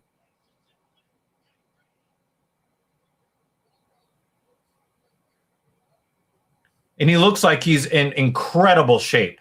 He looks like he's in way better shape than he did in his fights 3 and 5 years ago. Bobby Green looks like it's almost like with Eric Anders. Eric Anders basically didn't start taking his training seriously until later on in his career. It really feels like that with Bobby Green, where he's taking care of his body It looks like you could teach an old dog new tricks. He looks like a better fighter at 39 than he did at 36, at 34. I got a ton of respect. Ton of respect.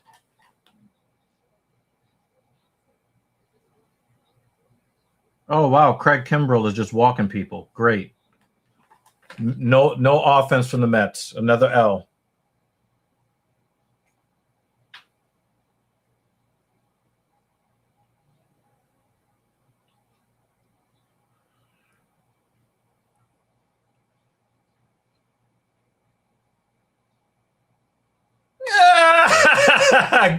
Get him out.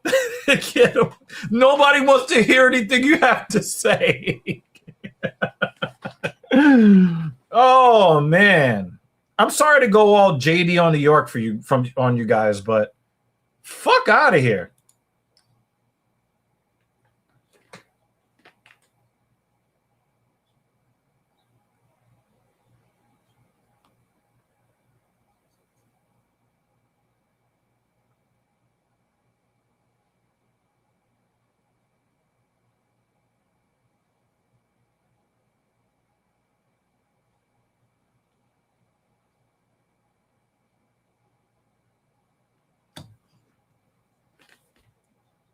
Yeah, everybody wants to know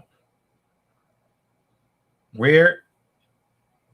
Oh, well, I think he's around, but where is David Banner?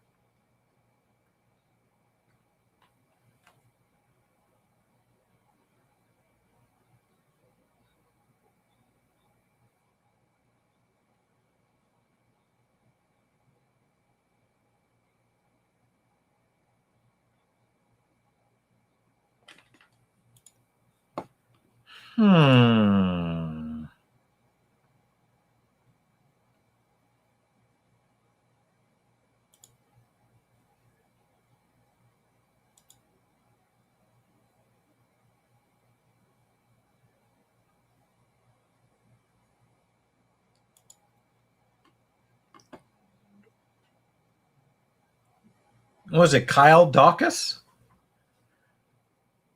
Is going to humiliate Bo. No,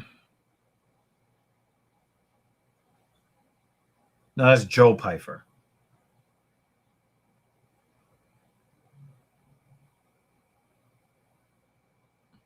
Which Bo are you talking about? You're escaping me.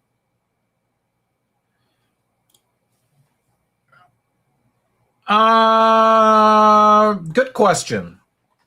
Good question. I think that Brady is not just a wrestler, but one of the things that I've noticed, Bo Nichols. I think that's a competitive fight. I don't know if I agree with you on that, Hal. I think that's a competitive fight. I'm not really sure how that fight will go. I think that Brady is going to try to go toe-to-toe with Joaquin Buckley. And then when he feels the power, he's going to be like, fuck this. We're taking this to the ground. But here's the thing. Brady is not as good of a wrestler as Kamaru Usman. So I doubt that he's going to be able to get Buckley to the ground. And if he does get Buckley to the ground, I'm not sure that he can keep Buckley on the ground. So I got Joaquin Buckley beating Sean Brady. I know Sean Brady looked fucking unstoppable, was undefeated, but then he got beat up by Bilal Muhammad, and it's just basically been downhill from here. That's just what it is. But I think that he's probably going to take 2 or 3 strikes from Buckley and then realize that this fight needs to go to the ground. But Kyle Dawkins versus Bo Nickel, I think that's a competitive fight.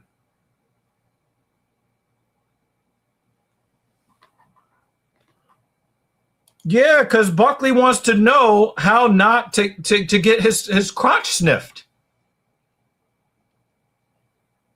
And give credit to Joaquin Buckley. His wrestling defense was trash. in his fight against Usman. But did you see the fire that he came out with when he got off the stool for the 5th round? Yo, Buckley is ready to fuck somebody up at all times. Joaquin Buckley strikes me as the type of fighter that could get submitted with a rear naked choke, go out to sleep. They wake him up after he goes to sleep, and he's ready to fight again. Well, Bo Nickel has the hype advantage. Remember the Dawkins brothers at one point, they had a lot of hype until they, started losing fights. But I don't think that Kyle Dawkins is anybody's bitch. We're going to find out what Bo Nickel is made of. But I don't think that Kyle Dawkins is going to fold. I still expect Bo Nickel to win. Everybody has more heart than Leon.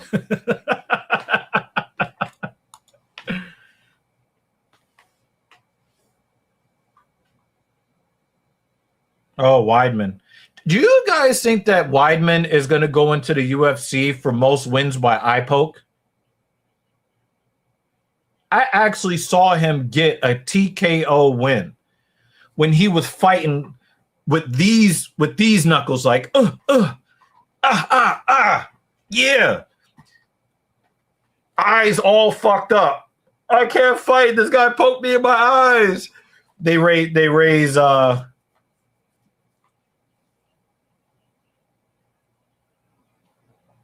Didn't Weidman get the first broken leg win?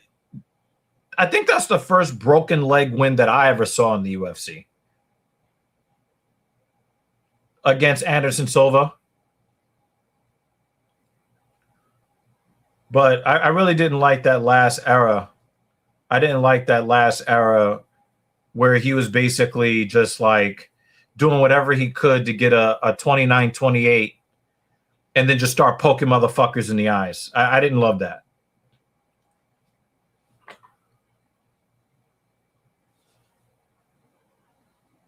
Yeah, they kissing on the stage. What's going on with that?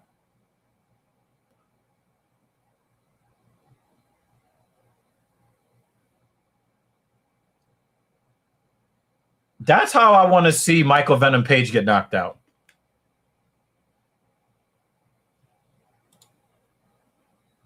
But it wasn't satisfying to see all the eye poking he was doing. That was not satisfying.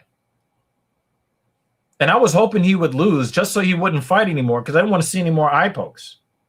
And also, he's not really an entertaining fighter anymore. Well past his prime. We saw Arlovsky fight way too much just trying to get a check and trying to manipulate the unified rules of MMA in order to just pick up a check. We don't need any of these guys anymore in the UFC.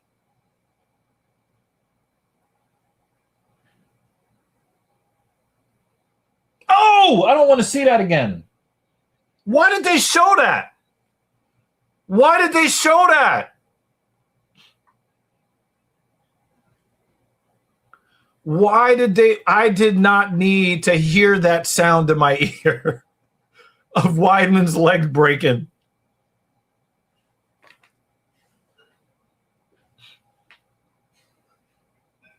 I'm glad that he recovered enough to be able to to live like a full life after breaking his leg like that. But I don't just no more lame prey, no more eye poke victories. Just go away.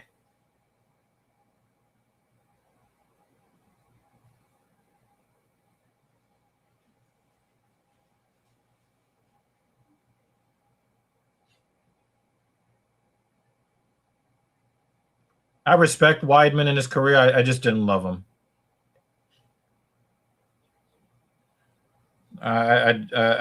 It wasn't my cup of tea. But congrats to him for making it to the Hall of Fame. Congrats to him.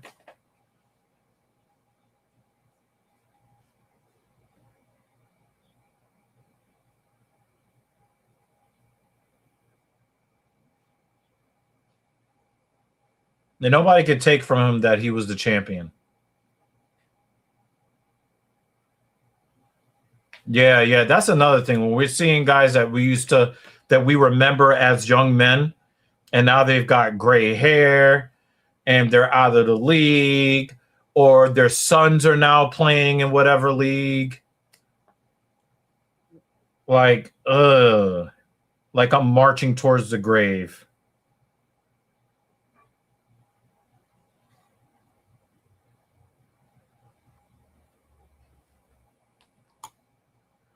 So that's not fun.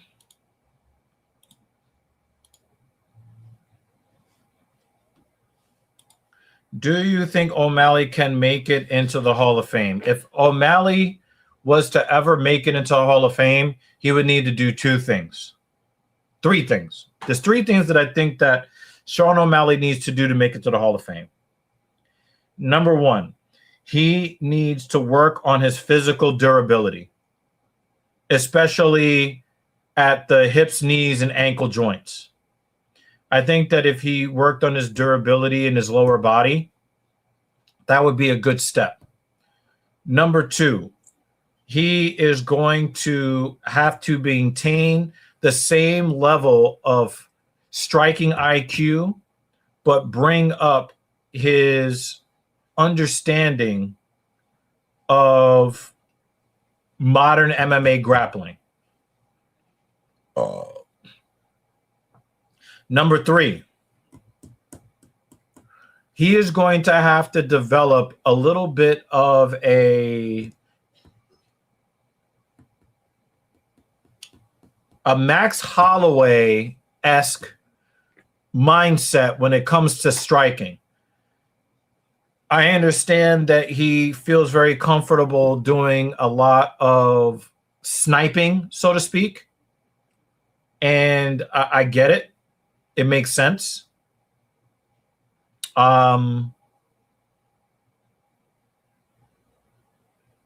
He needs to be able to establish more of a volume attack that comes from as many directions as possible instead of just going for the highlight reel knockout that he tends to kind of hold out for. He wants that highlight reel by any means necessary, except mixing it up enough where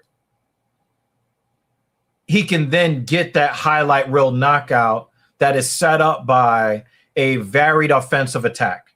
If he is able to develop that type of volume boxing plus the accuracy and the IQ that he already has, and he lets those hands go and he lets those legs go to the point where somebody can't just high guard him to death or crotch sniff him to death, I think that O'Malley has a chance to kind of like have a second wind and be a two-time UFC champion, because I think that he has the accuracy, and his accuracy is where his power comes from. If he's able to be as accurate as Max Holloway with the power profile that he has already shown, with at least some defensive grappling, especially up against the side of the cage, and improving his footwork so that his hips are never square to a wrestling heavy attack, O'Malley can win fights. But I don't think that, number one, he did not beat Petr Yan. He did not beat Petr Yan. He basically just got a draw with Petr Yan. I had him losing 2 rounds and winning 10-8 in that fight against Petr Yan that they gave him the 29-28 for. But I don't think that he has the grappling ability, and I don't think that he fights with enough striking volume to really get to that next level. I think that he's always going to have exciting fights, but for him to get to that next level, Hall of Fame status, he's going to need to win the belt again. And he's going to need to take out the Marabs of the world. And if he's not able to do that, I just don't see it. I don't really think that O'Malley's chin is that good. I just think that he has good striking IQ and he doesn't really get hip flush. How are you able to talk for this long? Pre-workout. Because I am not a yapper in real life, I tend to avoid people in real life. A lot of people that you see that have channels online, that do streams online, most of us are introverts. Most of us.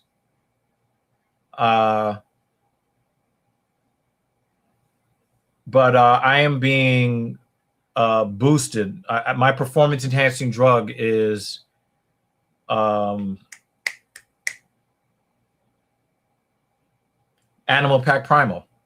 That is what is carrying me through. Yeah, Jan was the champ. Remember that it was Aljamain Sterling who delivered the Oscar Award winning performance of a lifetime that got the belt off of Piotr Jan. So there's that. Is this true? I thought that what's her name just lost the belt. Grasso just lost the belt. Grasso lost the belt. She lost did she lose again? No, she got a nice victory to get back to number one contender.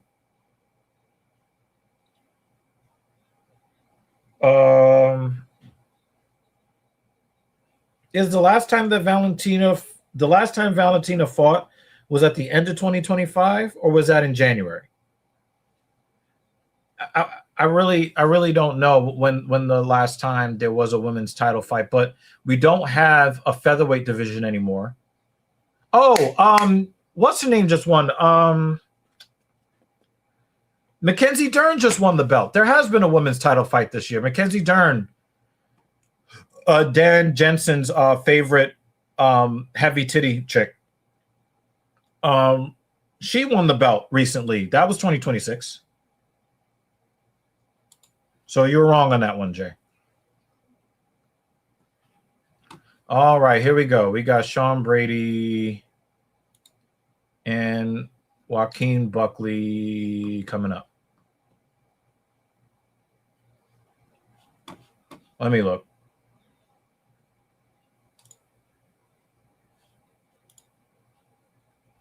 Let's settle this real quick.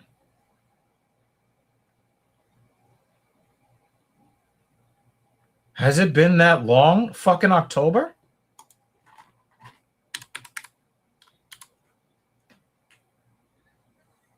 Holy crap. Yeah, Brady's skin is killed. Are you fucking serious? That was October 20. Oh my God. That felt like that just happened.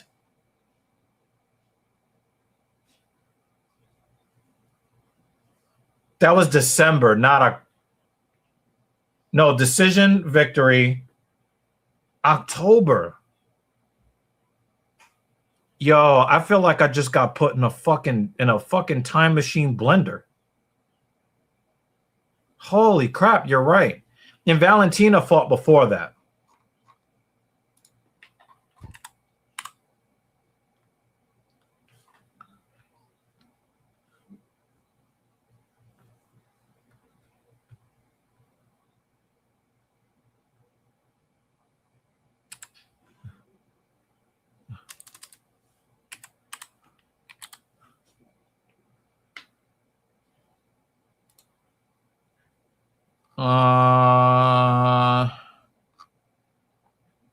November 20. Yeah, so she fought before then. Yeah, you're right. Wow.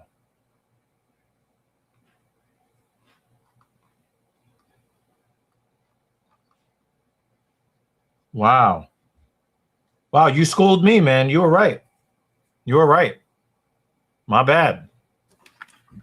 What is going on with my goddamn keyboard?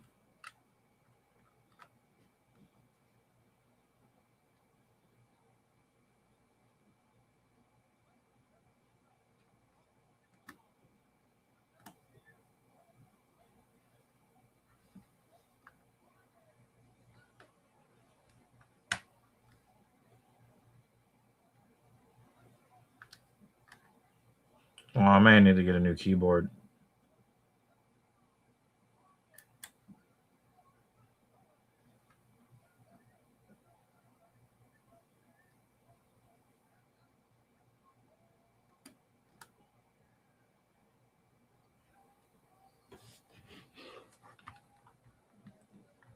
Yeah, Sean Brady does have a really good physique. He's got crazy tattoos too.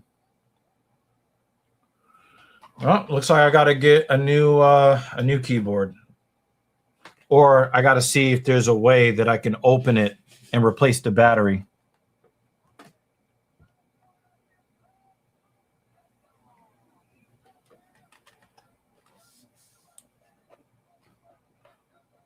Actually, it kind of feels like the battery might be giving up, because it's, yeah, I think I need it. There's always something. I think the battery needs to be replaced. I'll see if I can get a replacement battery, because the battery has started to bulge. Pause.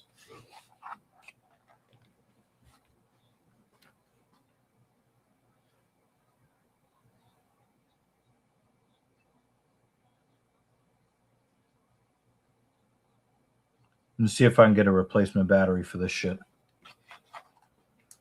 Leon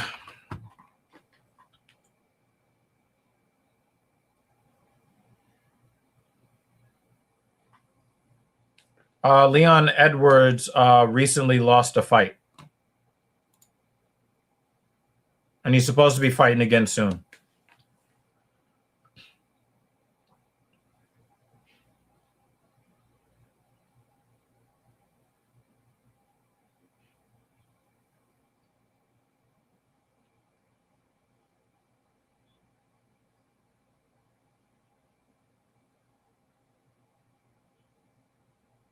Oh, left hand from Sean Brady. Oh, yeah, Buckley, let's go. Oh, look at him. No, get off me. Get off me. You're going to have to stand and fight. You're going to have to stand and fight me.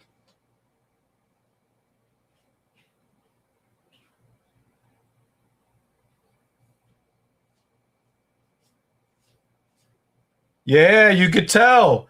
You could tell Buckley has been wrestling with Kamaru Usman.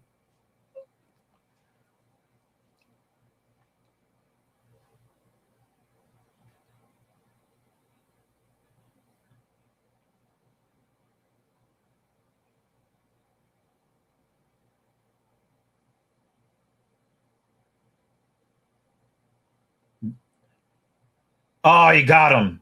He got him to the ground by rushing him as a counter to Buckley's leg kick. All right, and let's see what he can do to get back up, because this is really what we're going to tell. We're going to see what Buckley has going on as far as his. Wait, where you go? Wait. Oh, downstairs? You have to bring them downstairs. Give them my best.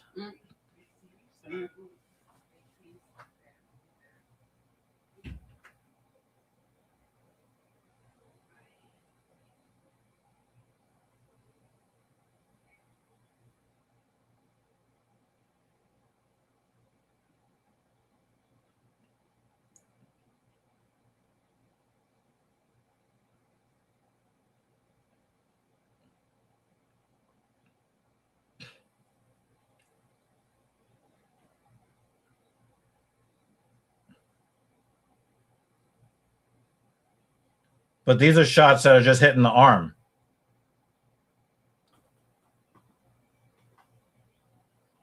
No, he's not. He's defending. Rogan, shut up. Oh, now this is a bad position. This is a bad position. Now he's getting hit. Oh, Sean Brady. I'm shocked. But it was just a timing mistake. Let him get tired. There you go, Buckley. Let him get tired. Let him get tired. Get back to your feet. Come on.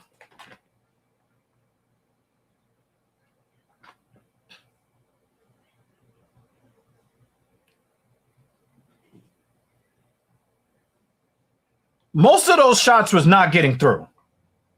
All right, he is going for a Kimura here.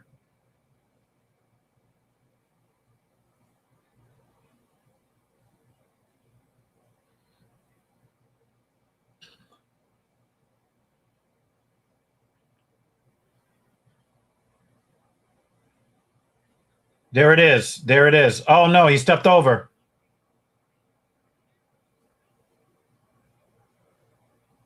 Oh, north-south. All right, he got out of it. 30 seconds. You just got to make it 30 seconds. Come on, Buck.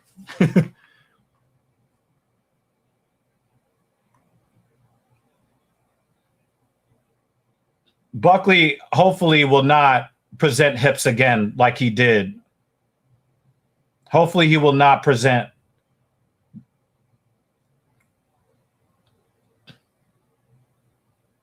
Yeah.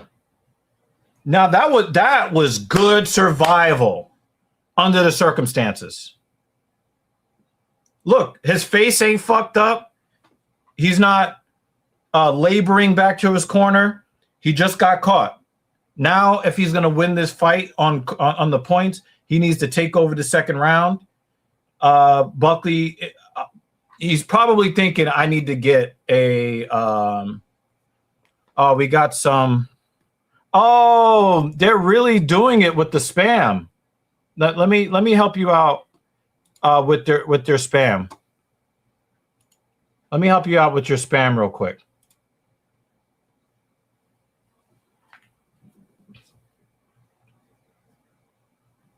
I love it when people come here with spam because the only thing I have to do is just keep banning and banning terms.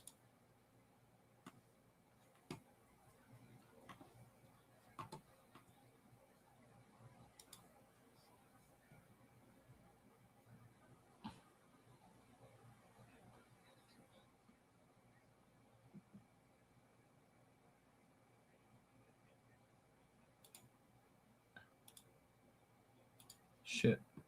Yeah, I'll get rid of the all of the ways that they could possibly. Oh, no, you can't let him take you to the ground. Oh, he grabbed the fence. Come on, Buckley. No, you can't do that. Oh no, he made a mistake. I think he lost the fight, y'all. I think he lost the fight.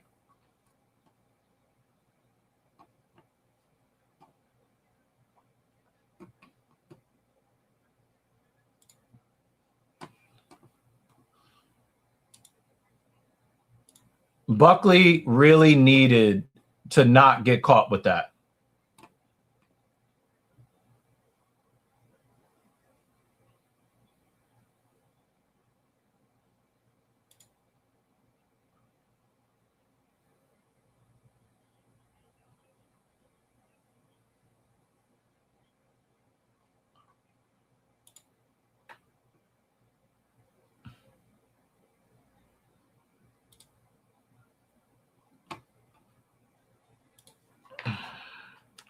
I want to thank all the spammers for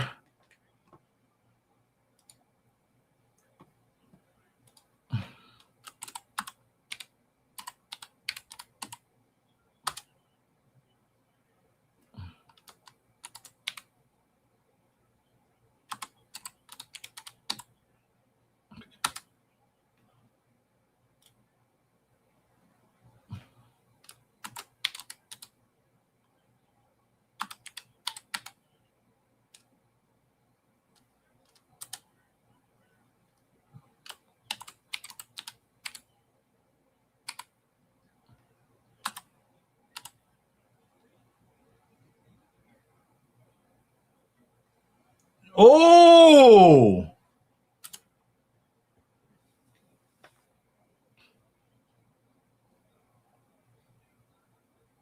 Yeah. But it seems very clear to me that Brady does not want to square up with Buckley.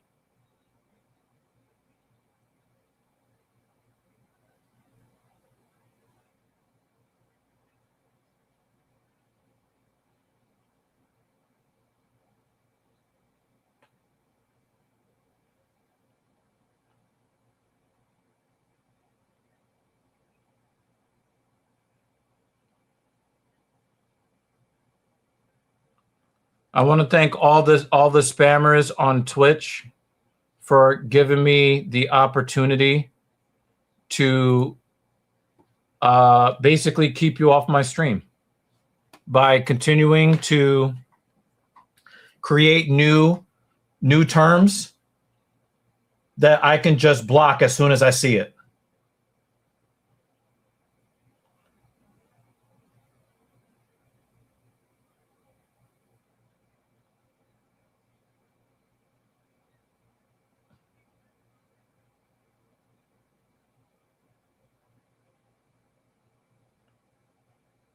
Yeah, make them tired, Buckley.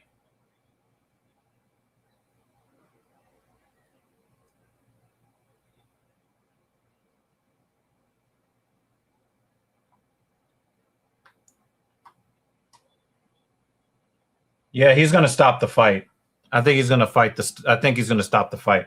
But the thing is, in the position that Sean Brady is in his career right now, Sean Brady is kind of like at a crossroads. If he wants a chance to get close to the middleweight title, he can't lose this fight. So I understand what you guys are saying, that it's not an entertaining fight, but Brady really needs to win this fight. He can't lose this fight. I mean, but the thing is, this is Sean Brady's career here, right? Sean Brady, if he ever wanted to get close to the belt, he has to win this fight.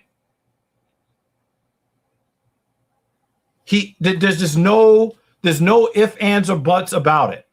If he wants to get anywhere near close, he has to win this fight, and he has to win by any means necessary. He knows that he can't strike with Buckley, so he's got to take him to the ground. That's it. Welterweight Timu Chiesa. Ouch. At least Chiesa will get a submission.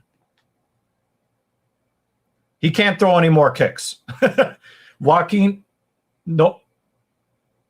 Yeah.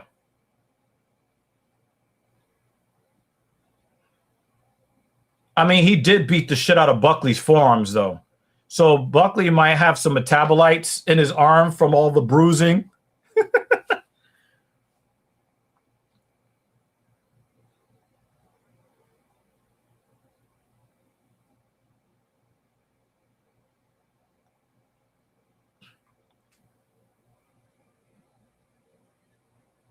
Look, he's getting low, and he doesn't want to present his hips.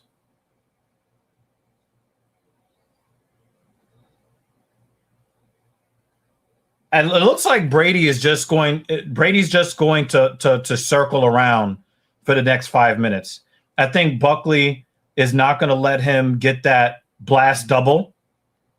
I think that, he got the single. Nope, and he's not going to let him get it. I don't think that Buckley is going to let it happen. Oh, he did. Sean Brady don't want to fight. Sean Brady don't want to fight. This is his only path to victory, and he took it. I can't even be mad at him. He can't fight with Buckley.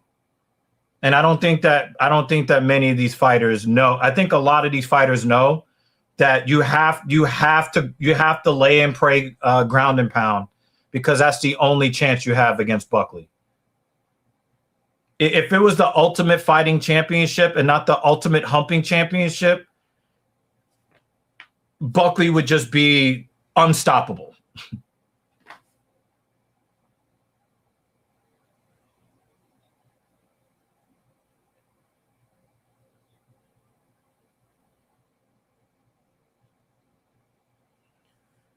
I don't think, I think that Brady has looked better in his loss to Bilal Muhammad than he looks in these bitch ass wins where he just tries to hump somebody to death.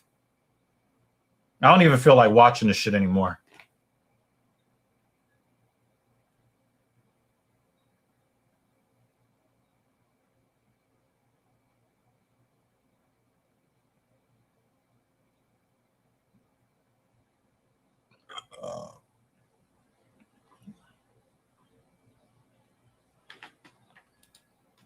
Can you imagine how much it fucking cost?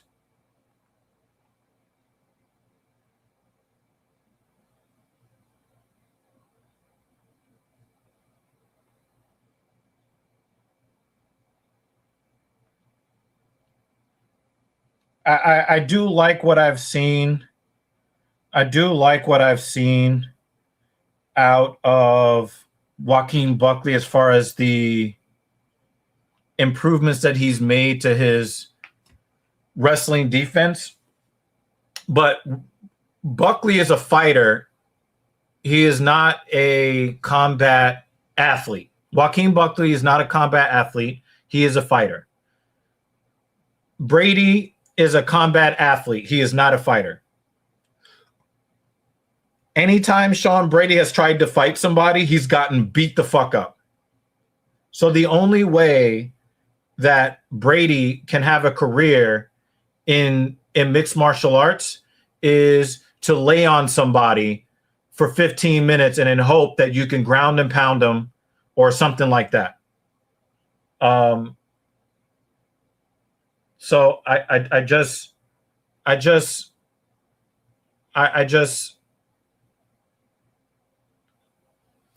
Sean Brady. I know, Joe Rogan is trying to make people like this fight, but sorry, Joe Rogan, people don't like this fight because it's not a fight. Brady has tried to use wrestling domination to avoid fighting a fighter.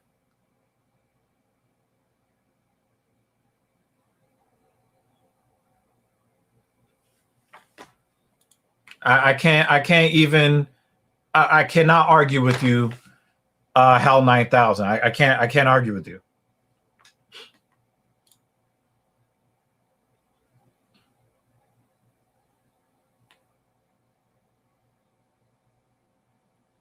Oh, and you already know Sean Brady's gonna run around the cage, fucking flexing and like, yeah, I'm the best fighter ever. Nobody wants to watch you fight because you don't even want to fight. I was so excited for this matchup. This is one of the fights, one of the matchups that I was just like, I can't wait. I can't wait to see. I can't, and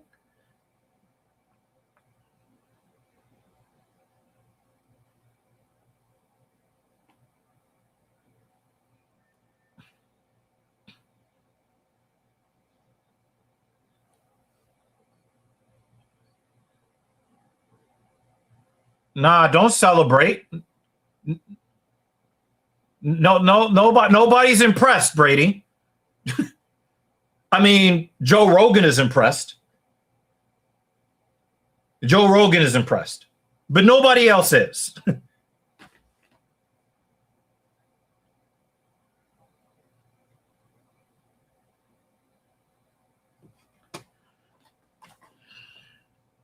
I stopped watching for most of the third round.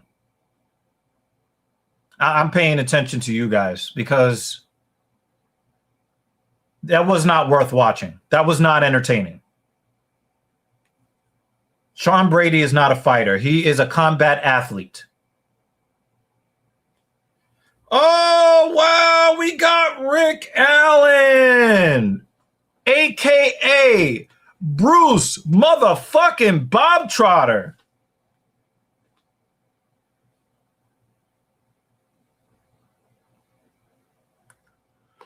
You take the good with the bad. Oh, first of all, you did not come through the stream with the proper introduction. So we're going to need you to give us the proper introduction about how you feel about these fight cards before you start asking all these other questions. I mean, if Khamzat would have done this, I think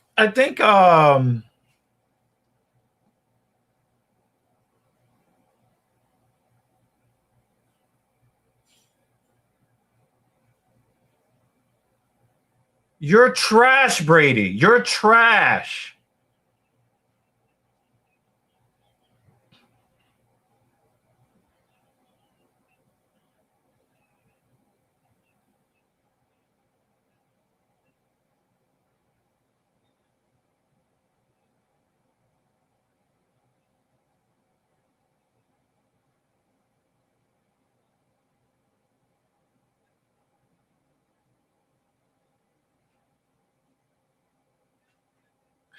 He's fucking, oh my God, he is bragging about holding somebody on the ground for 15 minutes. Shut the fuck up.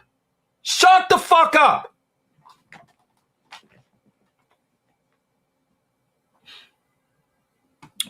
No, Rick, you're 100% wrong. I know you're trolling. I remember your trolling style. But you're 100% wrong. You couldn't be more wrong.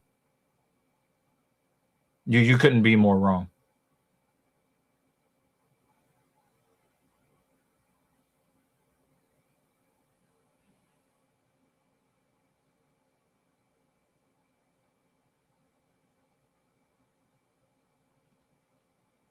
You have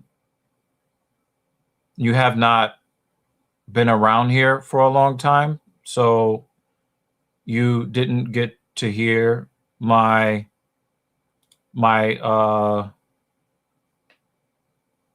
commentary on Zoran Mamdani, and you could not be more incorrect. And the answer is also no. It's just a different bad.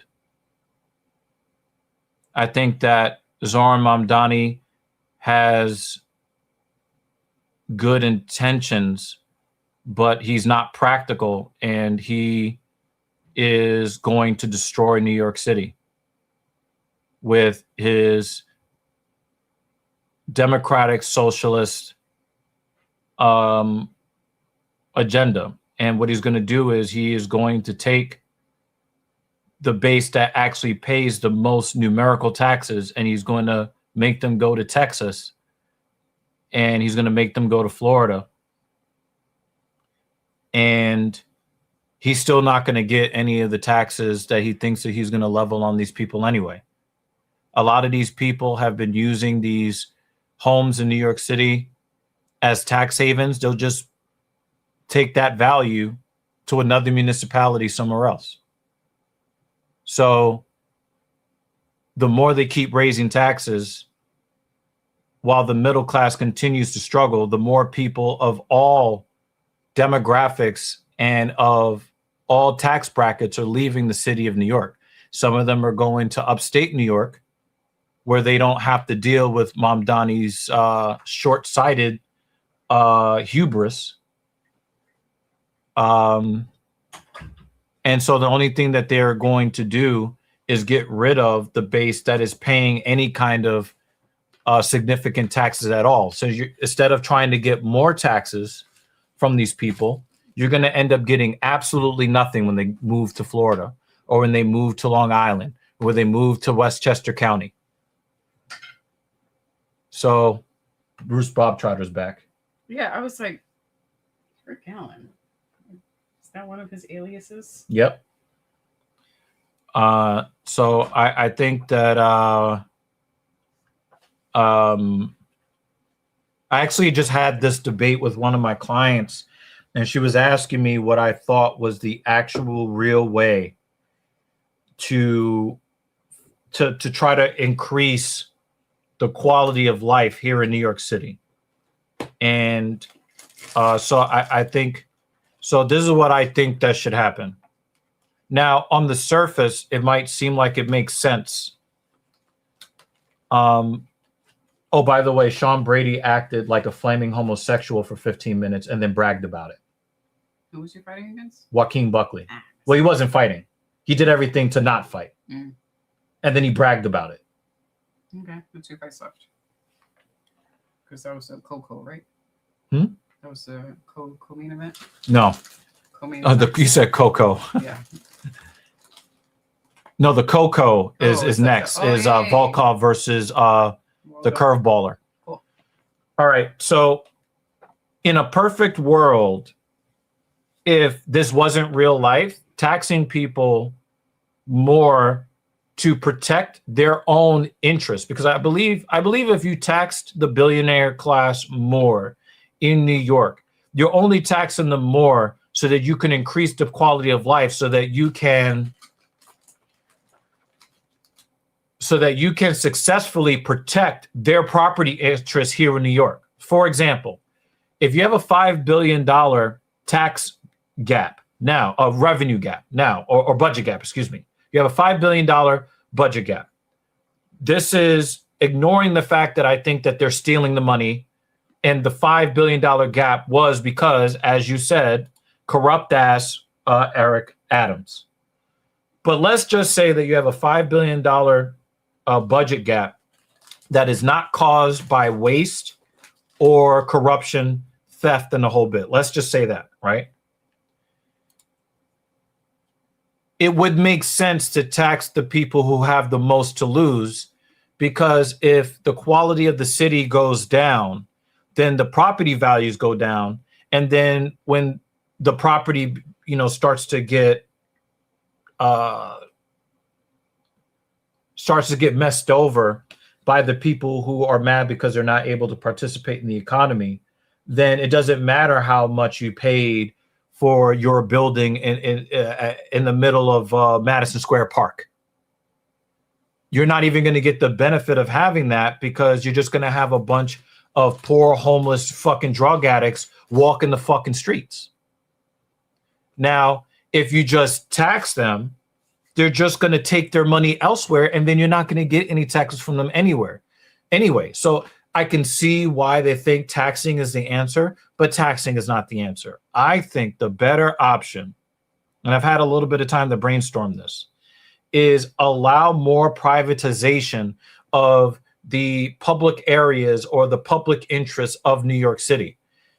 He is going at Ken Griffin as if he's going to take money from him, but it's really bad PR. You're like, I'm going to take the money from you and give it to other people. That's not how America works. And it doesn't matter if you think that is the way that America is supposed to work. It doesn't work that way, and it will never work that way. So let's deal with reality and say, you know what, Ken Griffin?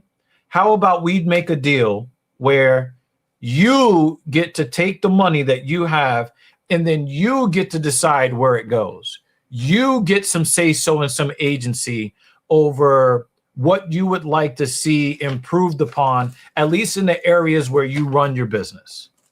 I think that's the only way that it's going to work, the only way it can work. But if you are showing up to people's houses and you're basically, for all intents and purposes, you are doxing him and encouraging people to attack him,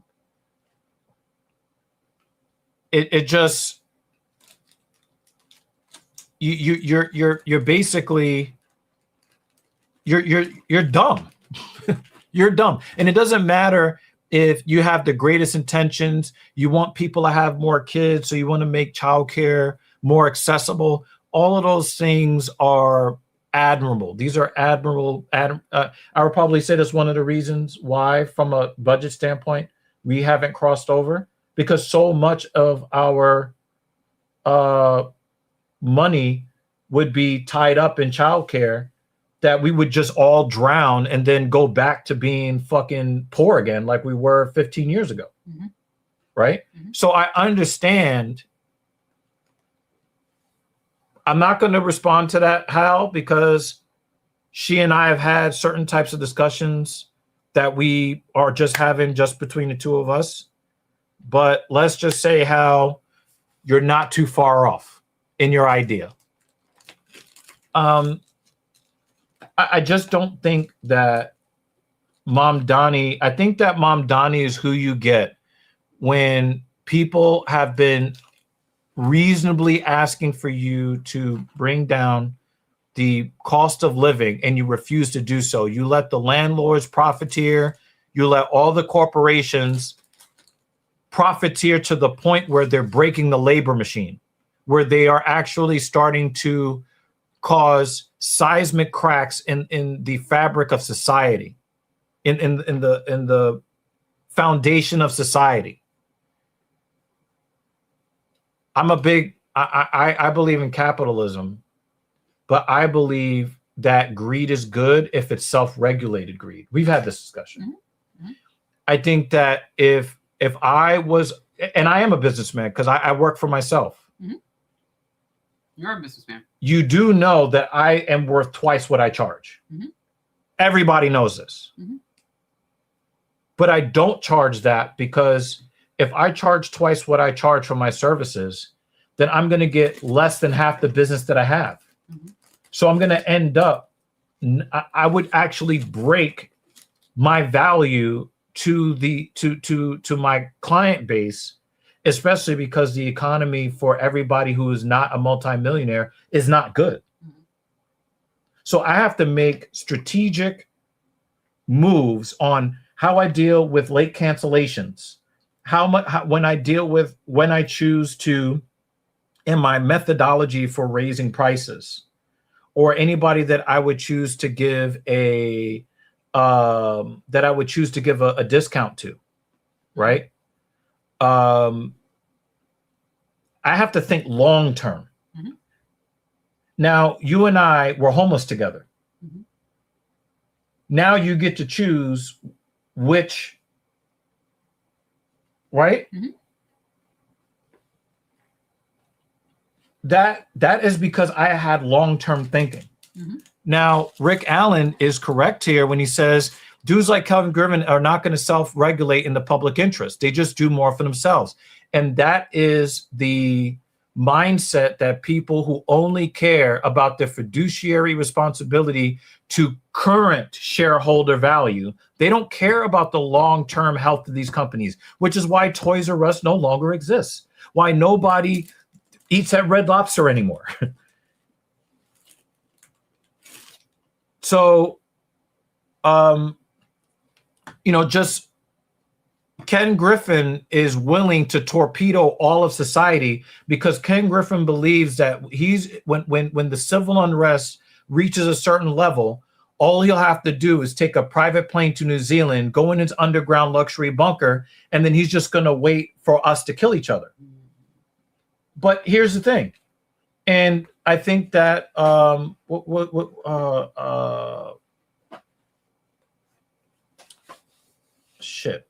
forget Galloway. Scott Galloway has it right when he says these billionaires got all of these bunkers and they think that they're just going to be the rich that inherit the earth.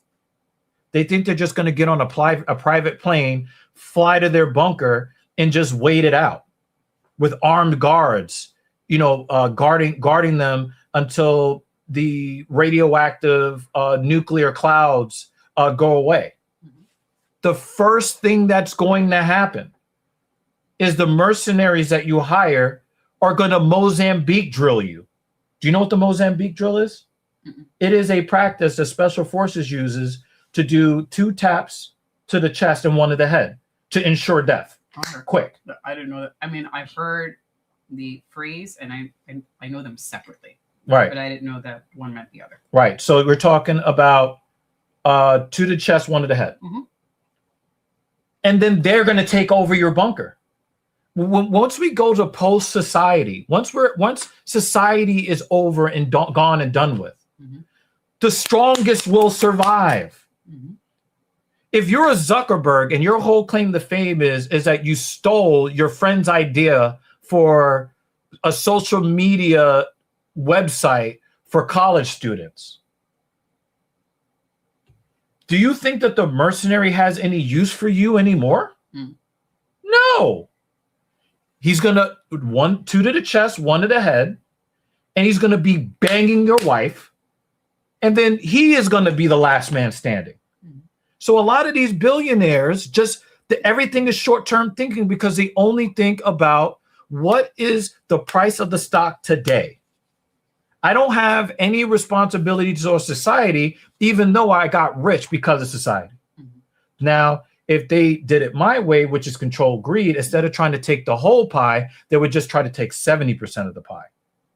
At this point, Ken Griffin, even if he did get taxed on his second house, it would not touch his standard of living, not even a little bit. Mm-hmm. But his pride is involved. And he would rather contribute to the complete downfall of society and then have all of his riches not matter anymore, because if you're one of the last men on earth, it doesn't matter if you're a billionaire because there's nobody around to recognize how great you are because you're a billionaire. Mm-hmm. That's like me being the best basketball player in our house. Who gives a fuck? Mm. Right? So to me, I think that, dudes like Ken Griffin don't think about public interest, and we can't expect that. But we need to have them do something that makes it feel like they are enriching themselves and it is their idea that happens to be for the public interest. Mm. But you're not going to be like, we're going to redistribute your wealth. No, that's not how it works. That's not how modern society works.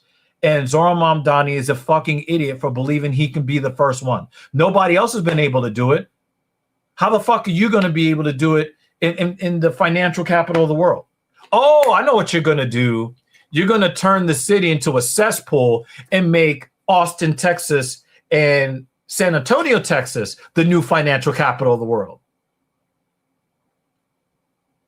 And then who's going to pay for the universal child care? Mm. Nobody, because your tax base has left the state. I don't know. I've never been there. I don't care. WCA looks a little bit less in shape for this fight than in his last fight. Mm-hmm. That's a little weird. I'm a little. I don't feel so good about this. I only put it here because StreamYard doesn't pick up when people say hi. Oh, my bad. Sorry, guys. Yeah. I know that you guys. I know you guys are like, just. But our system is not completely integrated, and so I guess what you can do is you can when somebody comes in, you can try to greet them so that they know that somebody's. Mm-hmm. Maybe we're just gonna have to do that from now on. Use a device for the vertical, just so that they know that we are recognizing them. Because you lose viewers when they see us responding to everybody else's comments, but then we don't respond to their comments. They're going to leave. Yeah. One new update that I do like is you see. Yeah. You could tell what you clicked on. Yeah, I saw that. I'm glad they do that. Yeah, we were homeless together, and those were really bad times. What year was that? That was 2007. Oh, 2007. Our first year? No, it was about a year and a half in. Because you moved in with me August of 2006, and we were evicted like October of 2007, and then we got our apartment like maybe 2 months after. We were kind of stuck. Wow. Living near New Lots. Remember that? No, I remember all of that. I'm just meaning timing wise. Yeah. Yeah. Those are some rough times. Mm-hmm. We actually were sleeping in a partitioned living room in the cold. The landlady was trying to get as much money as she could, and she was like ridiculously overweight, so we could actually see our breath indoors. And she was saying that, oh yeah, there's plenty of heat, and you can actually see your breath indoors. But she was morbidly obese, so for her, it's always warm. So when you walked into the apartment, it was, I think, a 2-bedroom apartment. There were already people living there. Yeah, they had one person in one room, another person in another room, and then they partitioned the living room. Yes. And then we had to share the living room with some other people we didn't know. Which was partitioned with basically like a tarp. Yeah, it was a tarp. Yeah. And that was our room. So anytime the person got out of their bedroom or walked in through the front door, the tarp would move. And it was just a mattress on the floor. We had our tiny TV. Yep. And all of our belongings were in a section of the living room. We learned how to copulate without breathing. Because we couldn't make a sound. it was so cold. I was brushing my teeth at work. Yeah, it was crazy. Because it wasn't legal. No, it wasn't. The water was so cold. We were taking a shower at my mother's house. Yep. Taking a shower at the gym. I was going to work without brushing my teeth, and I was brushing my teeth at work. Yep. After I clocked in, or like right before I clocked in. Yep. It was impossible because there was no hot water either. No, there was no hot water. We were there a month and a half. Yep. We got somewhere between 6 and 8 weeks. And then very quickly. And then when we got to a place where the heat was plentiful, these West Indian people bought the building and then turned all the heat off and was just like, look at me, I'm sweating while we're seeing our breath indoors. We ended up leaving that place too. Well, actually, when we got that place, the West Indian people did not own it yet. They purchased it after we had. And then it turns out, just so you guys know all the shit we went through. Yeah. So after getting out of the living room, and then we find a 2-bedroom apartment. Yeah. And we felt like we hit the jackpot. Yes. And we had heat. We had to open the window in the wintertime. We got a 2-bedroom apartment and a kitchen, and we felt like we were just in luxury. Mm-hmm. And it turned out that the whole building had over 100 violations. Yes. And that we were dealing with rodents, 6-legged creatures. And the apartment that we were rented, that we got a lease for, legally they were not allowed to rent out that apartment, the original owners, and we were forced to move to another apartment upstairs. Yeah. Because when the new people came and purchased the building, they were like, they were never supposed to have tenants in this apartment. Yep. Because it was not legally allowed. And we had taken in my ex-fiance, and we had taken her in because the guy that she was with was abusing her. So we took her in when we had the 2-bedroom, and then when we was forced to go to the 1-bedroom, she basically had to sleep in the living room with her newborn. So it was 4 of us. Yeah. 3 adults and a baby in a 1-bedroom apartment. And we survived all that shit. Yeah. That's why we're so happy to be here. Yeah. Like when you're like, oh, why do you have a BMW? Do you know the fucking shit that we had to fight through just to get here? Yeah. No. It fills me with pride when she takes a convertible to work and she's showing her coworkers. She's like, yeah. Yeah, she called me a spoiled brat. Yeah. You brat. In a very lovable way. Yeah. But the thing is, like, we deserve, for a lot of the shit we survived, we deserve that and way more, which we continue to work hard for. Very thankful. That's where we are. WCA is getting that overhand right through. Now, another thing that I think is very interesting, WCA is actually taller than I thought he was. When you see him stand next to Volkov is one of the tallest, taller, fighters just overall, right? Yeah. Oh, nice elbow! Your hand, I can't see. Sorry. Down in front. Down in front. There you go. Thank you. WCA looks a lot heavier than usual, though. All right, so this is a very good question. She doesn't know. Well, she kind of knows, but she forgot.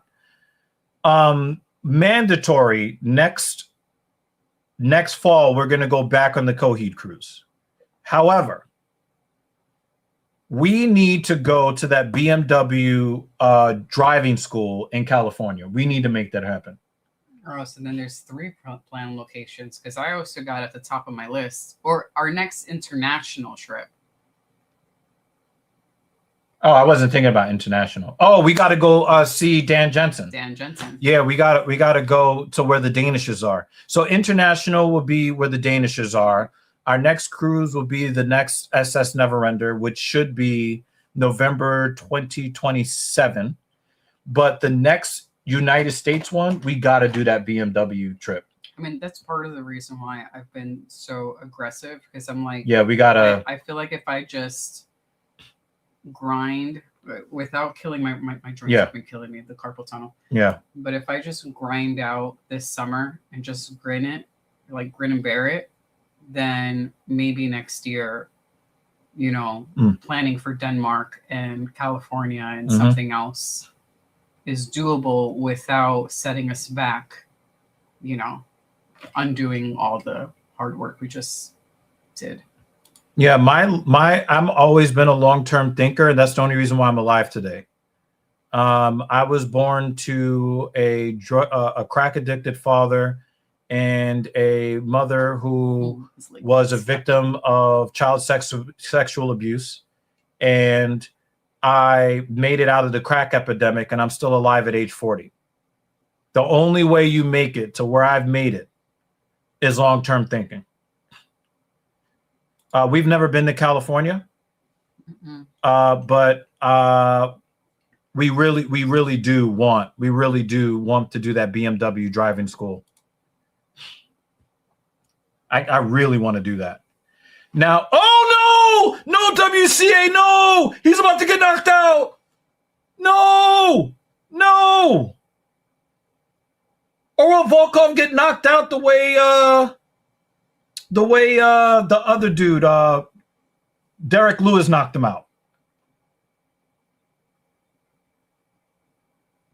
Oh, he is killing him with that jab.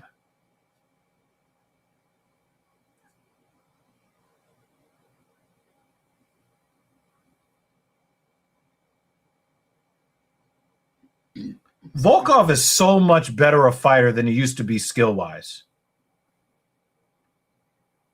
Oh, inside leg kick. That was a fucking soccer kick to the leg. He needs more of those, because if you look at the outside of Volk's left leg, yeah, it's already minced meat. Yeah, and he's not putting enough of those in the bank. But those kicks to the body from Volkov, he's got good body kicks. Oh, there goes the high kick.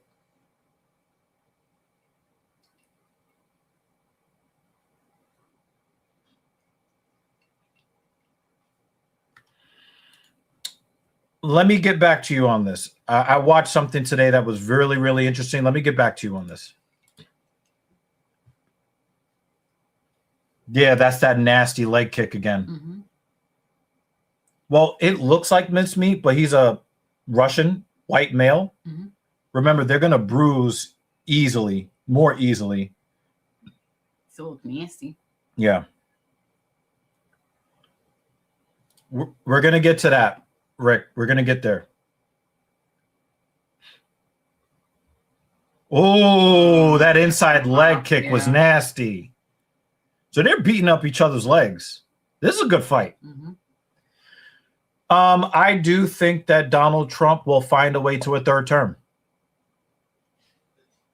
He will find a way to a third term, either by suspending the Constitution, by starting a war that requires a draft, or he is. I heard something today where what he could do is he could try to have his son run for president, and then he can run as vice president. And then if his son wins the presidency, then his son can abdicate and then allow his father to then become president again. So there's a couple different ways that Donald Trump can remain president for life. But if there was a running mate for Donald Trump, it won't be JD Vance. It'll be someone in Trump's family, and I firmly believe that. So, you know, if you guys really like paying a lot of money for fuel and food and then you're going to get a lot more of that. He can't do that. So what I heard today made a lot of sense. Because of the ego of Donald Trump, he doesn't actually trust anybody, especially after his vice president condemned him for his quasi-criminal behaviors at the end of his first term. He is not like what Pence did to try to uphold the rule of law against the self-interest of Trump. Trump is not going to trust JD Vance to assume the presidency and then voluntarily give it up. His son would do that for him, but JD Vance wouldn't. JD Vance does not have any allegiance to anybody but himself, the same way Trump knows that. Yeah. You should use the other It's okay. because the way that he just barked at him was mad funny. Mm. This is Mrs. Evil's favorite referee.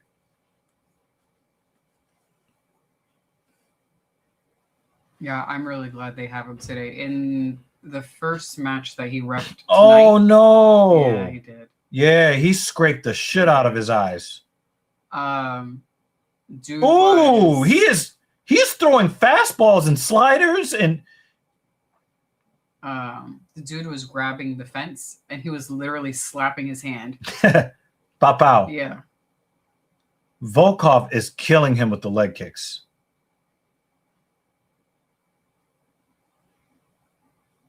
I still want to see WCA win, but you got to respect Volkov.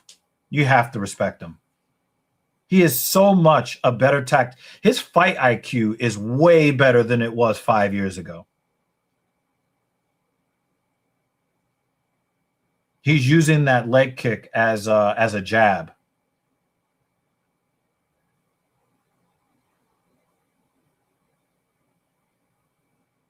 Oh, that was a nasty kick to the body.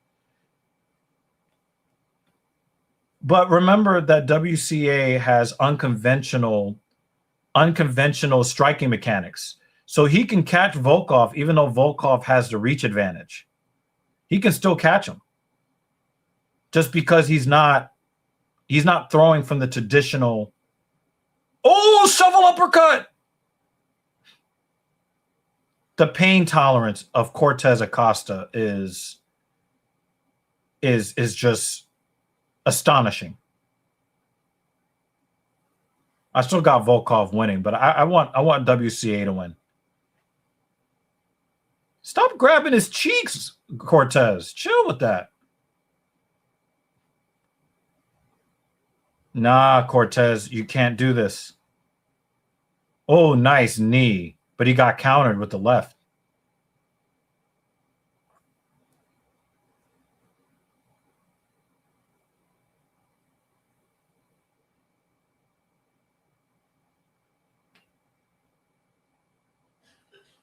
Oh, nice defense. I think Volkov is trying to set up a high kick. Oh, counter overhand right. I think Volkov is going to go for a high kick very soon. Oh, nice straight left. I think WCA is running out of time, though.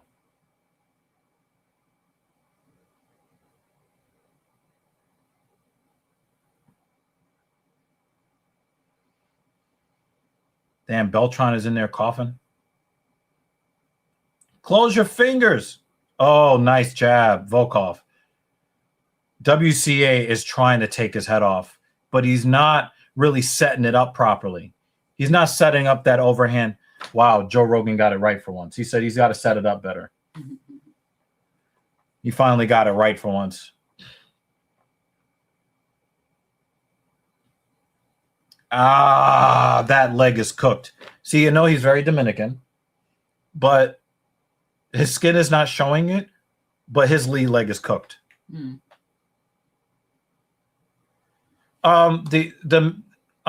My main problem with Donald Trump is that he is getting rid of all of our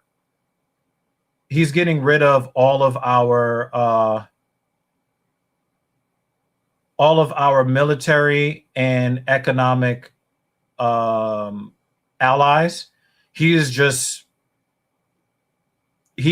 single-handedly destroying the United States position as the world superpower with every move that he makes.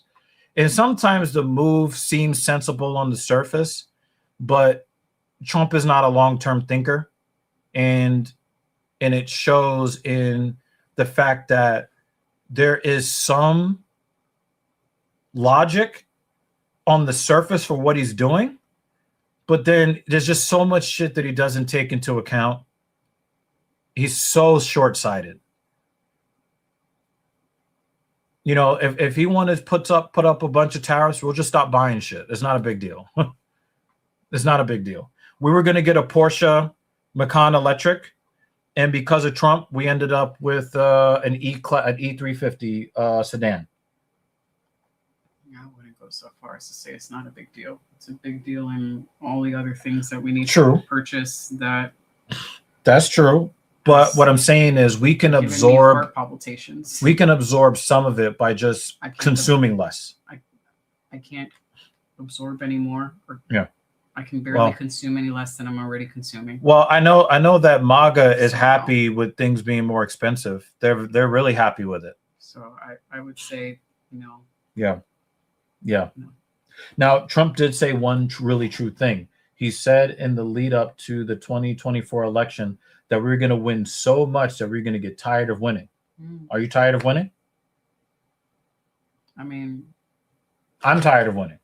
Shit, I feel like, am I going to be one of those runners that has a heart attack at the end of the race? Oh, shit. Because my chest hurts every week. Maybe that's winning. Maybe that's what he means. Come on, WCA. Oh. He tried. I was hoping for a bad scorecard.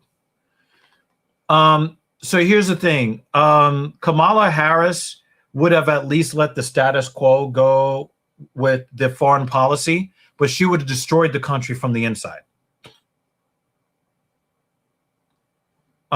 So I think that both of you are on the right track. Personally, I believe that life in this country would be just as bad, just in a different way.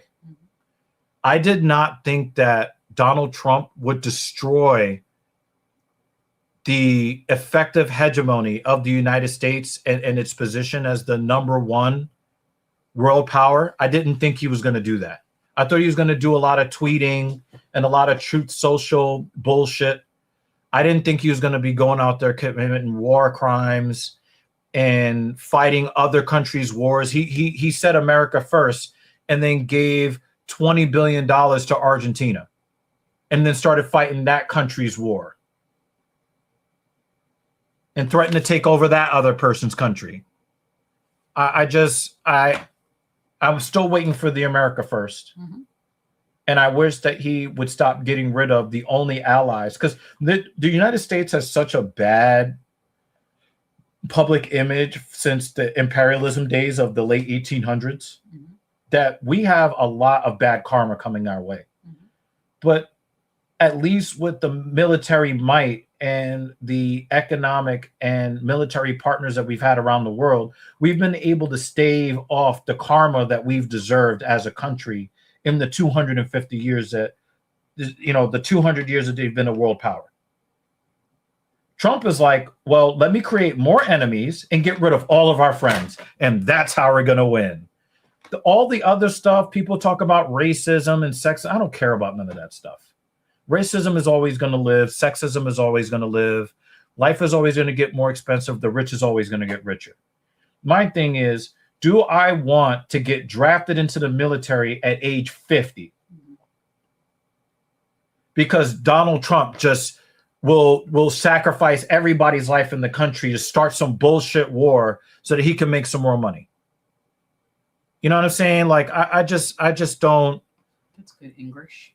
I just don't want to even deal with that. Mm-hmm. So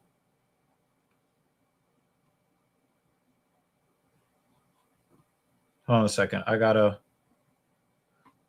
just click on send the top. Yep. Oh yeah. And channel. There you go. Now I love that people have showed up on Twitch, but I need you to remind yourself. I need you to remind yourself who the.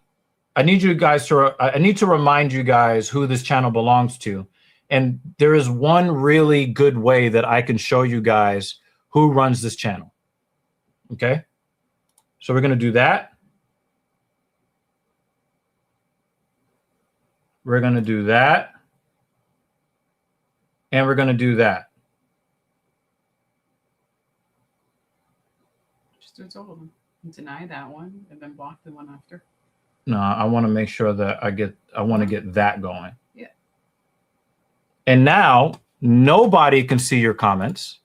And now there you go. So congratulations. We only accept funny trolls here. And I need to make it clear, we like trolls here. Mm-hmm. We don't have a problem with trolls. But the first rule, there's 2 rules of trolling on this channel. Number 1, you have to be funny. You have to be funny. Number 2, you have to troll and respect the platform at the same time. So we don't mind trolling, but you have to be entertaining. You have to add to the show. But if you think that you are going to just, if you think that you're just going to, like, I don't know, think you're going to run the show and like get people emotional, then I kind of have to remind you. I kind of have to remind you of who. Not see, per usual, they don't piss me off. I just have to remind them who runs the show. There is a legitimate question. Though. There is, yeah. This is a good question. That is legitimate. The flag in the back is actually like kind of almost like a throw rug type of deal. Yeah.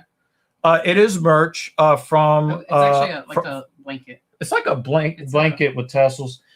From our. Well, I wouldn't say my favorite, because I think you have a different favorite band. But my favorite band, Coheed and Cambria. One of the top bands. One of her top bands. So one of the things that we do is there's a television that's there, and the spotlight that we have here actually shows as a ring light off the back, and it's kind of like unsightly. Mm-hmm. So we put that over it so that this ring light doesn't have like this ugly thing in the back. That's the only reason why we put that there. It used to be a Mets blanket that was up there, but I know that you guys don't respect Mets fans. That's a joke. William Javer says Trump is the best president ever. I mean, as long as you enjoy paying more and you're ready to get drafted to fight in a meaningless war, as long as you are good with that, and you're good with like having gas prices go through the roof and food go through the roof, then he's the best president ever. As long as you're willing to deal with the downsides and you enjoy the downsides, then I respect this view. What is this show about? Okay, so this is the Talking Shit podcast, but this is the sub-brand, the Filthy Casual MMA Watch Party. We are covering UFC 328. Yeah. So that's it. He likes yelling. Yeah. I'm out. Okay. Bye. So thank you for coming by. Make sure you hit the dislike button. Thanks for the engagement. Yeah. I do appreciate that. Isn't it crazy how they say that they run my mind, and then like they get banned and then they leave? Womp womp. If you believe it's woke, then and you don't like it, hit the dislike button. But thank you for your input. Per usual, the comments were on the Twitch side. That's why you didn't see them. I didn't understand this. He said Nike to me, you? Probably meant nice. Oh, nice to meet you. Oh, okay. I was like, huh? that was confusing. I was, yes, there's a lot of Nike boxes here. The rest is glovity gloop. Yeah. What else did per usual say? So, womp womp. But yeah, nice to meet you. Thank you for coming by.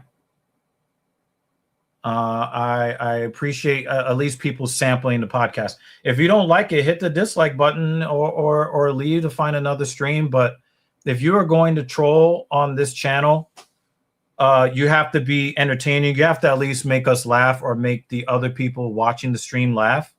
There's got to be some sort of entertainment value to what you're doing. Mm-hmm. And if you're just like thinking that you're just gonna, if you think that you're just gonna be like, oh, I'm gonna try to trigger you. You can't trigger me, but you are gonna tempt me to flex my authority. I do want to, and I'd rather not do that. The final numbers at the end of the stream, because that number has been doing Flickering, yeah, since the stream started. Well, it usually happens whenever there is a pay-per-view. I don't think that a lot of MMA fans understand that pay-per-view is no more. I don't care. So I like seeing that number go to 320. So when they see UFC 328, they're thinking, oh, somebody might be, especially I think it was per usual that was saying that I think per usual, we're saying that a lot of the streaming sites have actually been taken down by the government. So people might be looking for different places. Yeah. I remember this one dude on Twitch. This is one of the funniest things I ever heard of. This dude on Twitch, what did he do? He put in the description that he was playing the UFC, the EA UFC game. And he would be like fumbling with the controller, but playing the actual stream, the actual fights, and then pretending that he was playing the UFC game. Yeah. Oh, that's one of the greatest things I've ever heard. I have to agree with you. I think that Trump was better in his first term. I think Trump was better in his first term, and I think that he wanted people to continue to like him, so he got the second term. And I think that his voter base that he won with wanted to hear more anti-Hispanic, anti-Black. Trump did some good things in his first term, like overturning some of the Title IX rules that had young men on campus unfairly targeted by false accusations. There were some good things that Trump did in the first. There was a lot of stuff that I found to be pretty reprehensible in the stuff that he would say. Mm-hmm. But once you kind of got used to him yelling on Twitter, it's like, oh, he's just yelling on Twitter again. Mm-hmm. But this presidency, the only thing that I wanted from Donald Trump is don't create more enemies while simultaneously getting rid of all of our friends on the world stage.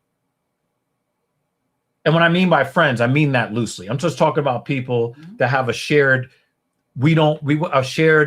mutual interest of not wanting to go towards destruction. And we need the United States help for that. And in return, we'll do this. But for him to get rid of all of our economic partners, and now by fighting another country's war, getting rid of our military partners, I think it's just not good for the country. It's just not good for the country. And I don't give a fuck who the president was. If you're getting rid of our military allies, you're hurting the national security of the country. Point blank, period.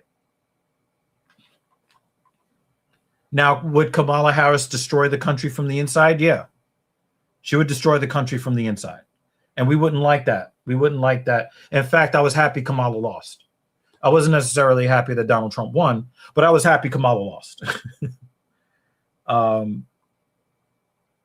But yeah, I just don't think that people really,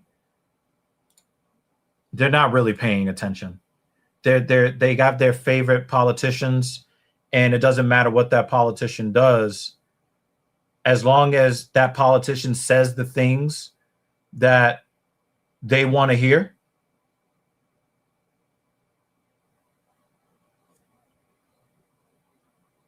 As long as they say the things that they want to hear, that's it.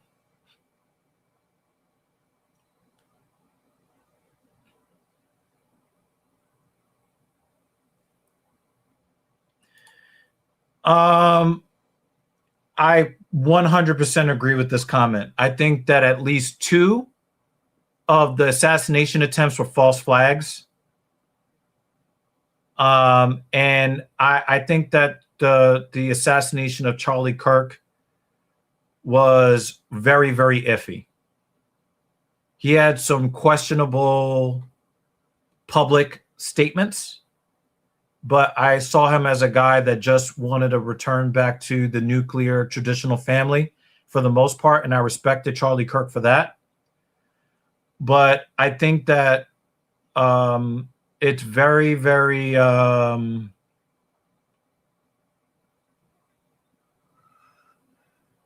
it's very questionable, especially the lack of mourning from Charlie Kirk's wife after his passing. And she turned into like super mega businesswoman, like right out the gate. Okay. I don't really, something is wrong with the Charlie Kirk assassination, and I don't know what, but something just doesn't pass the smell test.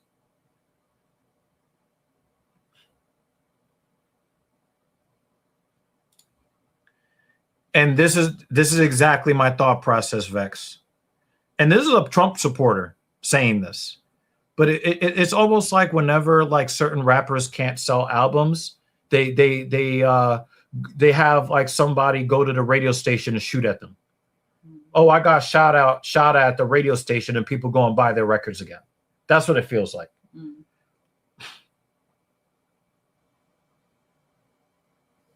Although that last assassination attempt, I believe that dude did that shit. I believe he did that shit. But did somebody put a battery in his back? I don't know.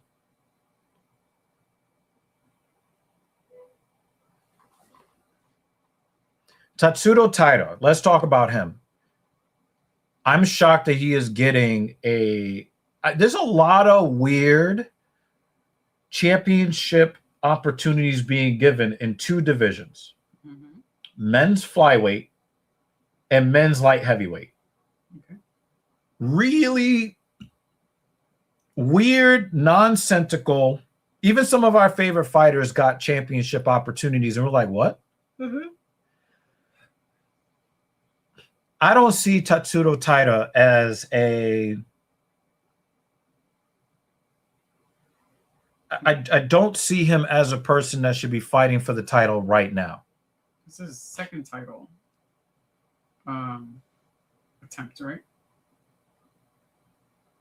Did he lose to Alessandro Pantoja? He's the one who made his debut into a fight. No, I thought it was the other. I thought it was the other. I could be wrong, but no, Kaya Sakura. Okay, never mind. Then I might be maybe this. But I do think that Taira did lose. Don't apologize per usual. We like the engagement. Yeah, I mean, the thing is, like, I think that some people, when they come here to try to troll, they think that they're like upsetting me. You're not upsetting me, but you won't disrespect the platform, and you're not going to bore people with the same insults that everybody's already heard from all the other people that have done this shit. Oh, he lost to Brandon Royval, split decision. That was his loss.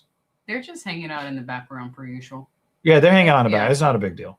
But yeah, like I don't mind if people troll or if they say something. If you insult me and you're funny, then you might end up being comment to the stream. But if you're coming here just to say like dumb shit, just for the purposes of saying dumb shit, then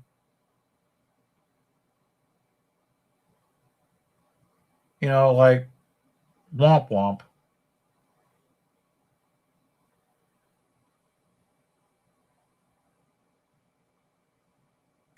This job does not want to post how much the pay is, but they're looking for 7 or more years of experience in data science and machine learning engineering. But there's isn't no it salary. But they're not a New York. They don't operate in New York, right? Because it is the law if they're operating in the when they operate in the city of New York that they have to be upfront about the salary range. Hybrid work in New York. New York. And no salary range? It says pay information not provided. Yeah, then it's probably not a real job. It's some jobs don't enter that information in the right. Oh, it's a consulting firm. Okay. Some places don't put the information in the right spot, so it doesn't come up in the initial summary. So I'll click on it anyway, and when I scroll, it's you might see something somewhere in there. So like whoever entered the job description just didn't enter the information in the right spot. They just know that they know what they want from you, but they don't care what you want from them. So that's probably why but a lot of these, you've heard of ghost job postings. This could be one of them. Yeah, I like to browse all of them anyway because I'm basically just looking at what everyone is looking for. And what's the thing that pops up the most? Like I know everyone wants Python, but some places are specifically saying they want you to know pandas and specific libraries within the Python language. So that's helpful to me. Because then when I go to practice, I could go, okay, I need to practice a lot of pandas, or I need to practice a lot of NumPy. Right. So you know what they're asking for.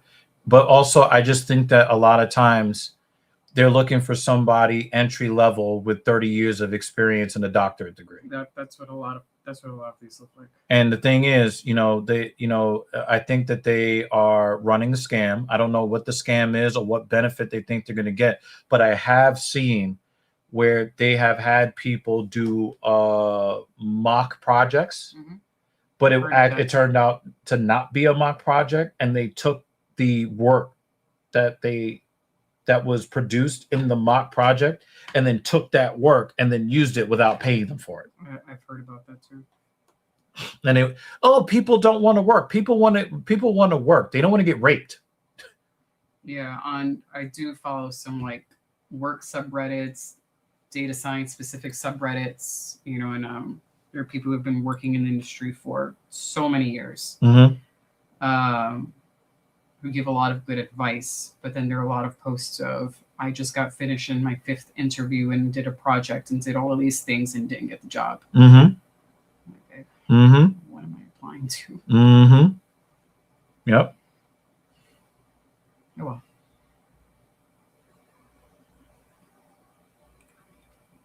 I think that Tatsuro Taira has a lot of good skills.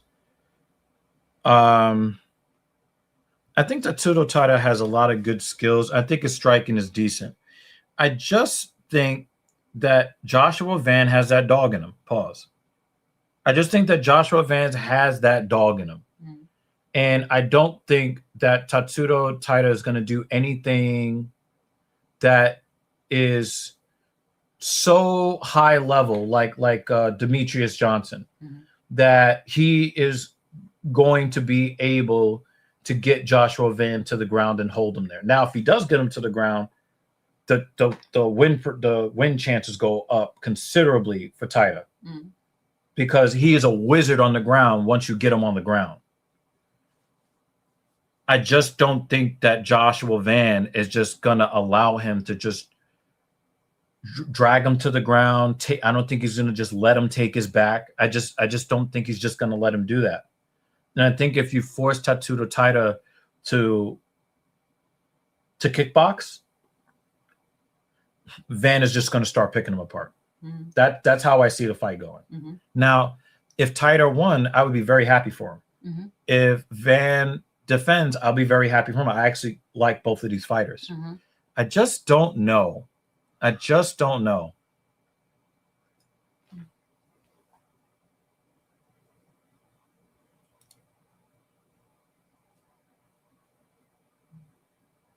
What are you talking about? Bro will be a champ one day. He is the champ right now. What are you talking about? This is his first title defense. Vex?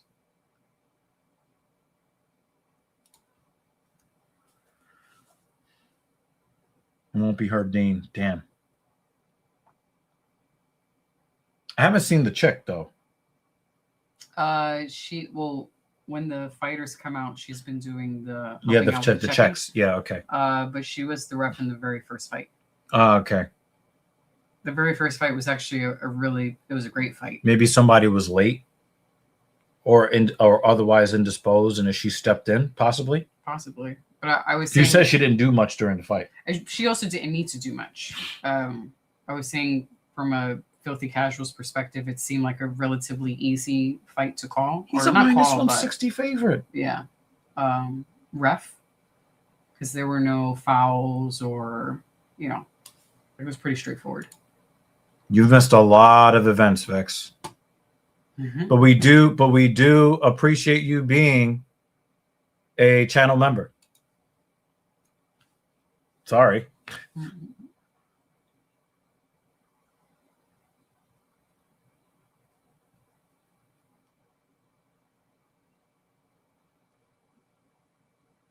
I think Joshua Van is just he's a dog. He's a dog. Mm-hmm. I think that he is just gonna take on a lot of the slickness of Taira and just bulldog. Mm.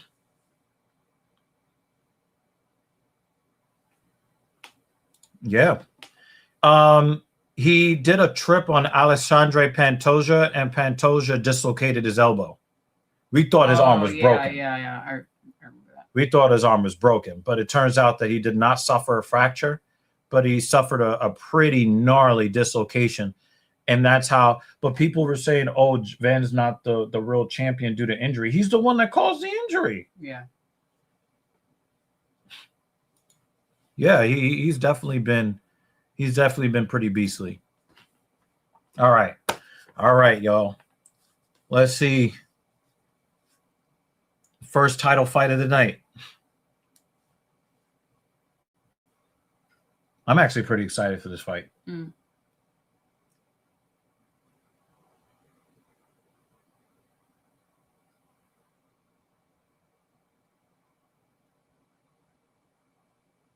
Did you make sure that all the visitors left? Mm-hmm. Okay. Mm-hmm. There was very little where they could be stowed away. Mm-hmm. Okay. We came in light-handed.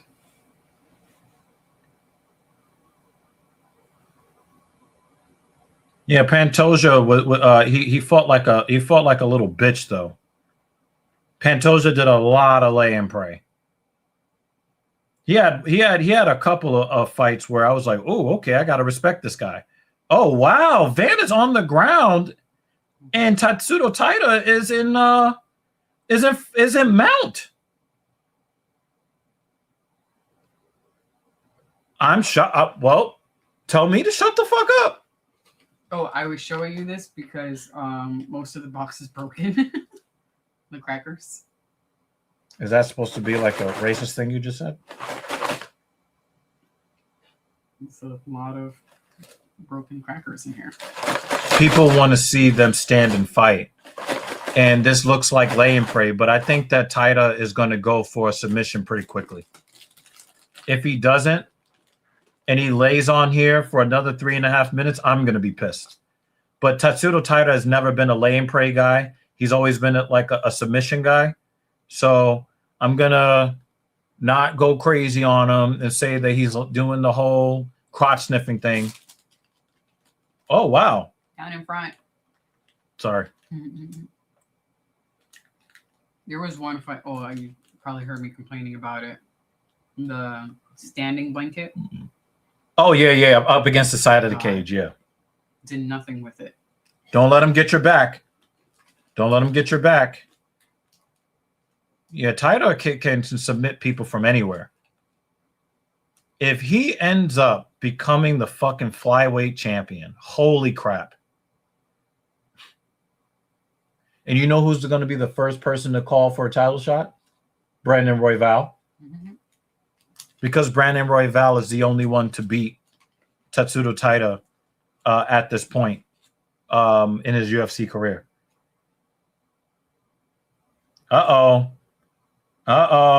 He's a little too cocky with that. Oh, nice left hand from Taira. He's a pretty decent striker. Mm-hmm.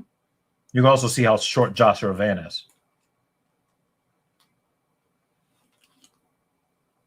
Nice left hand for Van.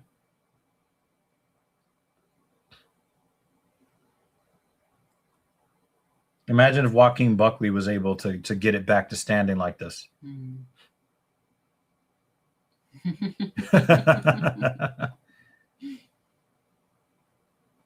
Oh, this looks like some Habib shit right here.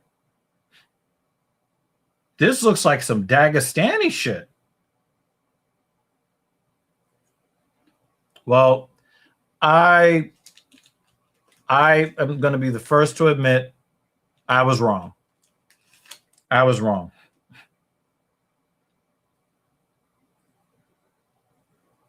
Taira has more than just submissions. He actually does have a really good ground game. I have to give him that. But again, I don't think that Van has it in him to fold like some bitch, though.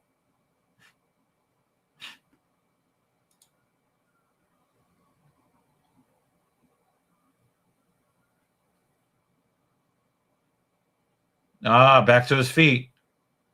He's going for that trip, though. Good job. Good job, Van. I'd be happy if any of these guys win inside the 25 minutes. Mm-hmm. If Taira is going to use of this wrestle heavy, BJJ heavy, as long as he gets a submission, then I can accept it. I just don't want to see him just like trying to hold Van down to avoid fighting. Mm-hmm.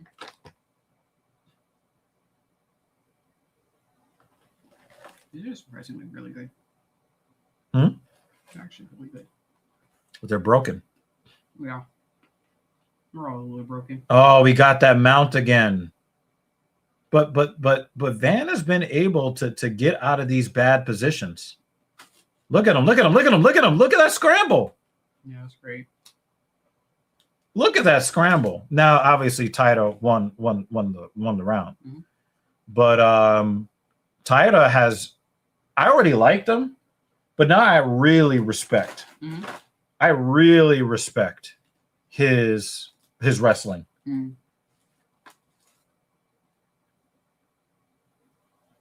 But Van is nobody's bitch.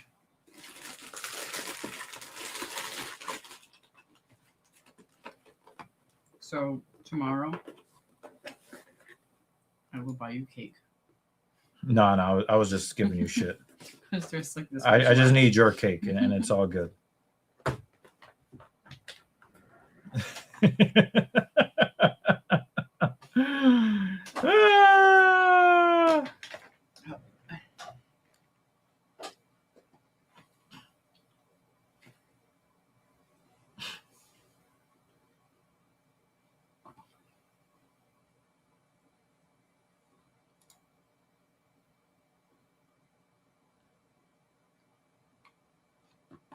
Travis.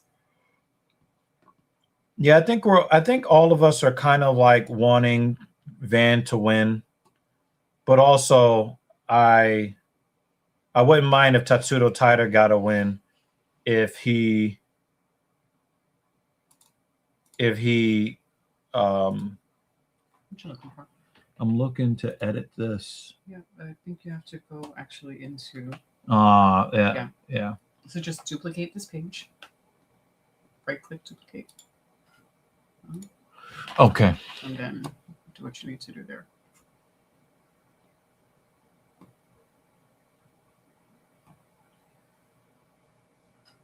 So click on us. Yeah.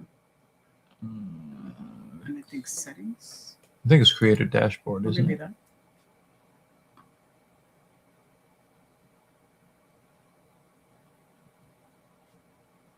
You do have settings on the side too. Mm-hmm.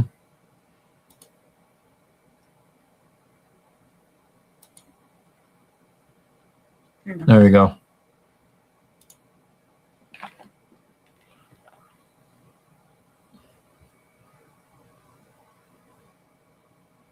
Let me see if this works.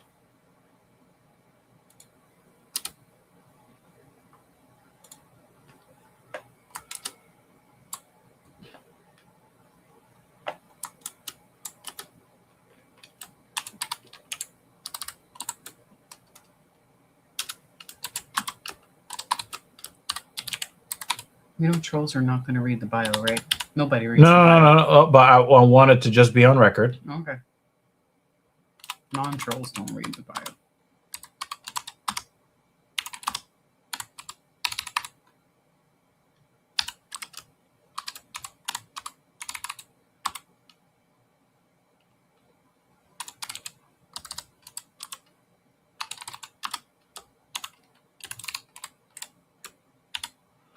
Yeah, I just want to.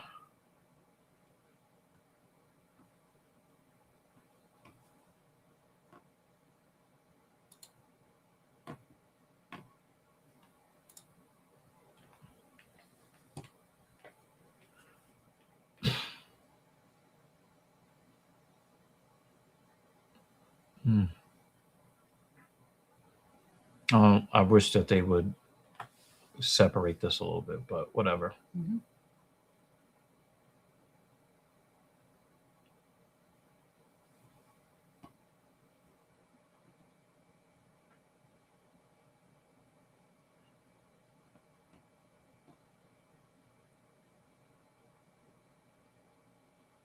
All right.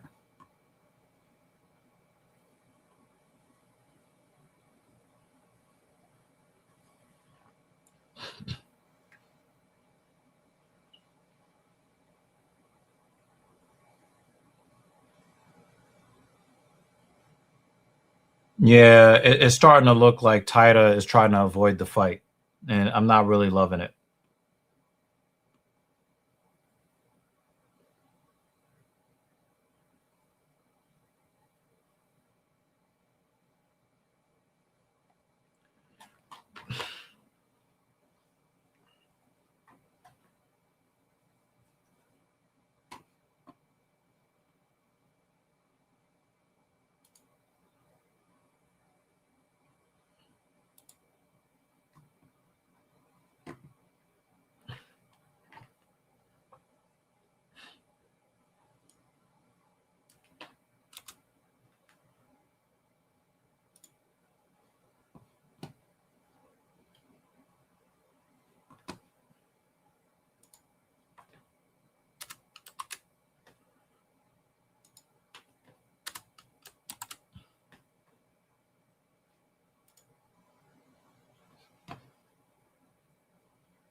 All right.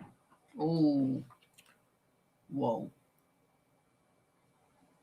Uh-oh. We're about to see basketball. That was...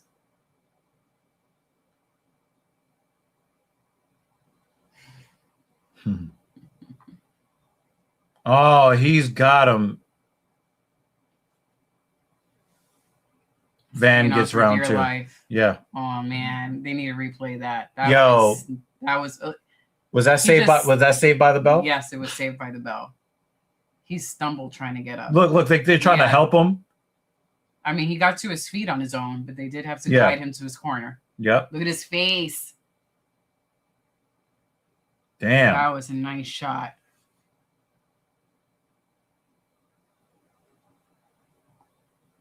Wow, so lucky he didn't get knocked out. It's all right, because I'm saved by the bell. Tatsuro Taira is saved by the bell. Look. Gone. Down goes Taira. Boom! Thrown back. Oh man. Yo, if the referee would have stopped the fight, some people would have said it was legitimate. If his head had hit the back of the ground. Damn, Travis. Now you can't buy more 5.56 cartridges. Nah, Van rocked Taira. He got a knockdown, so he wins round 2. So I got it 1-1. Oh, he's crotch sniffing already. He's crotch sniffing already. Damn, the whole right He's side of getting his face pumped. is red. Look, he's threatening, which is, I mean, that's a good feint for Taira to do. Mm-hmm. But, oh, wow, he bopped him again with the right hand. Taira is like 2 or 3 right hands away from getting his head bounced off the canvas like a basketball. Oh! Come on, 2 more right hands, Van. Taira, I don't think that he has the mental clarity to implement a wrestling game at this point. I think he's dead in the water. His brain is. Yeah. I think he's dead. Mush. Yeah. Oh my God. Oh, to the body. It's just all survival right now. Yeah. Yep. Joshua Van is that dog.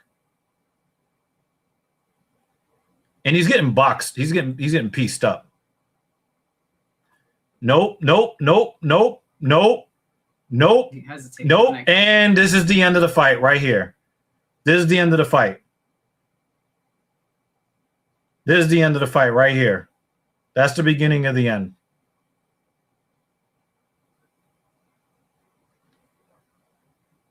Oh man, he's getting touched with the left.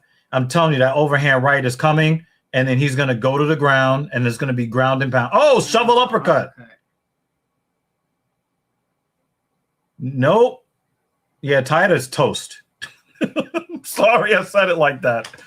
But Tatsuro Taira, he is. Oh, there it is. There it is. Nope. No, that was a. Nope. Oh, that hammer fist. Yep. Damn. Oh.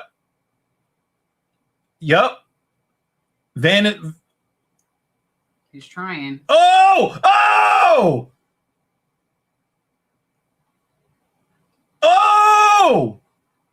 This fight ends in round 3. Oh, he's gonna choke him! He's gonna choke him! Oh, no. That's a neck crank. That's a neck crank. Oh, he grabbed him again! Yo, he's helping Taira by trying to go for this rear naked choke. Oh, he got it under the chin this time. Oh! How to get out. Oh! Wow. Oh! Tatsuro Taira is tough as nails. But this is a 10-8 round. If he makes it to the end, this is already a 10-8 round. Oh! He's got no striking defense. That's one of the things I noticed. Doesn't move his head off the center line, and he's just getting, oh my God! He keeps his hands really low. He keeps his hand low and doesn't move his head. Oh my God. Now that's a good feint for Taira though, because I think that he knows that he can't get that. I think that he knows that he can't get that. So he can try to get his striking going by threatening a level change and then coming over the top with a left or right hook. Nope. That's not going to work. That's not going to work. He's got his hands locked though. But I just think that he's too tired. See, he slipped up. Yep. That he's gotten his last takedown.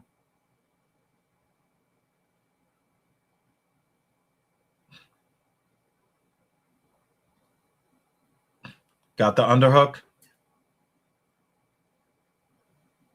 He's trying to get the trip. Oh, he got him to the ground. Wow. Okay, he just turned a 10-8 into a 10-9, and he's going to survive this round. I'm fucking shocked. I'm like Travis. I thought this fight was going to be over. But look how quickly Van got back to his feet. Mm-hmm. That wasn't the case in round 1.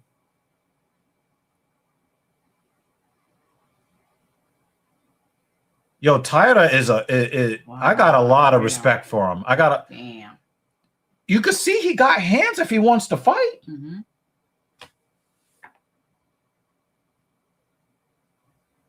Boom.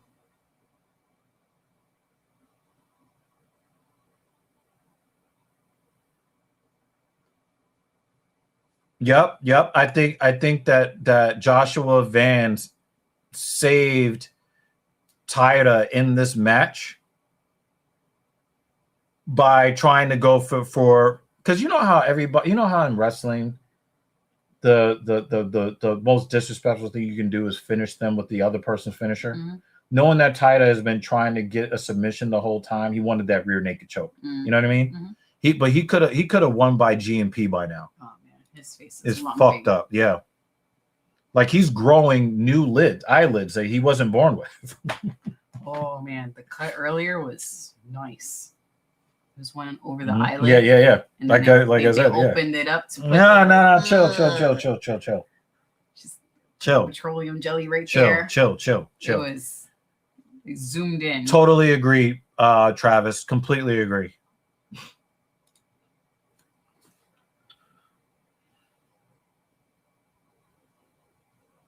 Now Taira is moving his legs to create some sort.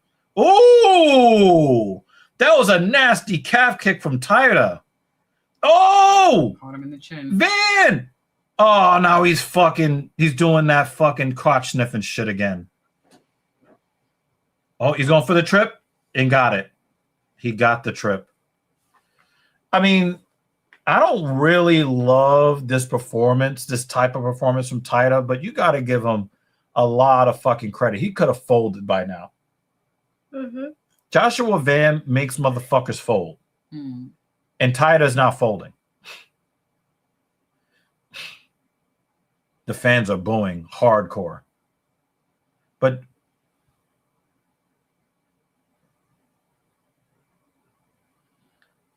Van does a pretty good job of getting up. I think that he's going to be able to get up a little bit quicker because of the fatigue that Taira has on him from taking so many shots in round 3. Look at him. The dude basically had a fucking... He basically had a mount position, and he's losing the position. He's got mount again, and he's probably going to lose his position again.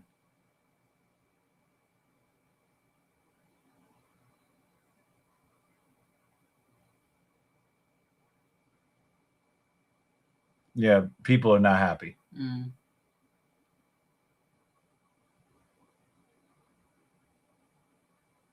Mm.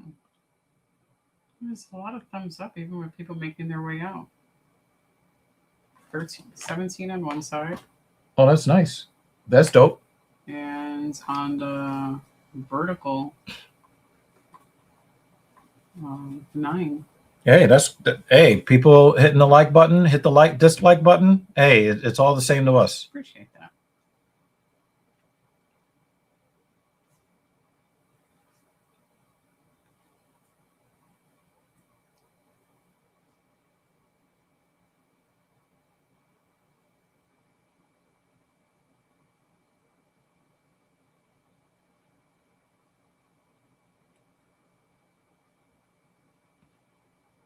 I'm not seeing 10-8 quality from Taira here in this round.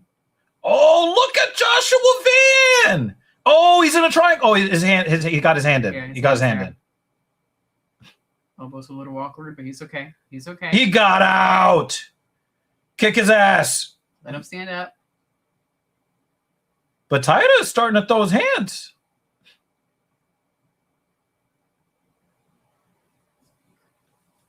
I think Taira is going to try to implement more wrestling as he's kind of recovered a bit, because all that time on top got him a chance to recover from the beating he took in the other round. He's asking to be hit more in the face. That's not the guy that you want hitting you in the face.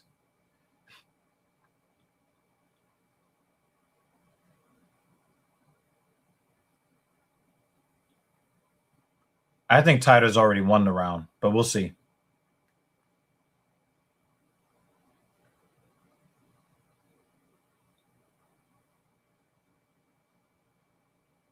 Yeah, Van doesn't handle the calf kick very well. There it is.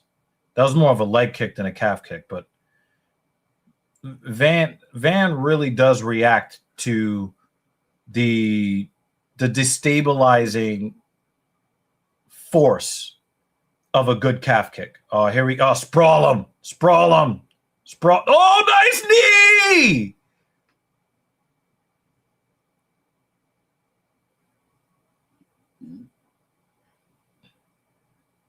I'll say that sometimes DC says dumb shit, but sometimes he just says funny shit.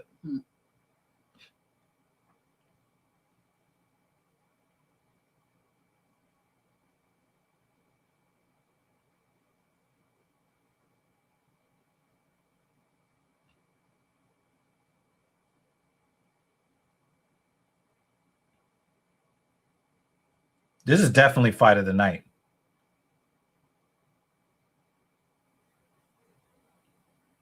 There needs to be performance bonuses of some kind, whether this fight finishes or not. This has turned into a really good fight. Tatsuro Taira, he tried to turn it into a nothing burger, but Joshua Van is forcing him to be a man.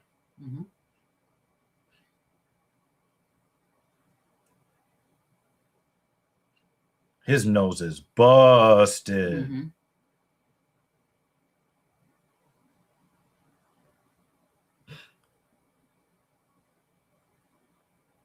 Joshua Van is one of my favorite fighters, just on mentality alone.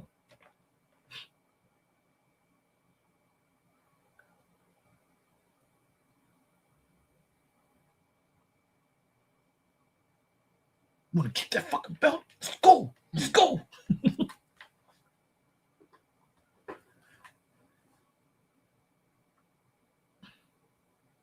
Damn, his face looks like mincemeat. Van looks like he just stepped in the cage. Yeah.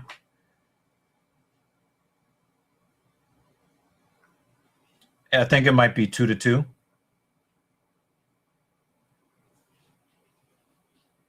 Stop sticking your fingers out. Oh, nice right cross from Van. Yeah. He's threatening that level change. Look at him. Yep, threatening that level change, which I think is his path to victory here in the fifth. Taira's path to victory, but I think if Van keeps a good stance and doesn't present hips, I think that he can win this round. Yep, sprawl him. Sprawl him.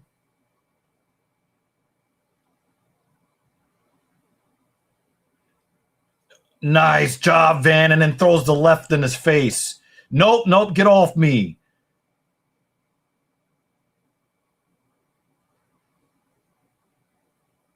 Oh, to the body. Sprawl him. Good job, Van. Good job. Make him fight. Yeah, to the body. Yeah. Yep. Yeah, he's wearing. Oh! Yo! He's like, no. Chill, son. Chill. He should be getting $200,000 tonight, plus his purse. Taira was mad, though. Yeah. He was mad that the referee stepped in.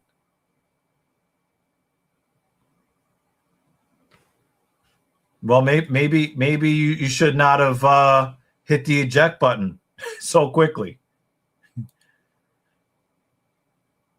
Oh.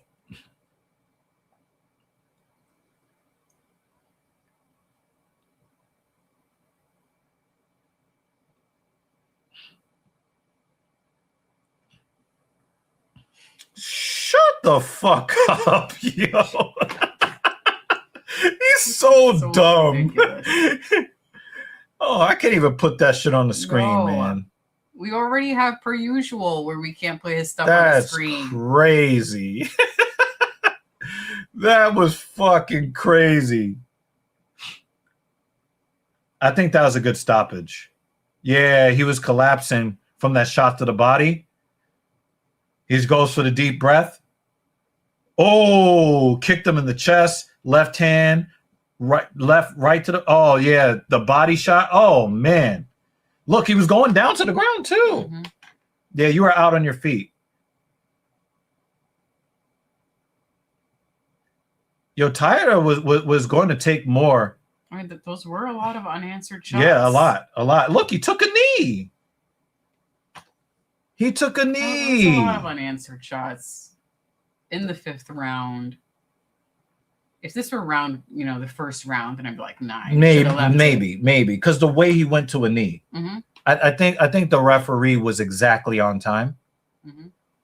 I think the referee was exactly on time, and then it kind of makes it look like it could be early. But there was no reason for him to continue taking more punishment. No. We don't need him to go up the CTE rankings. He definitely did him a favor. Yo, Joshua Van is a motherfucking dog. Let's go.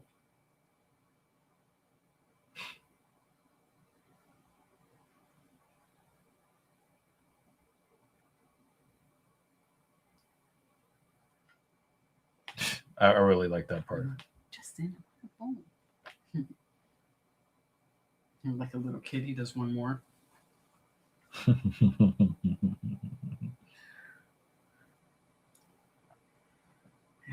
One more fight. That was a great fucking fight. Let me just grab water. I think I'm done with crack those in juice.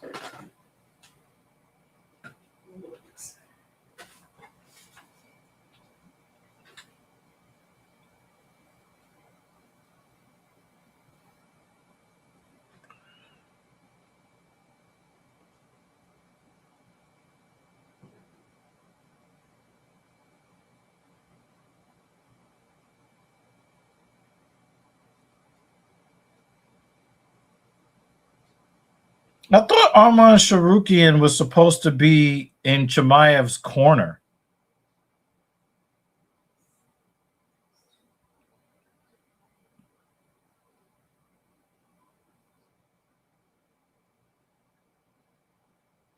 Oh, here comes the religious shit again.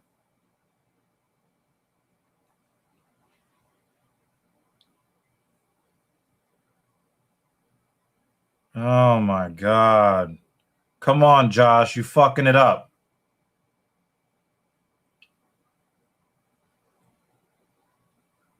You do professional violence for a living. We don't want to hear about your fucking religion. There's a lot of things wrong with religion, but I don't want to hear somebody that does violence for a living talking about godliness and religion. That's the last fucking person I want to hear it from. You do violence for a living. Leave your fucking religion out of it.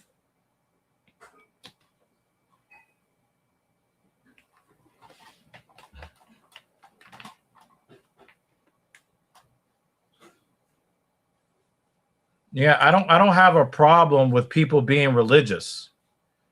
But if you are going to claim to be religious, you have to live the lifestyle the whole way. And if you're not going to live the lifestyle and you're not going to live all of the Bible principles, then I don't want to hear about your religion from you.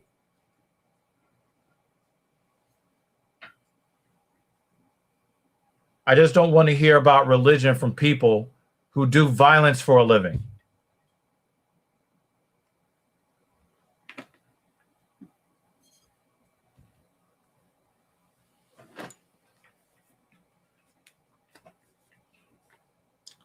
I mean, I think that Joshua Van is less talented than he is hardworking.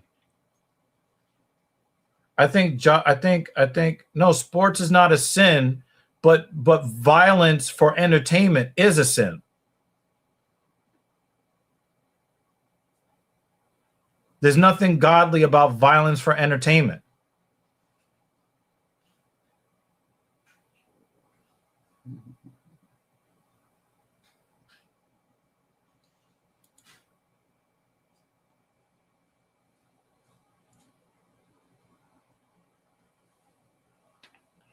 Yeah, the thing is, Tatsuro Taira he's a tough guy. I simultaneously gained and lost respect for him. He tried to do a lot of fucking crotch sniffing,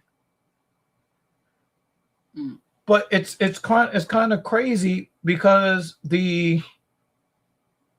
when Josh forced him to fight, he performed better when forced to fight. The only thing you need to do is establish that your wrestling is a threat. Once you establish that your wrestling is a threat, then box their fucking head. Yeah. He was doing so well when he was feinting the takedown. He was feinting the level change, and he was getting chops off. That was the best he looked in the whole fight. Football is not a sport where the object of the sport is to do violence. It is a physical sport, as is wrestling. Wrestling is a physical sport. It is not a combat sport. It is not violence. It is not prize fighting. It is not violence for the sake of entertainment. Now, do people enjoy the physicality of American football? Yes. Do they enjoy it for the violence? Yes. Is it an inherently violent sport at its core? No.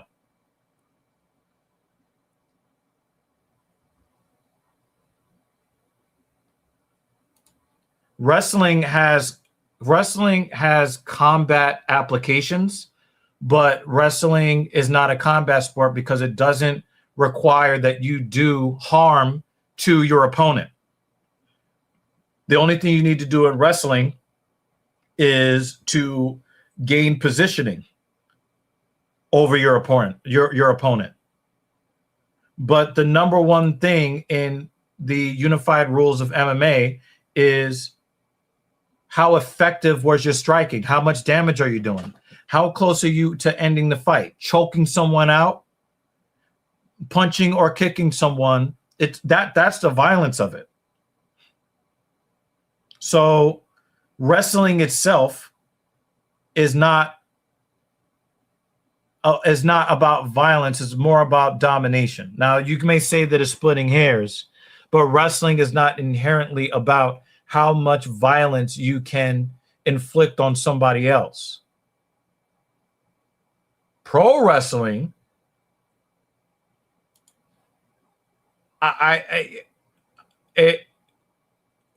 when you're talking about doing violence, there is nothing godly or Jesus-like or Christ-like about combat sports, period. So if you want to be religious outside the cage, thumbs up. If that is your belief system, thumbs up. Me personally, I'm allergic to hypocrisy. I don't want to hear about your goddamn religion after you just kick somebody in the fucking head. Sorry. I don't want to hear it. That's fine. And we can all go to bed.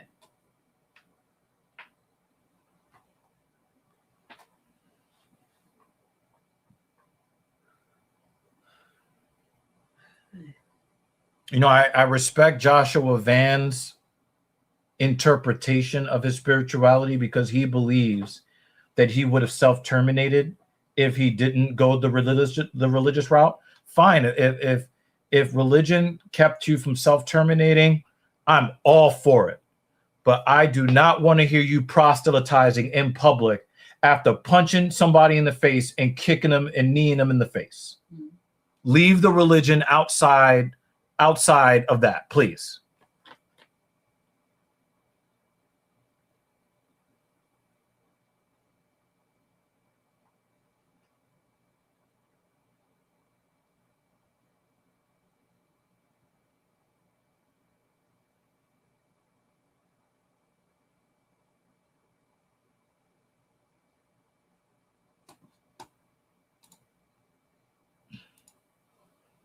All right. This is going to be very, very telling. I mean, obviously the Taira versus Van fight is definitely this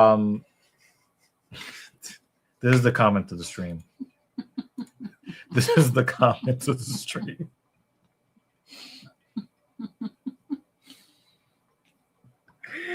Congratulations. See, this is the type I won't be able to hear his name the same way anymore. You have ruined his name. Holy shit. His name is ruined forever. Thanks, Travis. For anybody that wants to come through our stream and troll, this is how you're supposed to troll. Damn, that was perfect. I might even say that by accident.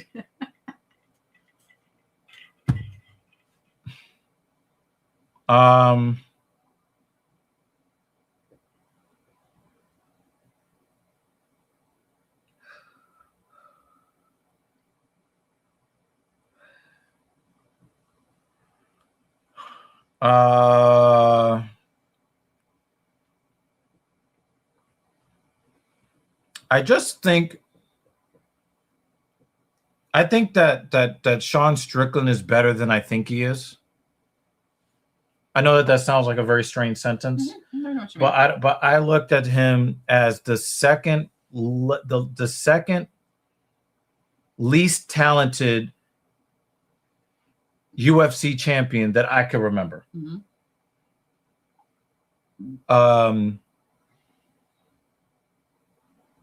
With Dricus du Plessis is by far the least skilled champion ever. The swimming champion. I think that he would have been more of a threat to Michael Phelps than anybody else. I think that Sean Strickland, the more I think about it, there is a real path to victory for Sean Strickland simply because, I mean, obviously DDP didn't give up either, right? DDP refused to be dominated. As much as he was dominated, he refused to be dominated via his spirit. I just need to see how Strickland, in a non-sparring environment, how he deals with the explosive strength of Chimaev right out of round one. If he neutralizes it and he slows him out of the gate in round two, Strickland wins the fight. But if he gets held down and dominated, what is this walkout music? You're the one suffering through it. No, no, la la la la la la.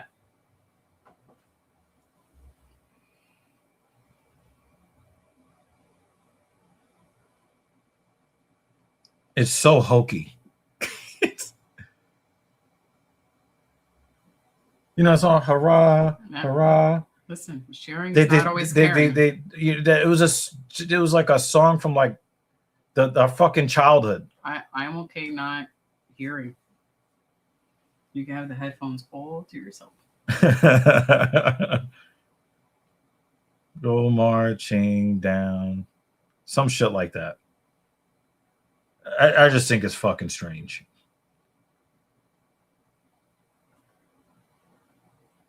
I think that Sean Strickland is a throwback to the days of Chuck Liddell. I think that's what he is. He is the old school UFC 70, UFC 54 type fighter.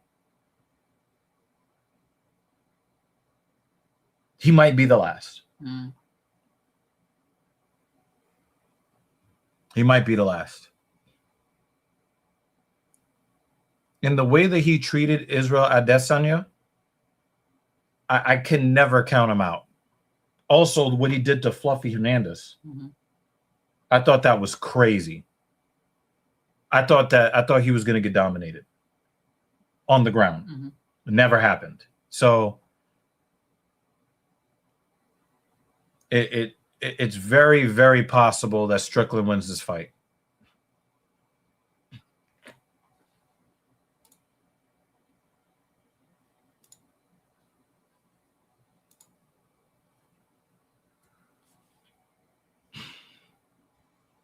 Khamzat has such a really good technical wrestler, though. And he has the good technical wrestling, but then he also mixes in that dogged, tireless chain wrestling like a la Khabib Nurmagomedov. So there's just that. There's something about his wrestling that I think surprises people. Like, it's one of those things where you see the storm coming and you still can't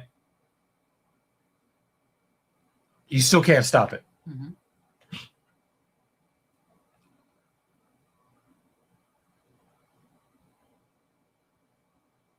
So that's why I have such a difficult time trying to make a prediction in this fight, because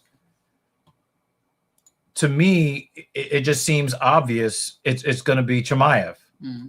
But I've now been completely surprised twice by Strickland.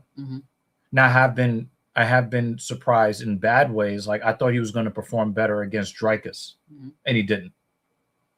So there are some times where he performs and I'm expecting a good performance out of him, and I'm like, yo, what the fuck was that? But sometimes you just don't know which version of Sean Strickland you're going to get. And there's too many fighters like that in the UFC. Like, you want to get behind him, you want to believe in him. Even if you dislike them, you want to think that you know what you're going to get from them. Win, lose, or draw. And it's like Holland. Yeah.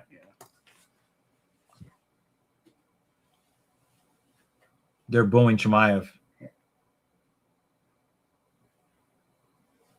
I just hope he wins so he can be like, kill everybody.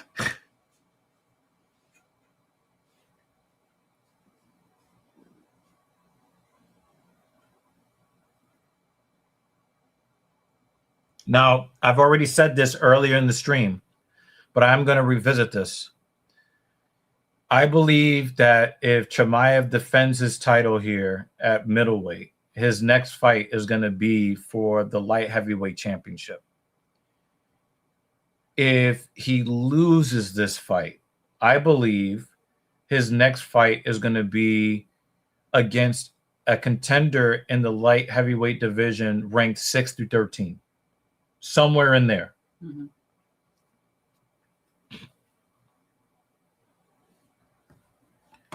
You know what? This is the attention you want. I'm going to let you have it. I'm going to let you have that attention.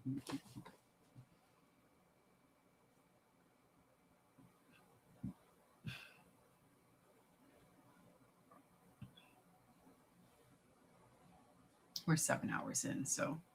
Yeah, no, I'm going to let him have this one.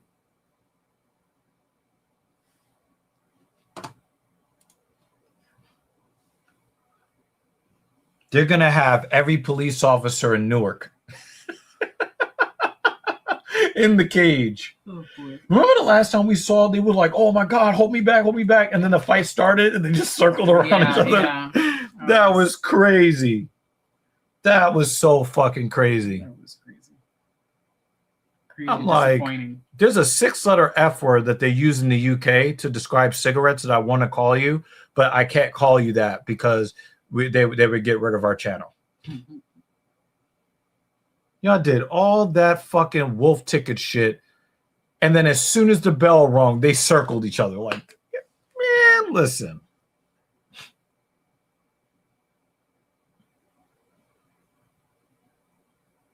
She wants to finish filling up on him. She's not finished filling up on you, Chimaev. He keeps trying to run into the cage. Look, they're like, no, you will. Look at this shit. Should we count how many balds, man? Oh, 1, 2, 3, 4. Not counting the 2 fighters. There's at least 4 bald guys in there. Every time they show the clip, there's a guy that should go bald. Just accept it. That's a shiny dome. Face off. The comments are always about how many bald dudes. They don't even let him make the lap around around the cage. They're like, nah, you stay over here.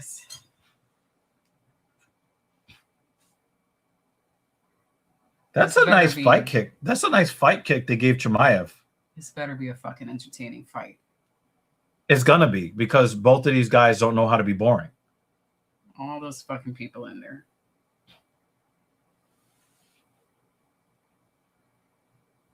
I really wish Strickland would stop punching himself in the head. Like, you're both punching each other in the face. Like, you guys are giving away significant strikes before the fight. Stop.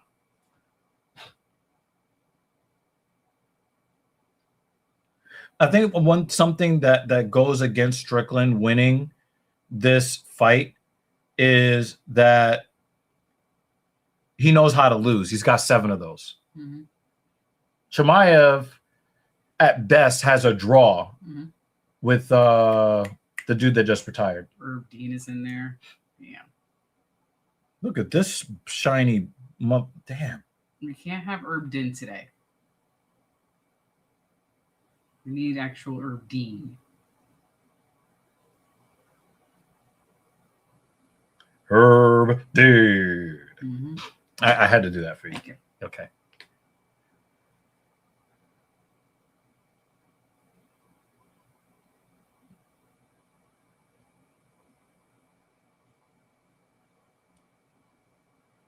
That looks crazy. He looks crazy. I can't see. Look at Chimaev's face. He's pointing at the screen. I'm sorry, but like, he looks ridiculous right now. Mm-hmm. Strickland does not look phased. That works against Chimaev, because Chimaev definitely looks very emotional. Mm-hmm. Strickland's always just chilling now. Yeah. I think Strickland talked all of that shit just to sell the fight. I think that's something we kind of figured out. But Chimaev is definitely emotional.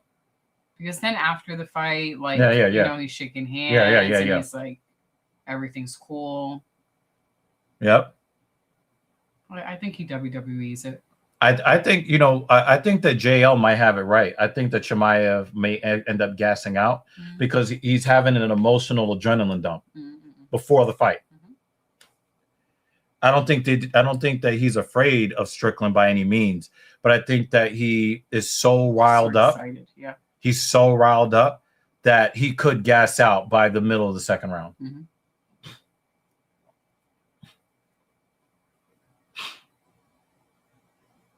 He's a 4-1 favorite in this fight.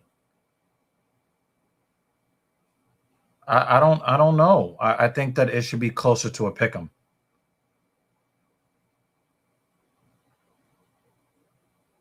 The most skilled fighter is definitely Chimaev between the two of them.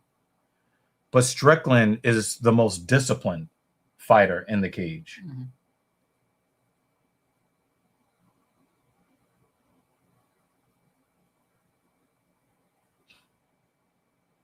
I'm starting to get that excitement we used to get back in the day. That jitter. Oh, I need a 1 round only. Of course, that's what we want. Oh, he's a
All right. There we go. Yeah, I think we're done with the Twitch. Our computer just told us to go fuck ourselves. So, golly, stop. And we're back. Well, thanks for sticking around, guys. What is wrong with these, dude? I'm gonna get off of YouTube. Go ahead. Oh, that's what's doing that. Yeah. Oh, okay. Ooh. Sorry about that, guys. See, the thing is, everybody thinks they know how to beat Chimaev until they actually feel him go full. When they train, I don't think that Chimaev is giving everybody 100%.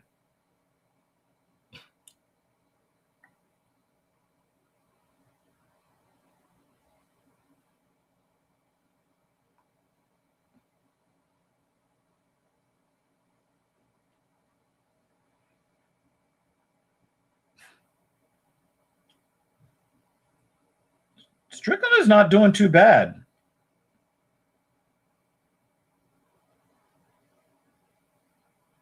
Oh, he's got his hooks in. He's got his, oh, he's backpacking. Oh, he gave up his back. He's got a body triangle. Now he's just going to fight. He's just going to fight off. All right,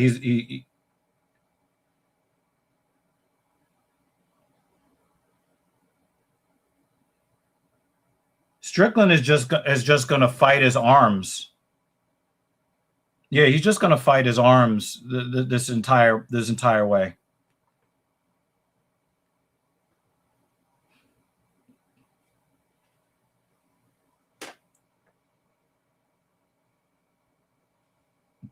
I think Strickland is actually at an advantage here. Obviously, it doesn't look like he's at an advantage, but I do think that that Strickland is at an advantage because he's not in a position where he has to expend a lot of energy here. He just needs to continue to avoid the bad positions. Nice. Good scramble.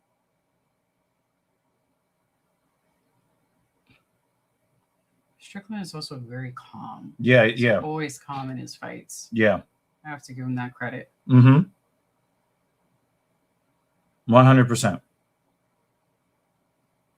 Thank you guys for at least peeking in on the Talking Shit podcast, the Filthy Casual MMA Watch Party. Thank you. I want to make sure that you guys know that you could have clicked on any stream, any video. You clicked on this one for however long you choose to be here. So we respect it. Thank you.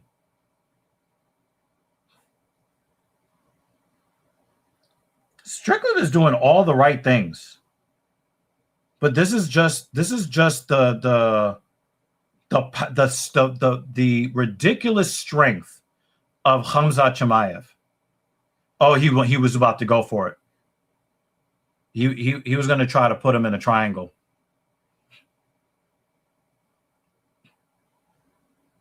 Oh, he threw him on the ground.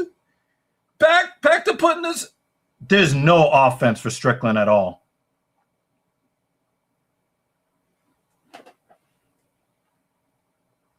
Oh, wow. The only person that's got a cut is Chimaev. Mm-hmm.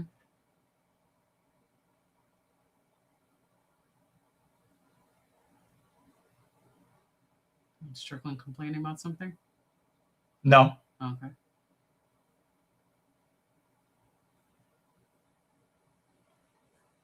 You know what this fight feels like?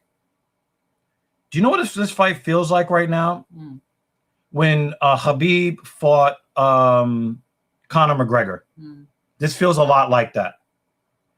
Oh, he hit the hands. Oh, he doesn't have it. He doesn't have it.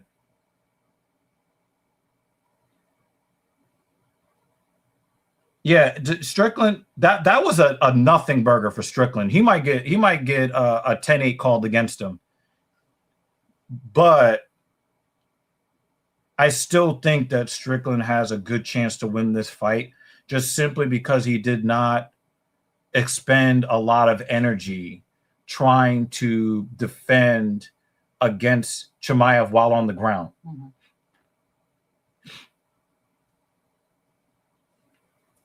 But I told you, Travis, I was really, this is what I really wanted to see, and I suspected that they were just selling the fight.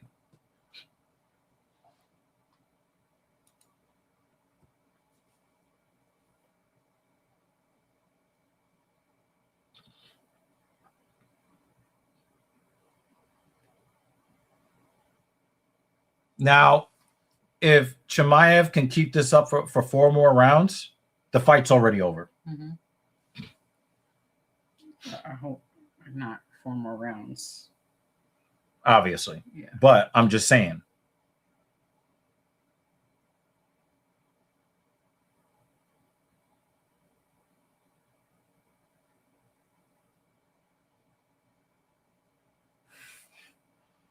Yep, all that glove touching after all of that shit.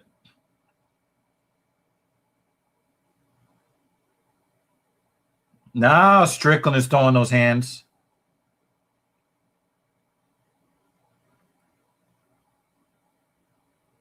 Oh, overhand right, Chimaev. A lot of people think it was just a 10-9, but that was almost a 10-8 the way Strickland basically did absolutely nothing. And I wouldn't be surprised if a judge does give a 10-8. I wouldn't be surprised.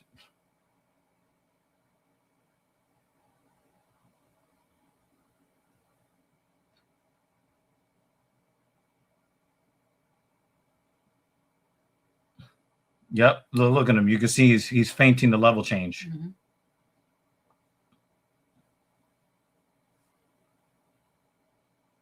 Good striking defense from Chimaev.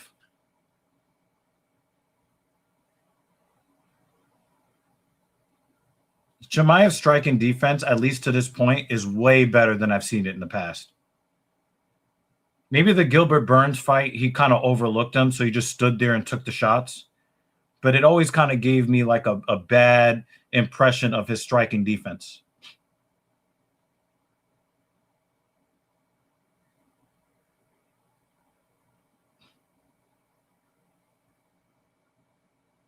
Wow, it looks like Strickland is going to be able to not allow Chimaev to get the top position. Nice.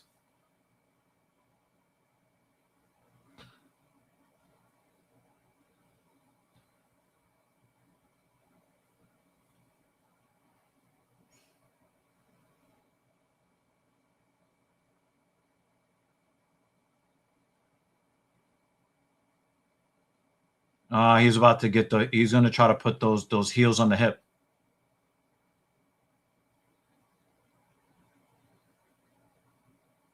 Yep, there he goes. Feet on hips. Feet on hips. Is he going to get a reversal here? It seems like Chimaev's been doing it in a way where he wants to keep it on the ground. Yeah. Separate, but keep on the ground. Yeah, Strickland's been trying to stand up. Yeah, but I think that Strickland was happy to be on top because that means that there was really no chance of getting submitted. Mm-hmm. But the thing is, Chimaev was trying to trap Strickland into giving up a triangle. Come on, dude. Why are you going to feed into that? I think that he's trying to draw him in. Yeah.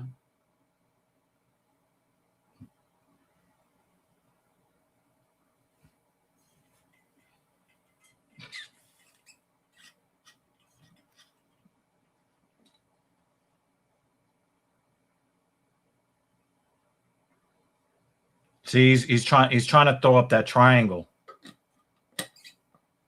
But he just gave up side control. 3/4 control.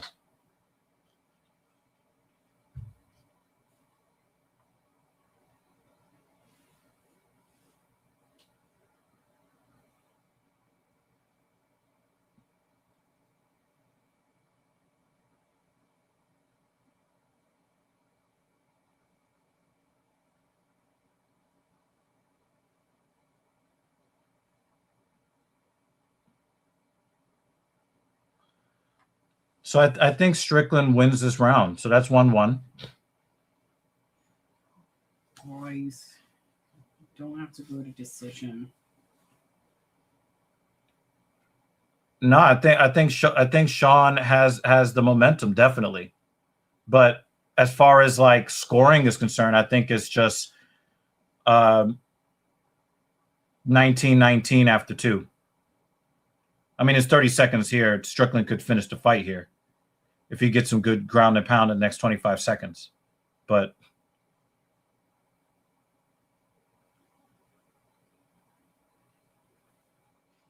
now they're talking about the emotions of Chimaev. Mm. They're talking to each other.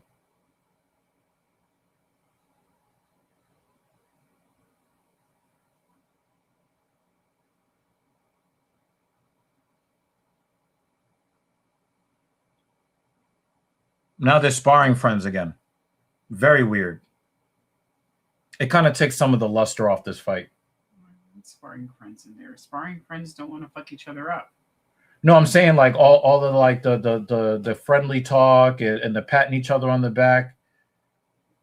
I know, but After what all I mean of is that- that when they get a little too buddy like that in the cage, they it removes some of the intensity in Yeah. the punches, Yeah, as if they're trying not to not to hurt the other guy. Yeah. I don't understand why Chimaev went to his back. It didn't look like he got hit by anything, or if he was hit and I didn't see it, it didn't look like he was hit by anything hard. It didn't look like a knockdown or anything like that. I mean, is he already gassed? I know that JL is going to say yes, but is he already gassed?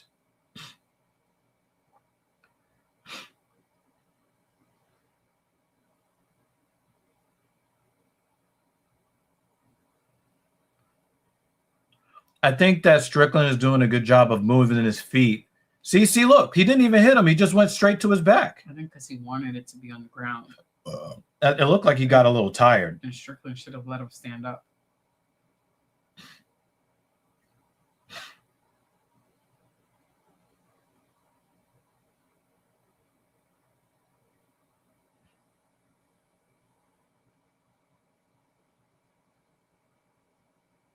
I think we're going to get an and new, y'all.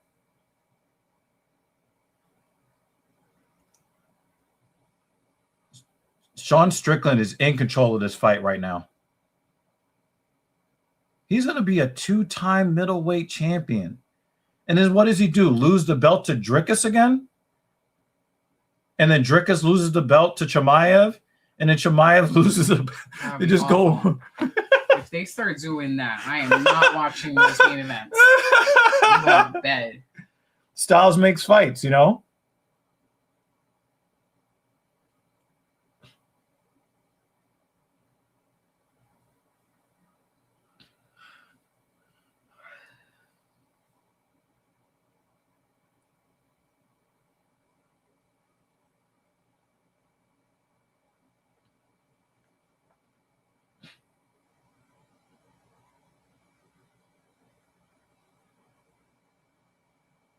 Chimaev still doesn't move his head off the center line.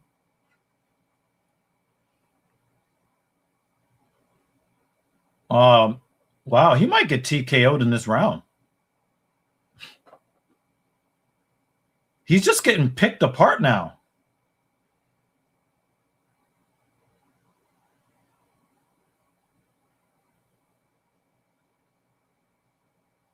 Chimaev is about to get knocked out. He's about to get knocked out. Could you imagine getting your belt taken and your undefeated record taken by a simple 1-2 march kick? 1-2 march kick.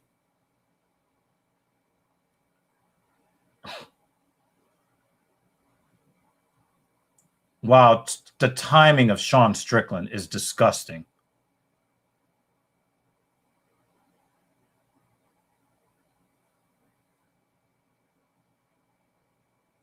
Oh, wow. Yeah, I think that it's a 99% chance that Strickland wins this fight now. Another hype train derailed.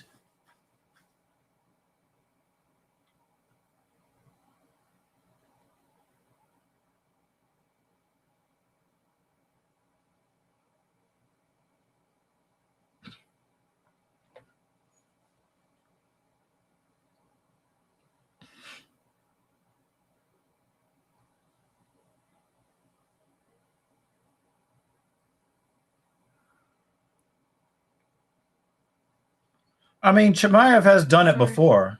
He did it with Usman. He did it with Gilbert Burns. I mean, technically, he did it with GM3. He knocked him out in 17 seconds. There was no grappling whatsoever. He just knocked him off his feet. Sean Strickland's got more power in his striking than Chimaev does.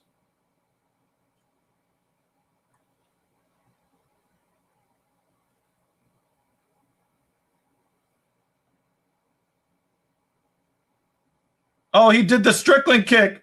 Chimaev did the Strickland kick. That was crazy. Make this go 5 rounds.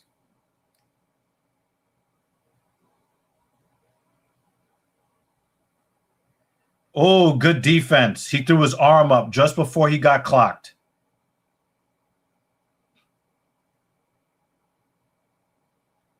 I really feel like Strickland is winning this round just on jabs alone. Mm-hmm.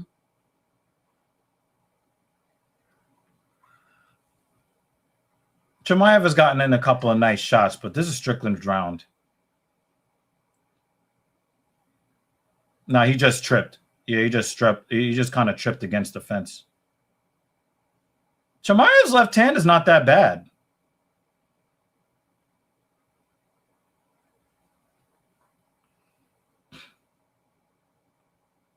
Oh, now here comes out the teep kick. Strickland didn't like that last left hand from Chimaev. He didn't like that too much. I don't like that we're going round 4. Dang it. It's past my bedtime. I got a 2-1 Strickland. Anybody else arguing with that?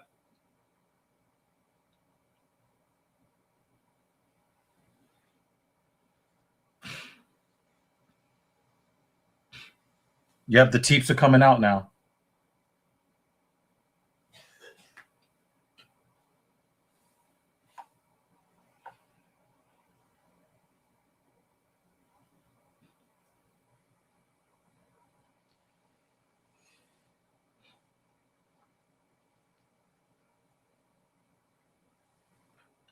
Why does he want him to right jab, left hook when he is a conventional fighter? He fights from a conventional stance. Well, I hope that is not what the translation actually was, because that would be really dumb.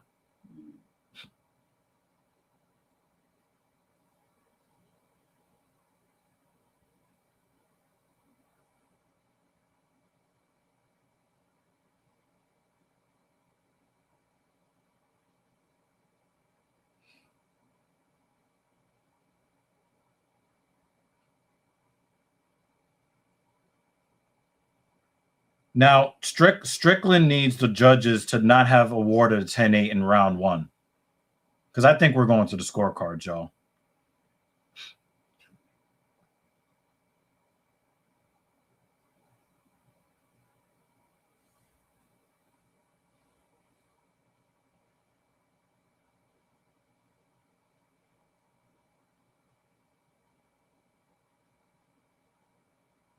I love the timing of Sean Strickland. That's my favorite part of the way he fights.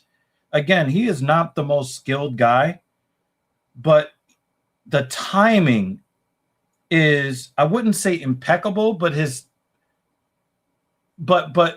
timing is so offbeat that it's very, very difficult for somebody to use a conventional timing scheme, because he's going to disrupt it.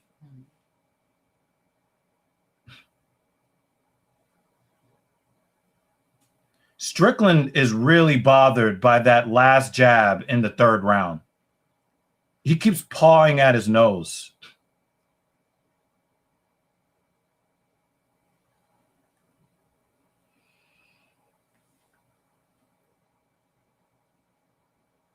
I have to say this. As much of a fan of Khamzat Chimaev I am, he is a low IQ striker.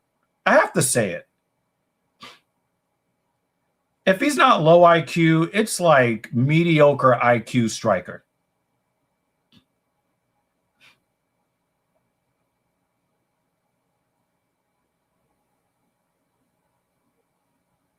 That's the snap on the punch I was looking for from Strickland.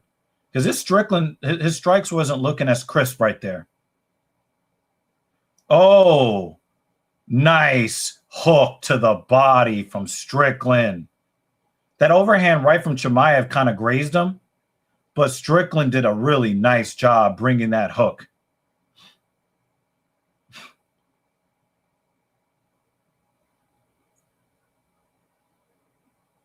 Nice right hook from Chimaev.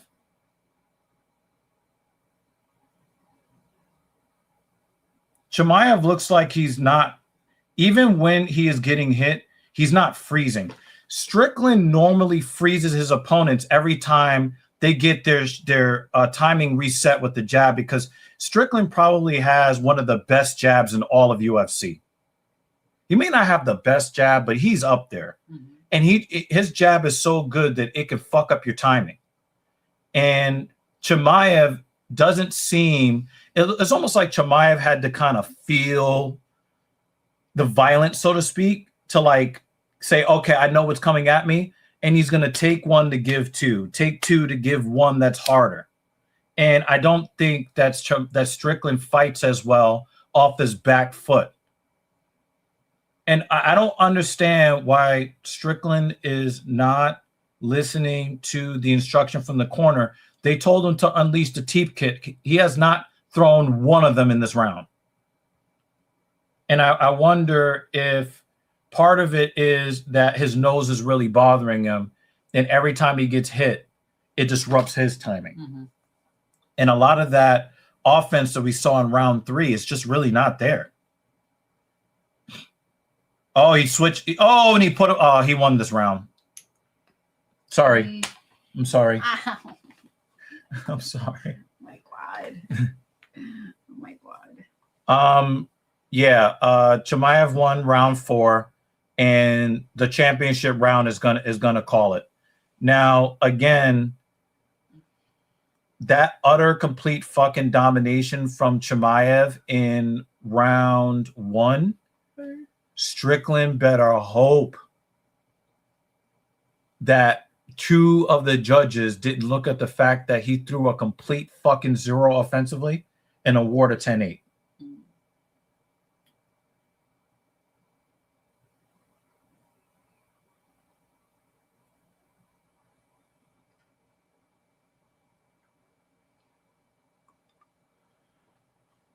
So no fence grab attempts. No, Strickland almost grabbed the fence. He like right when he was being dragged, he found a way to not do it, but he did it.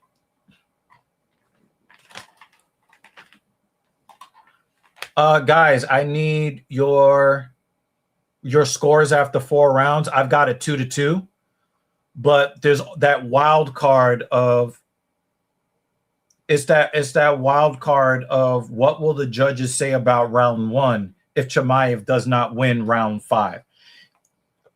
If Chimaev wins round 5, he won the fight. But if Strickland wins round 5, we might still have some drama here. We might have some drama here because Strickland won rounds 2 and 3. Chimaev won rounds 1 and 4, but Strickland had exactly 0 offense in round 1.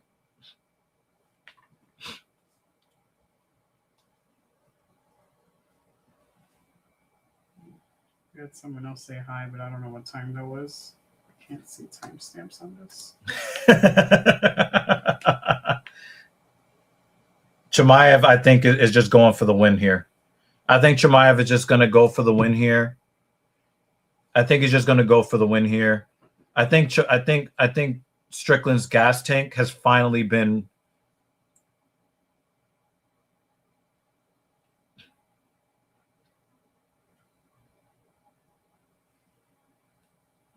He's looking up at the clock. He's got, now he's carrying Chimaev's weight.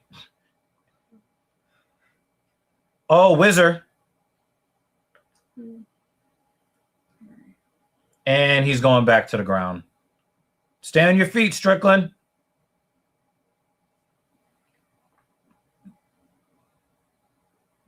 In the 70s tonight. Oh, he just dragged him down, but I don't think that's an official takedown yet. Elbow, Chimaev. Oh, they just parted. I don't think there was an official takedown in there.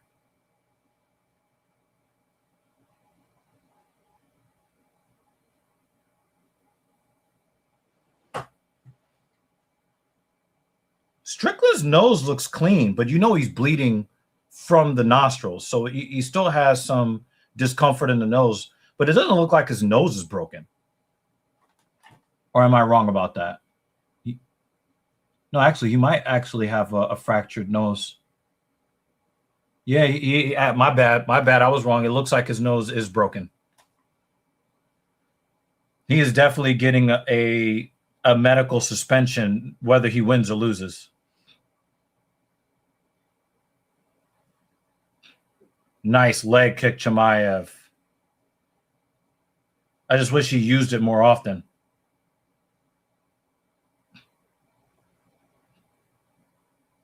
Nice right hand from Strickland. Chimaev's nose is busted now. I mean, he was already injured. His nose was already injured, but that really...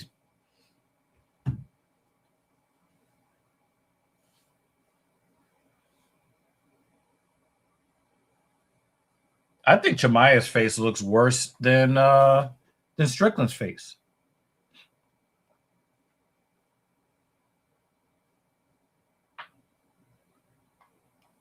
I think that even if Strickland is winning some of these exchanges here, I think that by him always backing up, it's not a good sign for the judges.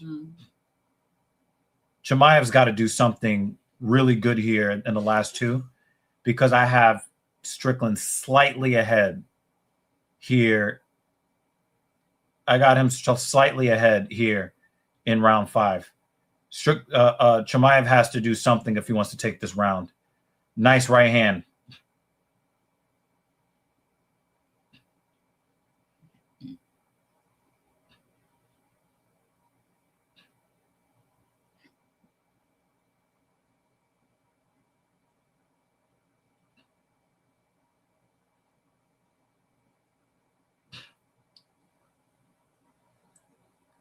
Oh, nice. Nice defense, Strickland.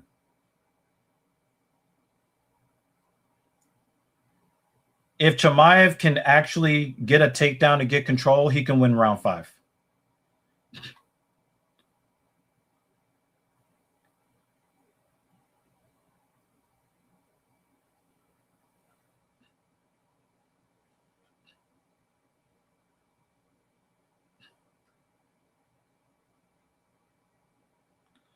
I think he's going to try to slam him. Nope, he failed.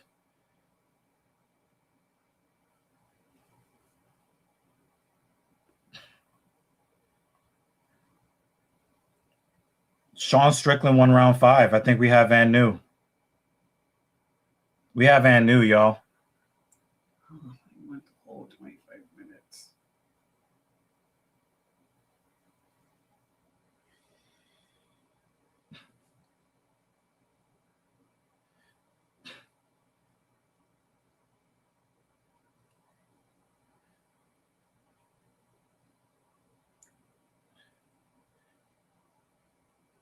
I got Sean Strickland winning the fight. I got Sean Strickland winning the fight, y'all. You know what I win? And I think the best that Chimaev can hope for is a majority draw. Mm-hmm. That's the best that he can hope for. I got it 3-2 Strickland, which kind of sucks because I like seeing undefeated fighters go undefeated in the UFC. I don't like it when undefeated fighters lose their undefeated status, because I just think that it's just more fun that way, to have guys that are just, you kind of remove that luster. Mm-hmm. But I by a pretty slim margin. I'm not saying that it's like overwhelming Sean Strickland, but I think that the thing that you have, I mean, his striking numbers in the 5th round was double that of Chimaev, and I thought that his strikes were as effective or more in the 5th round. The problem is he put up 0 offense in round 1. So if 2 judges give a 10-8 in round 1, then it's a majority draw. If they only go 10-9 because there wasn't a lot of damage done, then we have Anu. Strickland did pretty well with his takedown defense.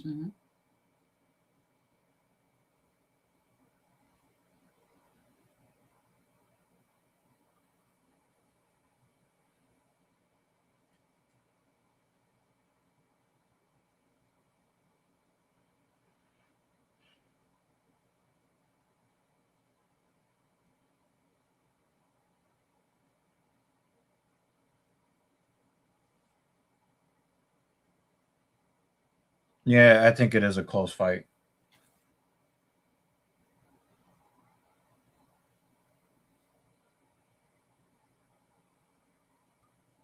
I do think that when you look at the takedown numbers, they're close enough to the significant striking numbers where it's hard to say. It's hard to say.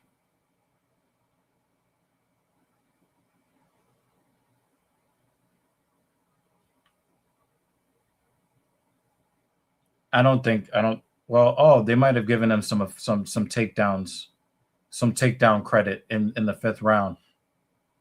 All right, here we go.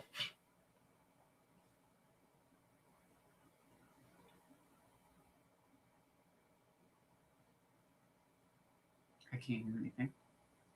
Chimaev got 48-47. 48-47 Strickland. Split decision.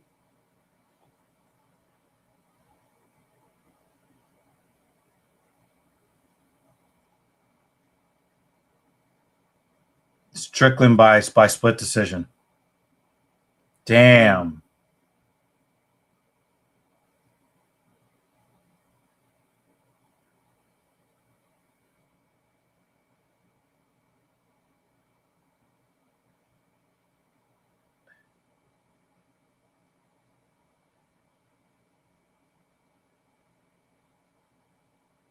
Wow.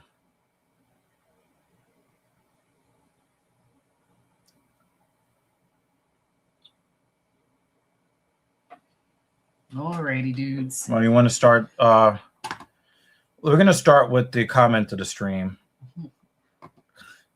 Is this our longest stream? Almost One 8 of hours. Yeah. Holy shit. Goodness gracious. Travis, thank you for the comedy. That will stick in our brains. He's apologizing for a lot of the disrespect that he showed. Listen, I need to go to bed. My hope is that Dan is sleeping. Yeah, I hope Dan is all right out there. He was trying to stay. He was awake trying to 'cause he stay wanted up. to see, but Yeah. I hope you're sleeping, Dan. We can't do the alcohol thing, but a cookie? I Absolutely. told him a cookie. Absolutely. If he gets his ass over here. I mean, anybody. I love Thoughts any on the excuse to thoughts on make the a cookie. Ducks getting smoked. The Ducks were not even a playoff team, Jay. Like, Did you the, keep like, asking super- these questions. Did Jumbo Chase Hooper win? I don't remember. Well, Bobby Green won. I'm tired. WCA, I think, took the loss, right? Buckley took that loss. Van won. Did William Gomez win? I don't remember. Atiba did win. Bobby Green won. Volkov won. Van won. And Travis was wrong in the last one, but he had a good one. JL picked Strickland to win. I told you it was way too difficult. it was way too difficult for me to pick a winner, and the margin was razor fucking close. We got his picks. Green, yes. Brady, yes. Volkov, yes. Taira, no. And Chimaev, no, unfortunately. We don't have our favorite way to end the show from our guy Dan Jensen, but I'm pretty sure that he is not going to deprive himself of sleep when he needs his immune system to do to fight this cancer. So much love to Dan Jensen, and Good luck on Monday. We'll hear the update next week. Yeah, much love to everybody that came through, the trolls, the people that just kind of peeked in to see what we do here. The drive-byers. Yeah, the drive-by shooters. I do appreciate you guys, and I'm glad that you guys joined us for however long that you did. Sinister is gonna give us the damn send off to end the stream so that she can go to sleep. Take it away, Sinister. Yes. This is in honor of our stricken friend Dan Jensen, who is struggling with stomach cancer right now. Please be safe out there in the real world. Please, please, please. Take care of yourself. Take care of yourselves out there. Go see the doctor if you have to. And all that good stuff. Thank you so much. And have a wonderful rest of your weekend. Bye. All right, y'all. Peace out. Thank you so much.